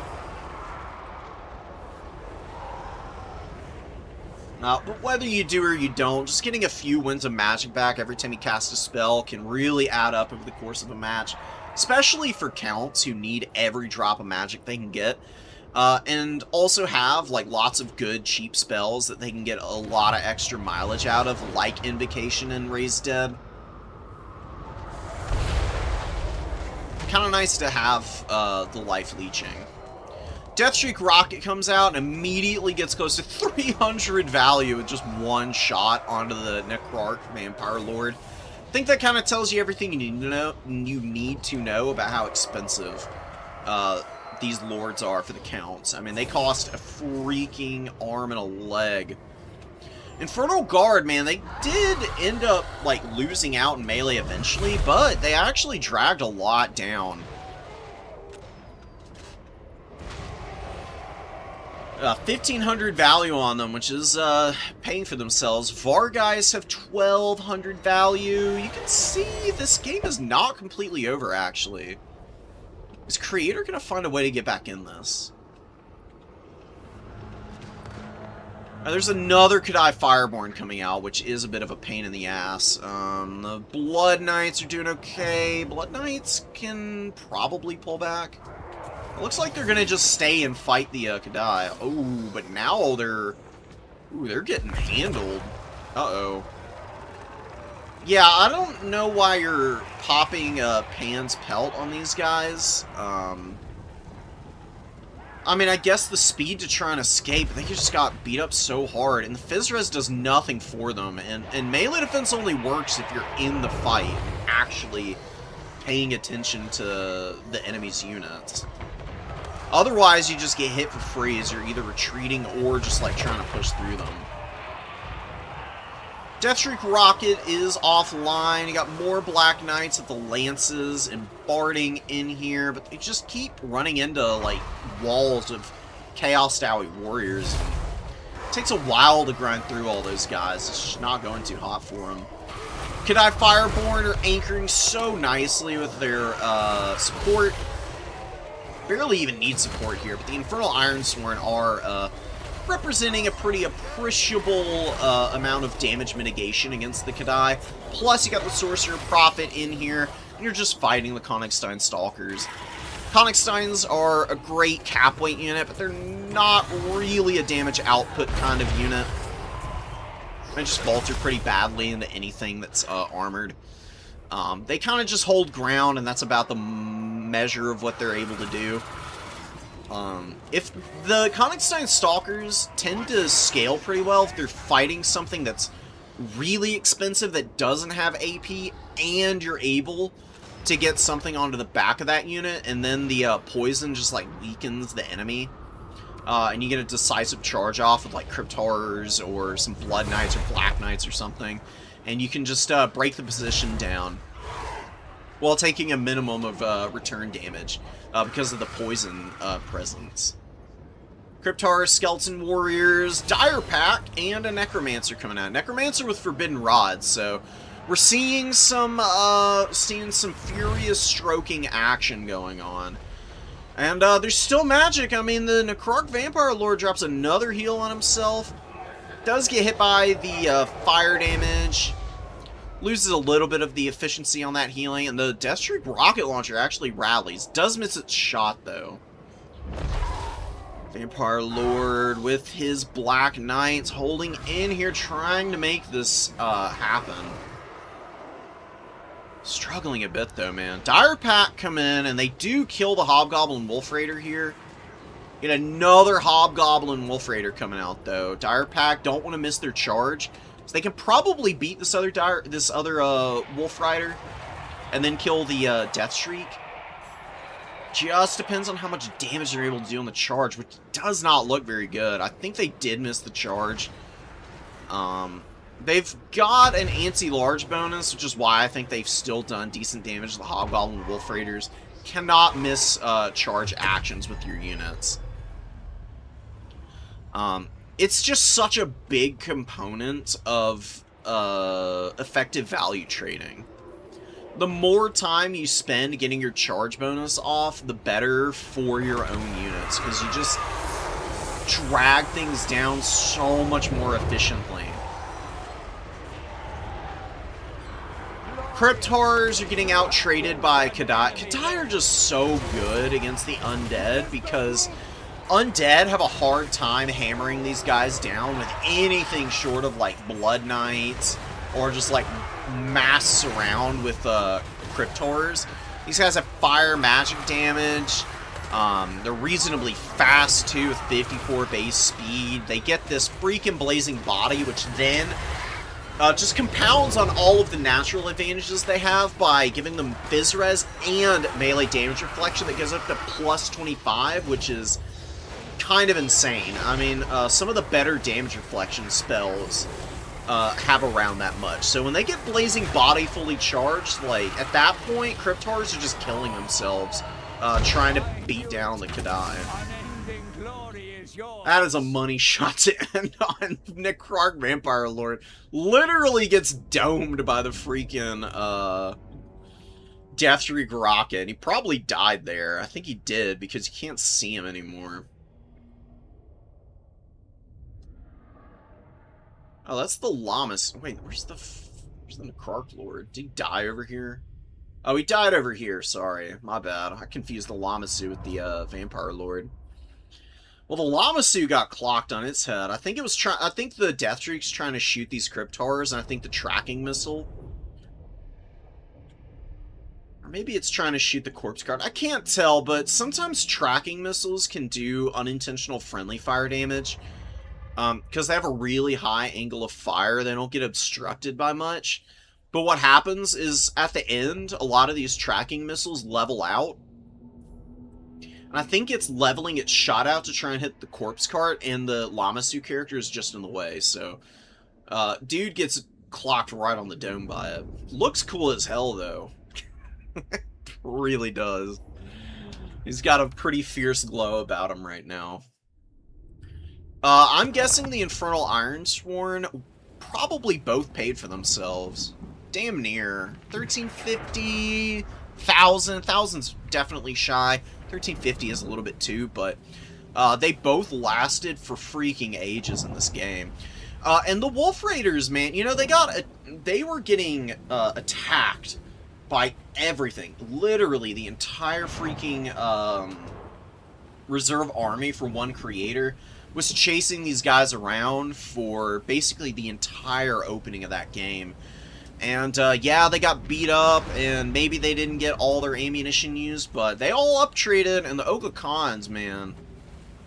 But that, fire weakness imbuement, doing some sneakily underrated work, I think, to really get the, Chaos Dowie into position to just slowly grind this down, in the end game with their Kadai Fireborn. Deathstreak Rocket Launcher got 1,500. I don't know about the Necrarch Lord. I just don't think he's that good. I really think the Von Karstein Lord is probably a stronger option because he just completely shuts down any Bale Taurus play. And if your opponent didn't go for Bale Taurus, he's still got Flock of Doom to, like, hammer the bows and the Hobgoblin Wolf Raiders.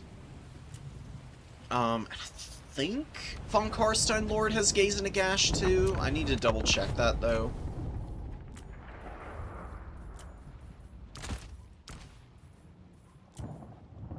No, he's got Wind of Death, which isn't all that good. I don't know. Flock of Doom, Raise Dead, and Invo, you can't really go wrong with. You just Flock of Doom, like, big positions of, like, infantry if they develop, because it doesn't have a cap on the number of units it can hit. If Flock of Doom hits, like, 3 or 4 units, even if they're, you know, fairly high HP stuff like infantry, the only reason Flock of Doom is not really that good against infantry is if they're not hitting enough of them for the damage to be, like, multiplied up into an appreciable amount. Flock of Doom is better against cavalry because cavalry have fewer models and lower HP pools. So the damage that Flock of Doom does is a little bit more efficient because of that. It does the same amount of damage to infantry, though. It's just that infantry can eat the damage a lot more effectively than cavalry can. But it doesn't matter if you're hitting, like I said, 4 or 5 infantry units. And there were a couple of blobs of... there were definitely a couple blobs developing for the Chaos Dowie. Could also run Purple Sun Azirius. Like, that's definitely better than Pan's Pelt. Pan's Pelt is definitely a campaign spell. Like, it can work there, but in multiplayer, it's pretty mediocre. I mean, people are either gonna, like, just commit, like, a cheap unit to sacrifice into your unit with the buff, or you're using it, like what we saw there, in a desperation moment where it's just not going to make a difference for whether your unit survives or not. Maybe there's a combo there to use against the Chaos Dowie, but I didn't really see it. which makes me wonder if perhaps just going for a blob punish and then heals and raise dead isn't a smarter idea. I don't know if you need a zombie dragon either. Hellsteeds are really, really fast, and these guys are hard to hit on these Hellsteeds. As long as they don't get bonked by the Death Shriek rockets, I think that you can have a perfectly fine time just running this guy around as just a, you know, a spell channeler, especially if you're going for the Forbidden Rod techs. But I am not accounts main. Maxi is definitely the guy who would know. Rip our hero. Yeah, Kadai are impossible to kill. Okay, it is a dogshit matchup for counts. Okay, cool. I've seen some counts players winning it lately. Just like a few times, but I mean, I do imagine that on the whole, on average, unless you're like a specialist counts main, probably don't want any of the smoke from them. Okay, every spell effect goes one tick over what it says, so it's 2.6. Okay, that's all it rounds up to. Good to know.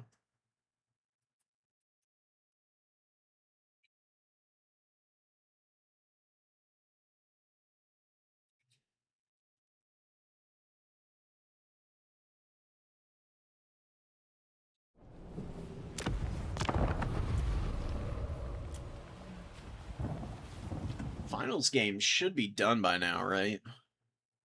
Yeah, there it is. Finally. Okay. They were probably just taking a little extra time for picks and bans, because both of the finalists today are guys that starting out nice and fresh, really.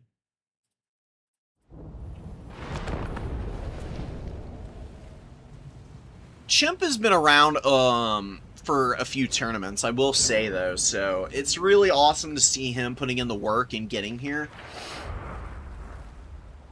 PJ, though, I just can't remember if I've seen him in a previous new player tournament or not, but it has not been more than like one or two at most.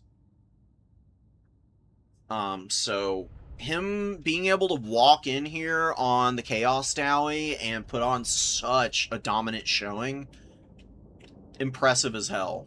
It's no easy task jumping into multiplayer. And hey, I mean, it's not easy being rusty in multiplayer. I found that out firsthand. I've known it before, but it's always nice to jump back in and be humbled by the fact that lack of practice does not make for a good player.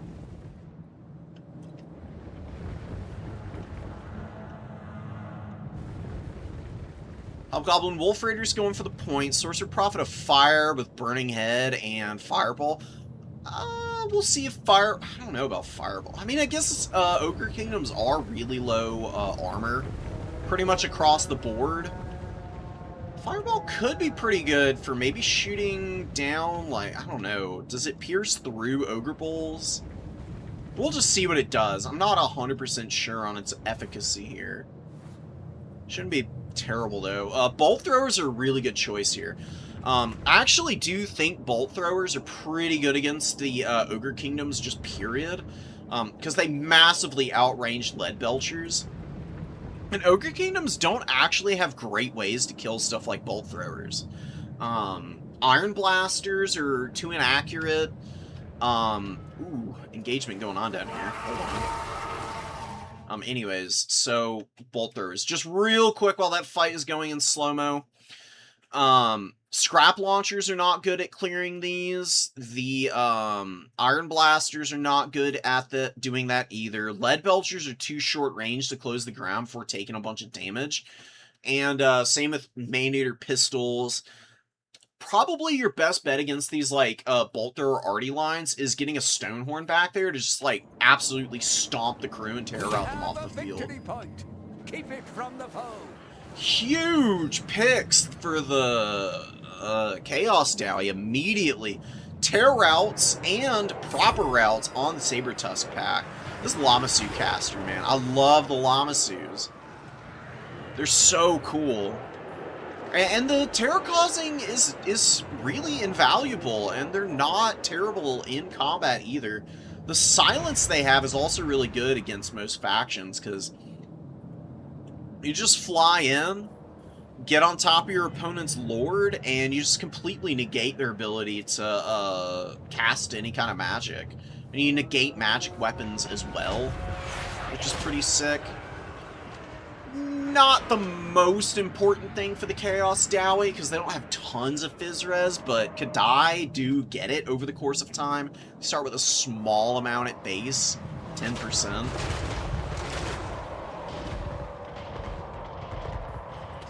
Really, the nice thing about the Lamasu casters is they just, for amount that is intended for, like, caster lord, it still scales really well into the late game. That is a... Ah! That's why you don't blob up your Noblars, man. Oh my god. This is a game-winning Burning Head. This might win, oh my god. Oh my god, no! Oh, the entire front line immediately buckles. All the Noblars are running. And half of them are shattered already. Oh, God, goodness gracious.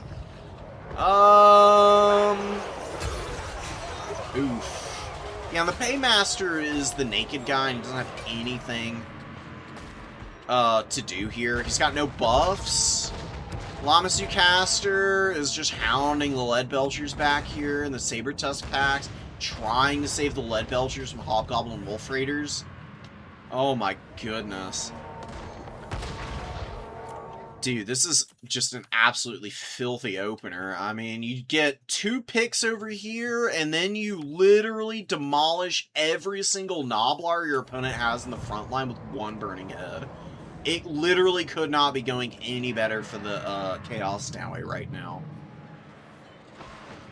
Are the Ogre Kingdoms going to be able to find a way to rally here? Or are they already cooked? That's actually kind of... This is one of the rare instances where I absolutely 100% unambiguously agree with the decision to use a Burning Head on something it does no damage to. The Lead Belchers they're not the most resilient on leadership. They've already taken a bunch of damage. Why not use Burning Head to lower their leadership and start terror routing them when you've got a terror-causing unit here? Kind of genius, and another huge win. And yeah, the Paymaster just gets absolutely slapped up by the Infernal Castellan with his little halberd musket over here.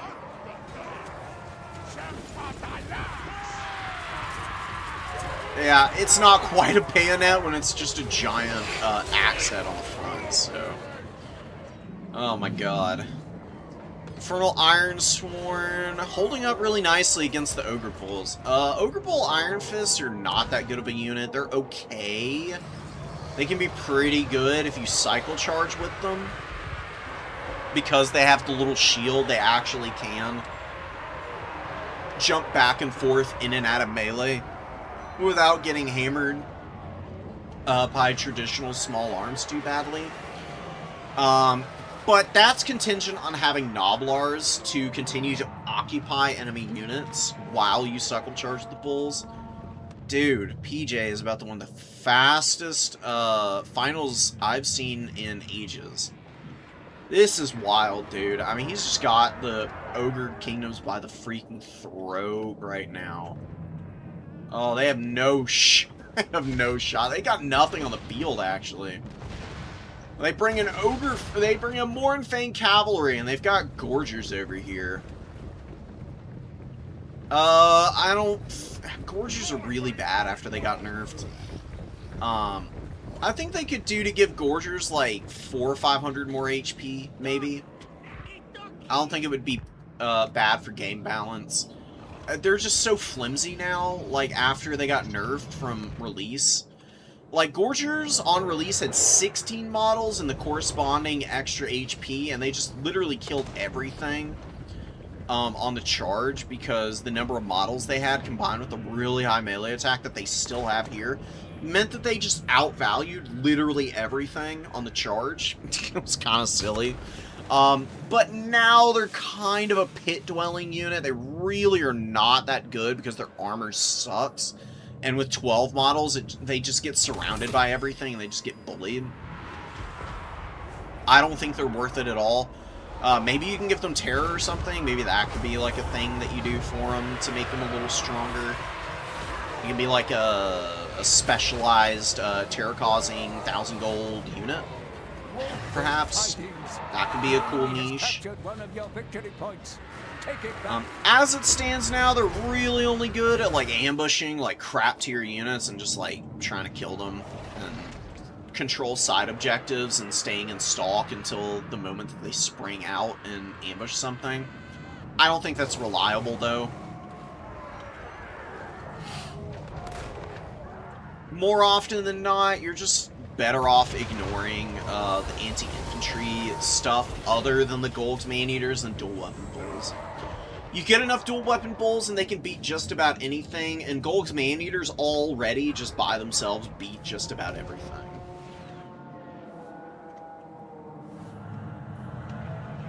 Ogre Kingdoms are staying in this one. They are breaking the Lamasu character. This Iron Demon and the Kadai, though, are going to be annoying. Wolf Raiders are doing fine. If the Mournfangs maybe traded a little bit better, they could be in a position to potentially swing some kind of a comeback. It's such an uphill climb, though. And PJ does have a lot of supplies. He's brought 2 Hobgoblin Wolf Raiders out to go cap the number 2. Holding his number 3 just fine, and he's doing very nicely just to cap his opponent's back point and force spawns over here. This is really disruptive to Chimp trying to find some kind of way to lock down objectives to have his home point on his side of the field capped up by his enemy. You got Chaos Dowie Warriors and the Infernal Irons who are fighting the Gorgers. You can see the Gorgers are taking a lot of damage, and their damage output really not proving to be all that impressive. They're a cool unit. They've got cool animations too. They do these really fun little like leaping uppercuts. There we go. They slam down. Again, the problem with the Gorgers has never been their animations. It's never been their stats. It's just the fact they lost multiple models, like, you know, 25% of the unit is just not there anymore, which makes them so vulnerable to crap like this. They're gonna melt with this Hobgoblin flanking them. Oh my god, oh my god. Ah! Went from like half HP to nothing. Dude. Oh, the 15 armor is so bad.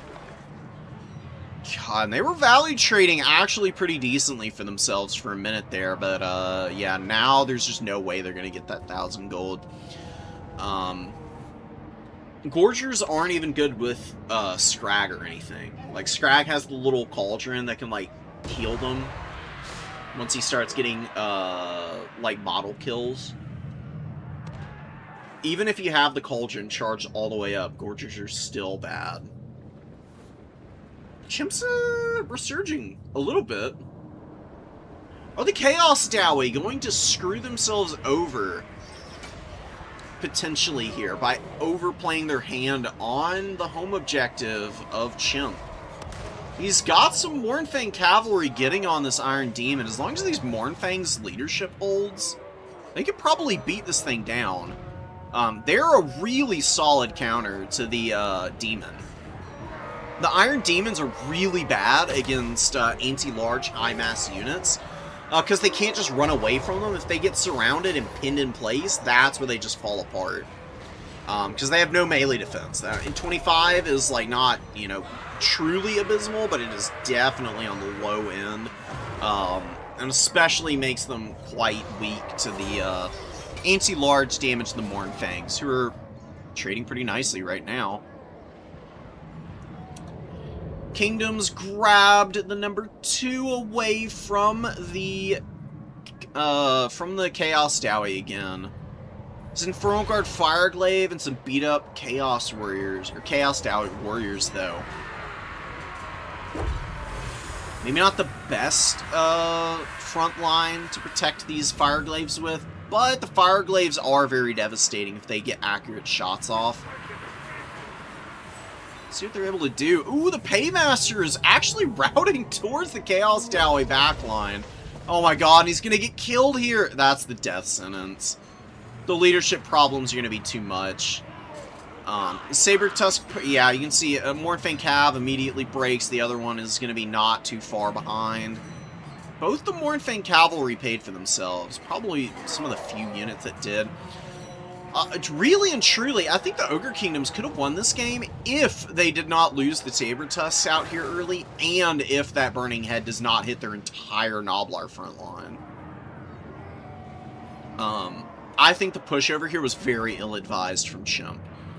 Like, okay, Saber Tusks get killed over here, but just rotate, rotate some other units over. Like, just send some Ogre Bulls and, Pigback Riders over there. Because your opponent has Bolt Throwers back here. And, like, rushing artillery really early is almost always a bad idea. Because your opponent brought the artillery to force you to dive early, and they're going to be very keen on protecting them. Start pulling your opponent's attention to other parts of the battlefield, then think about going for the dives. Because if you can, like, force them to divert forces from their main formation to try and protect their double cap, that's when you start seeing vulnerabilities and better opportunities for the artillery dive.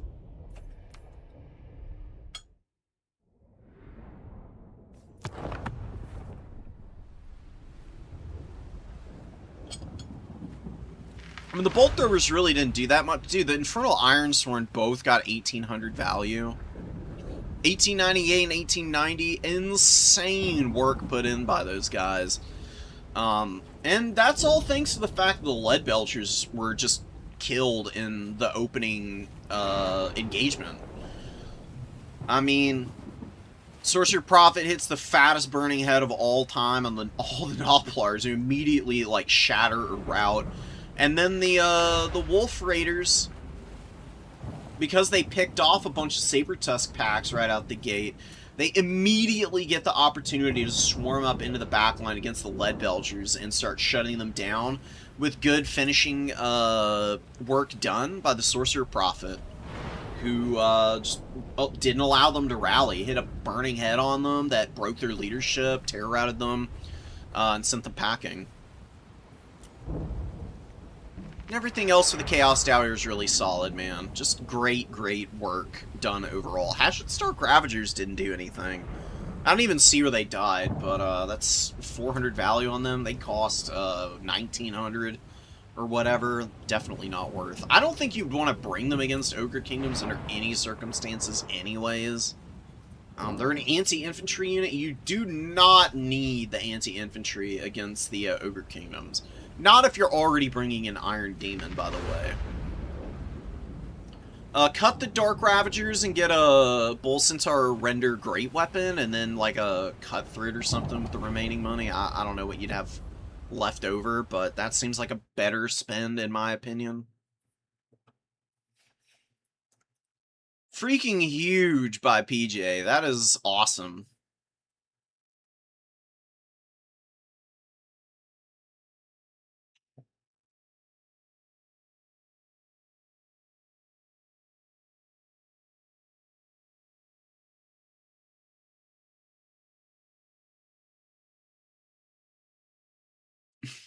How much? Okay, so that burning head probably didn't actually get that much value in terms of just like sheer damage done to gold value. It probably wasn't more than like 800, which is actually not even that big of a burning head. Or at least I should say it's not the biggest burning head I've ever seen. That's definitely on the upper end of damage. I've seen Burning Head get like 1.5k value before. Don't ask how that happened. It was gross.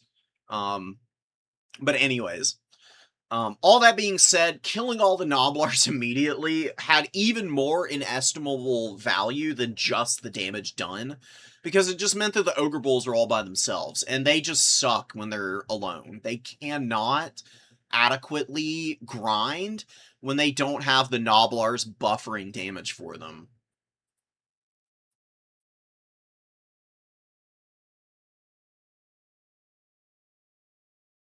Yeah, there you go. Bird is very experienced and would know. Bird's been playing a lot more than me lately too.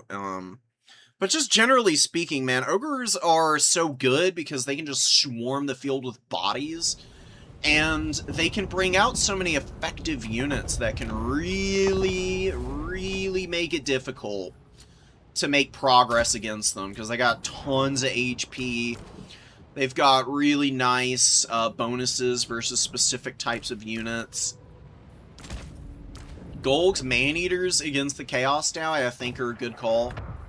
I just think they're good in every matchup. Just unambiguously good, whether you bring them in the start or in the reserve, and you just prioritize them as, like, your first summon out or something.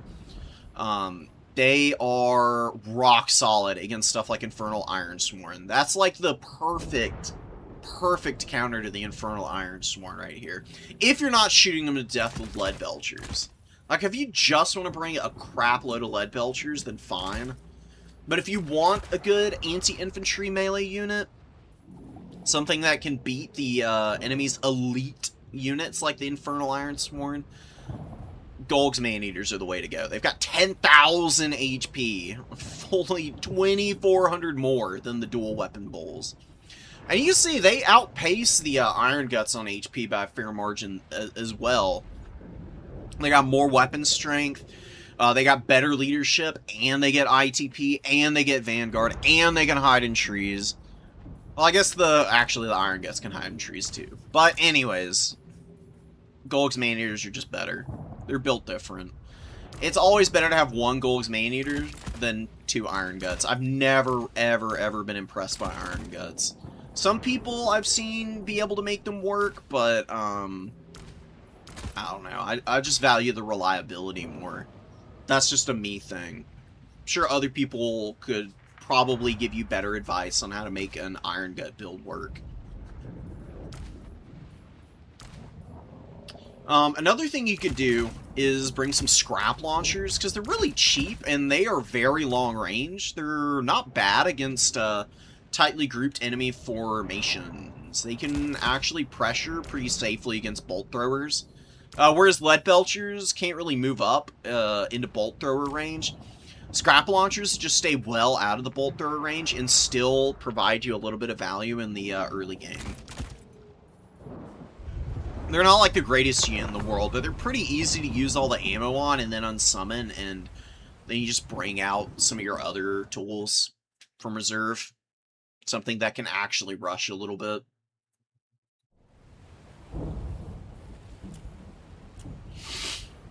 I'm curious how this Khorne Norska game went, and I'm probably going to do this game, maybe one more, and then call the stream.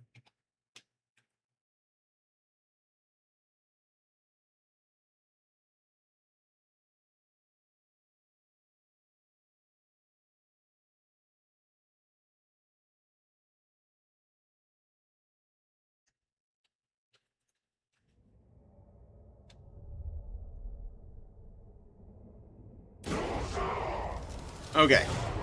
Oh, we're on Borderlow Landing. Okay. Bloody your blades, my warriors! Once the day is done, you will bask in glory. Did Bloodchill play a game on Borderlow earlier? What is going on? Anyways, you know, it doesn't even matter. Norska versus Khorne is a brutally tough matchup for Khorne. I mean, Norska has... Oh, they've got a lot of really annoying units to deal with.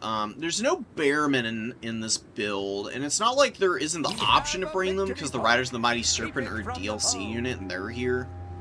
Also, Great Shaman, also a DLC unit. I mean, rejecting the Bearmen is very sporting. Bearmen with great weapons are just like a hard counter to, like, Khorne doing anything. It's really annoying. They've got a buffoonish amount of HP. They get rage and all these other crazy, stupid effects that just make it impossible to grind them down efficiently in melee. And then stuff like Hellforge Bellowers just gets, like, poked to death by all the mobility that Norska has, which is so numerous that it just overwhelms stuff like Minotaurs eventually. You can see the miners are just getting filled with the javelins, too. This is another issue for Khorne. Is that, like, your otherwise solid anti-large units can get bullied here pretty badly. Just by virtue of having a million Marauder Horsemen on the field. You got two Horse Masters, and then a couple of Javelin Horsemen, including the Arwar over here. Pretty nice stuff. Cultist getting into the front line. He does have Icon and Gate of Khorne. I really love the Foot Cultists with Icon and Gate. The summon is awesome, and then Icon gives them leadership and perfect vigor, so not only can they get huge value out of the summons, but they themselves, being efficient combat characters, can also get some pretty good upgrades. One Fury goes down. A Plague of Rust on the Cultist is definitely hurting him. It's taking a lot of damage in this fight now. Mostly because of the Berserkers, and yeah, the Furies land on Berserkers and they just get deleted. Furies are normally a really good unit for Khorne, but I think they're probably one of the worst options for mobility Khorne can bring in this matchup. Because Ice Wolf countercharges fold them up, Skin Wolf countercharges fold up Furies. Furies actually get completely stomped if they get charged by a Skin Wolf, because Skin Wolves have really high mass, so they just absolutely crush them. Yeah, this is just like classic Khorne, Norska. Marauder Hunter Javelins and a million Marauder Horsemen just absolutely laying waste to the entire, like, mobility core of Khorne. And Skarbrand is too expensive. Like, Skarbrand would need to be going for a snipe on the Shaman if he's going to really do anything impactful, and it's just not going to happen. He's not going to have the time. Cultist is being forgot about on the back point, too. The Khorne Cultist summon is definitely one of the few effective ways to, like, really break open this formation of Norska. You can either drop it behind the champions and have the Bloodletters run in against those guys, or you drop it in the back line and they just go and push back the Marauder Hunter Javelins and anything else back here and just really make a mess of the backline formation. But right here, yeah, Khorne is just screwed. I mean, Skarbrand is dead, the Minotaurs are dead, the frontline units are dead, the only thing that's left is this Cultist, and even he's going down in a minute here. You can see him just getting absolutely torn apart by the Berserkers and the Norscan Ice Wolves, and he's going to route too. Woof! That's a record, man. Owie. Yeah, I don't know what you do to beat Norska as Khorne. This is probably one of the worst matchups that Khorne has. I mean, Norska just fights toe-to-toe with you, and they out-kite you, so there's nothing that you're going to be able to pull off here. The best thing that I've seen against Norska was, like, chosen dual weapons, and then just tons of Marauders. I think it was Valkia actually supporting in the sky. She was actually fighting Chimeras pretty effectively. If there's double Chimera though, she's in trouble. Oh, I just don't know what you do, man. You probably do need to bring some tricky off-meta builds to try and, like, throw Norska for a loop and just see if you can, like, force them into fights that they're just not prepared to be bad for them. Probably the best that you can do. Starting to prefer Pistol Ogres more than the Lead Belchers. I mean, the Pistol Ogres are also just good in melee combat. Lead Belchers are not good in melee combat. If lead belchers fire all their ammo, they'll get more value, though, than any pistol ogre can. Pistol ogres will probably get you, like, a decent amount of value. Really, what the pistol ogres are good at is shooting flying lords. And the lead belchers are better at just, like, clearing, like, infantry and bodies in general. And because of the way the lead belchers work, they can get, like, 3k value if they use all their ammo and they're using it on good targets. They're pretty filthy. Like, man-eater pistols, probably the most I've ever seen a man-eater pistol get is close to 4k, but that was them sitting on a high elf lord with pistols all game. I mean, they just blasted this archmage to absolute smithereens. And then they, I think, shot her down again. I think they killed her 2 times to get 4k value, if I'm not mistaken. It's been a while since I played that game. I might have casted it on the channel. I can't remember if it's one I did or didn't. What's the request here? One more round 1 Dark Elf game. We had more Dark Elves round 1. I mean, I'm sure you played the game. I didn't see the replay though. These are all old.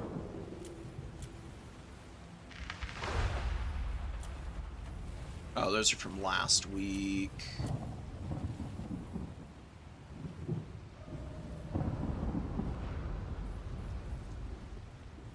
Space Pope Beastman Nurgle Finals. Wait, what?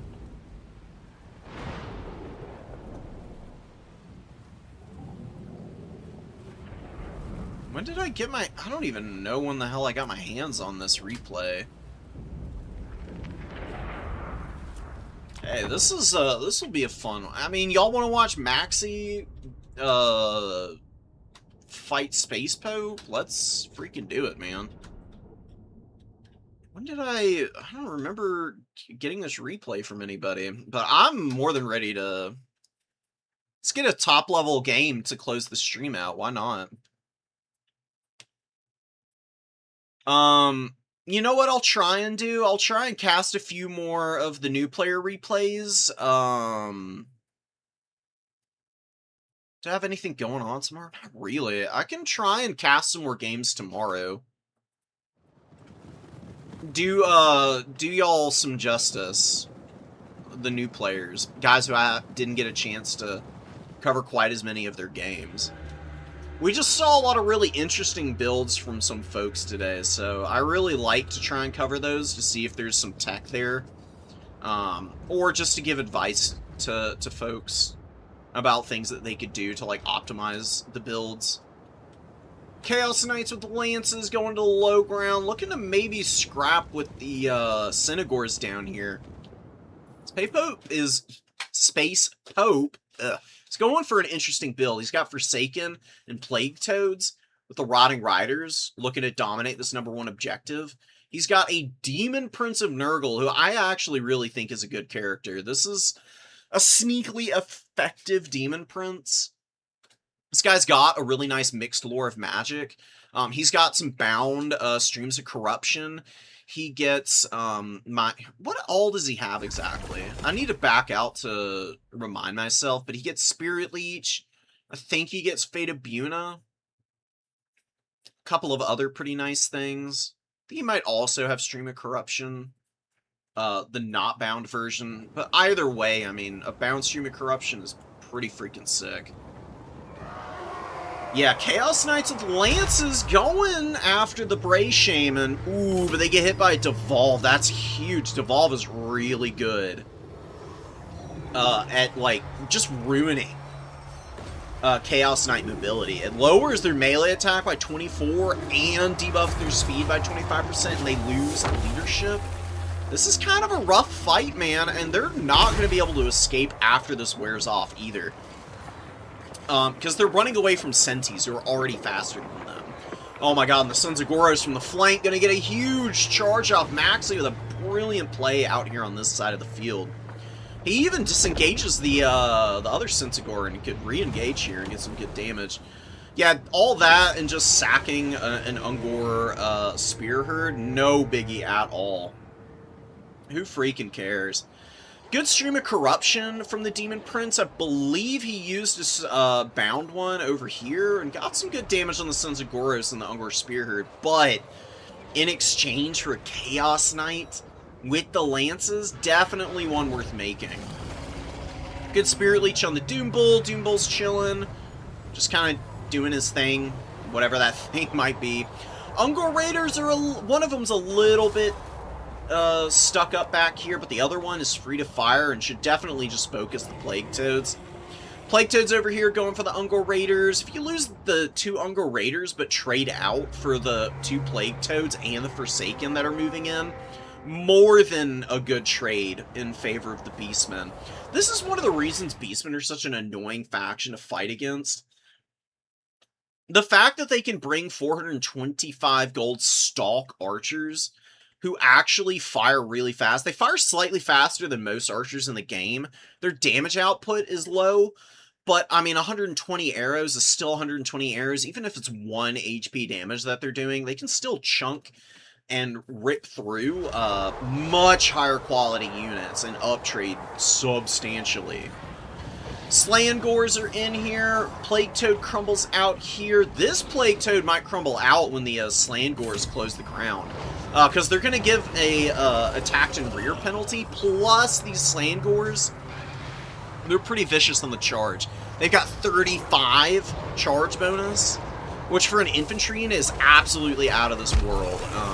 Most infantry have closer to like the mid to low 20s, even if they're a shock unit.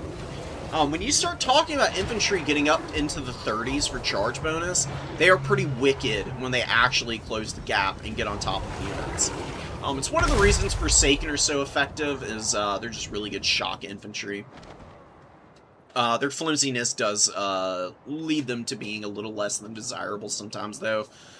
Looks like the massive swarm of Plague Toads and the efforts of the Rotting Riders are able to break a lot of stuff on the low ground for the Beastmen. They're probably going to lose control of the number 3. Space Pope is down in value, but he has done some effective damage to several important targets. He's killed the Sons of Goros. These Synagors are dead. Quite a few of the Ungor Spearherd are gone. The issue is that the Butchers of Kalkengard are out, and this back push has been completely quashed. Butchers are charging up Blood Greed too, and they're getting a little tired, but they'll be able to just sit and replenish some vigor. They'll get some more whenever a Bestial Surge is procced from using Devolve or Traderkin too. Demon Prince is a little hurt. I don't know if you want to use a Fecundity on him or not. Like, maybe if you get another blob fight, you can use it on him just to, like, proc and then maybe heal, like, any damaged units you do have. Good dive out here, occupying the Ungor Spearherd with the Plague Toads and then rear charging with the Fury. It's going to break these guys really quickly. Max is just retreating, continuing to pull back. Ungor Raiders could do to continue the... continue running, but I think they're going to just stand firm and distract the Demon Prince and the Furies while the Slangors and the remainder of the Beastman army goes for the cap on the middle point now. And yeah, Chimera and Razorgore Herd going hell for leather to try and get the Plague Toads. Plague Toads would get folded up by Chimera and Razorgores pretty fast. 1100 on that Chimera. Doom Bull has, like, no value, but that's not really what he's here for. It's just here to, like, deter, he's there really just to deter the Demon Prince from landing too close to him. If the Demon Prince lands and gets popped with the Dazed effect, he'll probably just die because he won't be able to escape. And the melee defense debuff is pretty devastating for him because he's got a decent amount. I mean, 60 is on the upper end for single entities. But going down to 50, I mean, it's a pretty big drop, and then getting surrounded by a bunch of Unga Bunga boys with, you know, 30 armor kind of be a death sentence, to be honest. Pox Riders, Plague Toads. Pox Riders are pretty cool. They do have a little bit more armor than regular Plague Toads. Oh, I'm thinking the Barons of the Bog have 80 armor. Regular Pox Riders just have the base 50. They are better in combat, though, than the standard Plague Toads. Are they going to be good against Slandgors is the question, though. Oh, Butcher's a Kalkengard eating the charge from the Rotting Riders just fine. Doing pretty good. Ooh, but taking big burst damage there for a moment. But now we get a nice devolve. That's going to debuff the melee attack on the Rotting Riders, lowering their damage output tremendously, and now Pestigor's in the back. Oh, with a good Chimera Breath attack from behind, too, right into the core of the Rotting Riders. Plague Toad's crumbling. Oh, and the Demon Prince in a 1v2 now with the Chimera and the Doom Bowl on him. Oh my god, he's getting dumpstered right now. Yeah, there you go, that Doom Bowl, man. Debuffing the stats. And now making the Demon Prince wish he were in another zip code right now. He does not like what's happening. 1,300 value in the Demon Prince, definitely far from paying for himself. Very expensive Lord option. I'll check his spells and whatnot. I'm pretty sure he's got a couple other good options. Like the Spirit Leech here is a great idea because it's Beastmen. Beastmen don't like being Spirit Leeched. I think maybe the problem that Space Pope is running into here is he just kind of committed to a fight too early. He got Chaos Knights caught on the low ground. And then tried to also push up top at the same time, and I don't think he was able to split his micro effectively enough. And Maxie is a top-level player, so he's always going to be able to take advantage of somebody's micro mistakes. I did a great job here. Slandgor's doing their thing, man. Absolutely rock-solid unit. Just really horrifying to have to grind into. Stupid fast, stupid effective on the charge. Amazing infantry clear potential, and then you just back that up with some, yeah, I mean, good mobility. You got Synagors, you got Butchers of Kalkengard, you got a Chimera. Doom Bowl is a reasonably tanky lord, and then you just swarm with Ungol Raider Bowfire and a bunch of Spearmen, and you set it and forget it, and you win it. Ungol Raiders didn't get a lot of value this game. But that's because Space Pope committed really hard onto him, so even though they didn't get a lot of value by shooting stuff, they're the reason that the Chimera is 2,100 value. They're the reason that the Slandgors each paid for themselves comfortably. And also part of the reason the Butchers got, you know, some really nice Blood Greed charge early, just beating up on Forsaken, and then we're able to just easily engage into the Rotting Riders with their boosted stats and damage output, and then got supported with a good debuff spell and some Pestigor support underneath. Super clean Beastmen. Awesome to see. Never saw the Razorgore Chariot. It would have been good against the Forsaken specifically. But there was so much mass on the field with all these riders. The Baron of the Bog did come out at the end, it seems. And then there were all these Plague Toads. Plague Toads weak to Synagors, good at stopping Razorgore charges, so summoning out the Synagore Swarm was definitely the right call.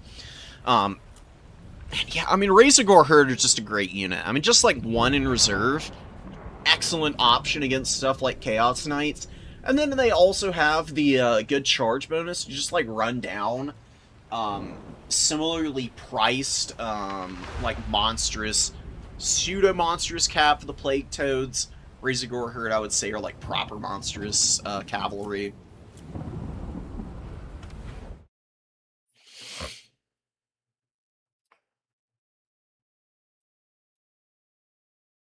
And they get to do some pretty wicked damage against pretty much anything they get a good charge off on.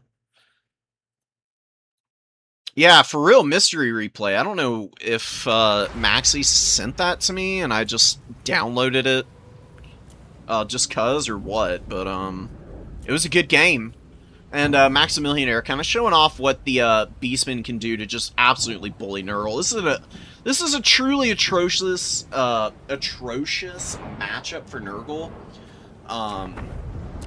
There have been multiple seasons where the win rate for Nurgle into Beastmen is like 20% in favor of the Beastmen. Like, Beastmen winning 80% of their games against Nurgle is not uncommon.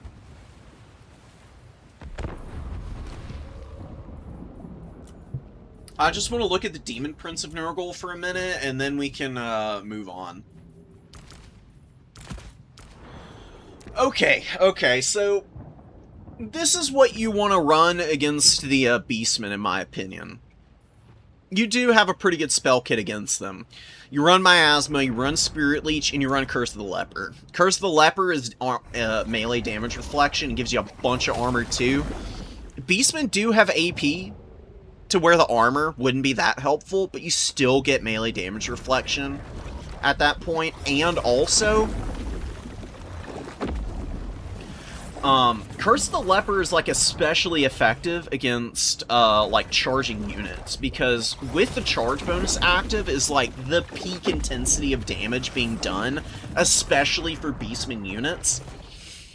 Within a few moments, with an upgraded Curse of the Leper, you can have nuked down the Sons of Goros attacking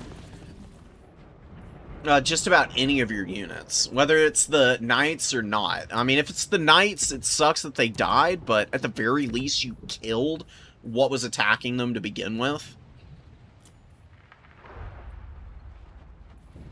It's really not too expensive of a spell either. I mean, it's good for proccing the Children of Nurgle passive, which is a little bit of perpetual, like, HP gain for your stuff. The Miasma Pestilence, just a really good melee attack and charge bonus debuff, both of which the Beastmen rely on in a way that they just can't survive without, and then Spirit Leech good for, you know, hounding down the casting lords. Now, the one weakness of the Demon Prince is he doesn't channel magic very well, so it takes him a little bit of time to get all his magic out. That's probably the biggest problem with him. But Chaos Sorcerer Lord can be pretty weak against Beastmen. He can get surrounded for sure and beaten down by a lot of different things, and I just don't know if Tamercon would be good enough. Exalted Great Unclean will just get shot to death by Ungor Raiders if you can't dive them, which is a little tough. This may be a Chaos Lord build, because these guys are crazy tanky. You run Icon and Rot or Die, and yeah, maybe Father of Blades. Father of Blades is pretty good. It debuffs everything around him and gives himself a nice armor-piercing buff.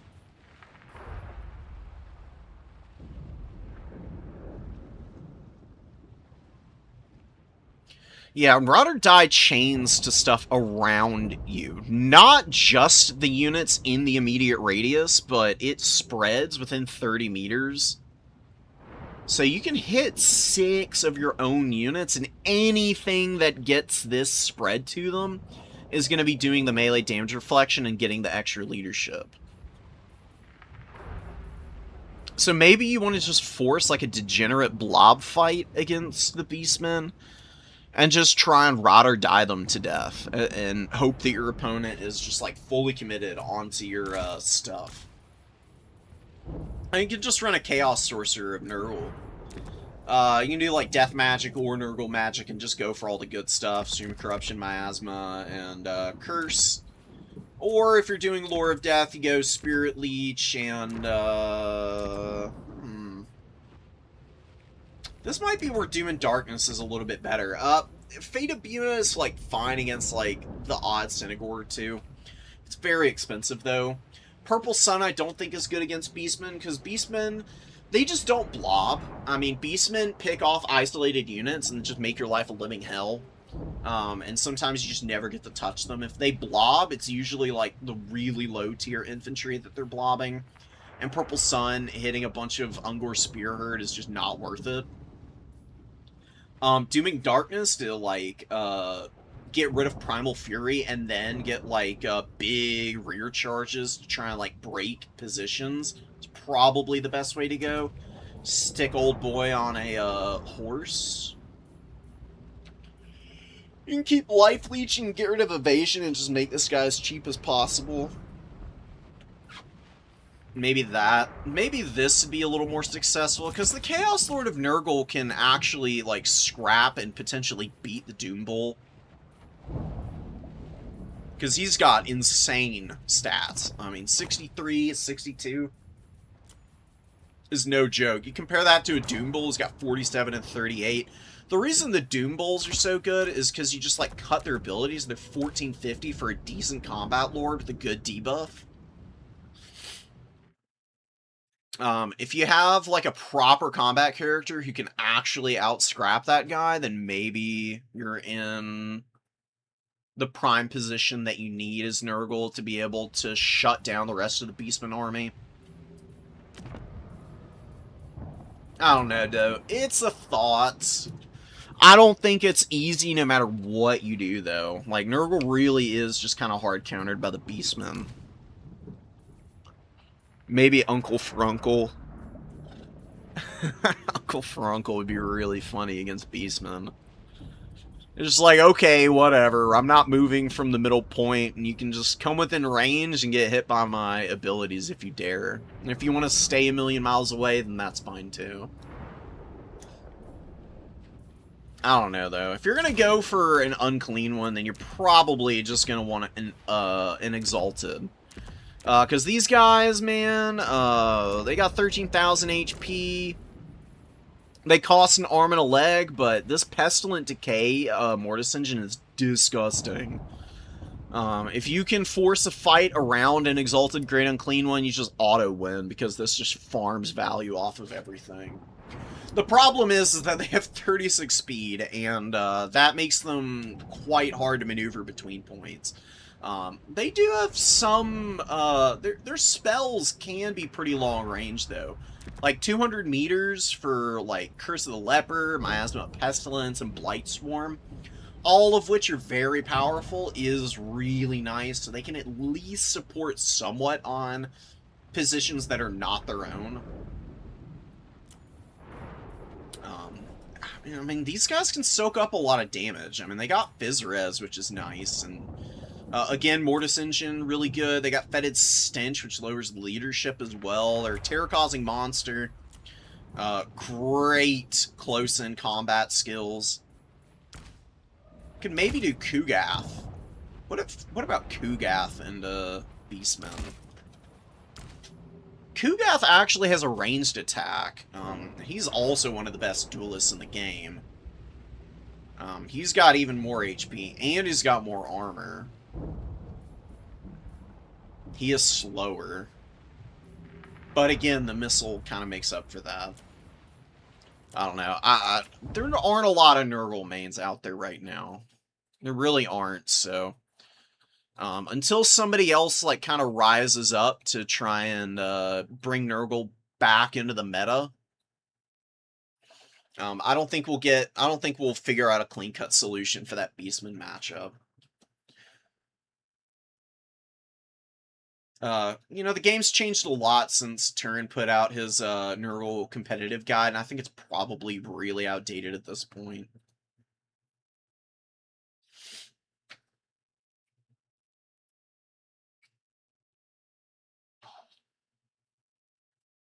Kind of wild to see Warriors of Chaos dwelling in the pits here in terms of win rate. I'm just taking a little look at the struggling factions.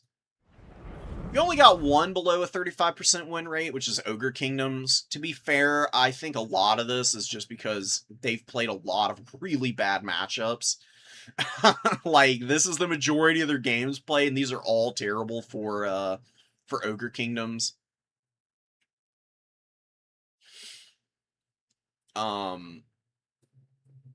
Yeah, and then they've barely played any other good matchups. It looks like they've been struggling, though, in some of the ones that have traditionally been good. Ogre Kingdoms have probably been lapped a little bit in power level. They used to dominate High Elves, but lately, probably because of Oceanids and the Sea Elementals in particular, they're probably struggling because of those things. Terror-causing, resilient to shooting type of monsters are like the nightmare scenario for the Ogre Kingdoms.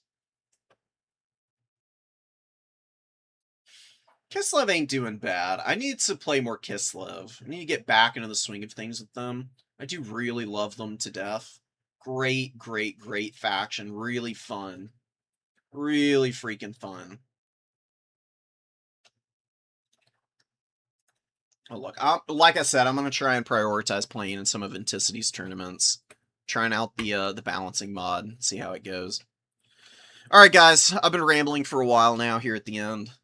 We're done with replays. I'll try and cast some more tomorrow, because, you know, I do still have a decent number.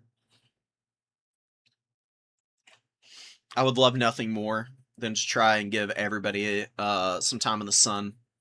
But that's, you know, for another day. I'll try and make it happen. Till then, guys, thank you for showing up. GG's. Peace. And take care. Oh, Skycutters and Bolt Throwers against Lead Belchers. That's a good idea. Probably one of the few units they're good against.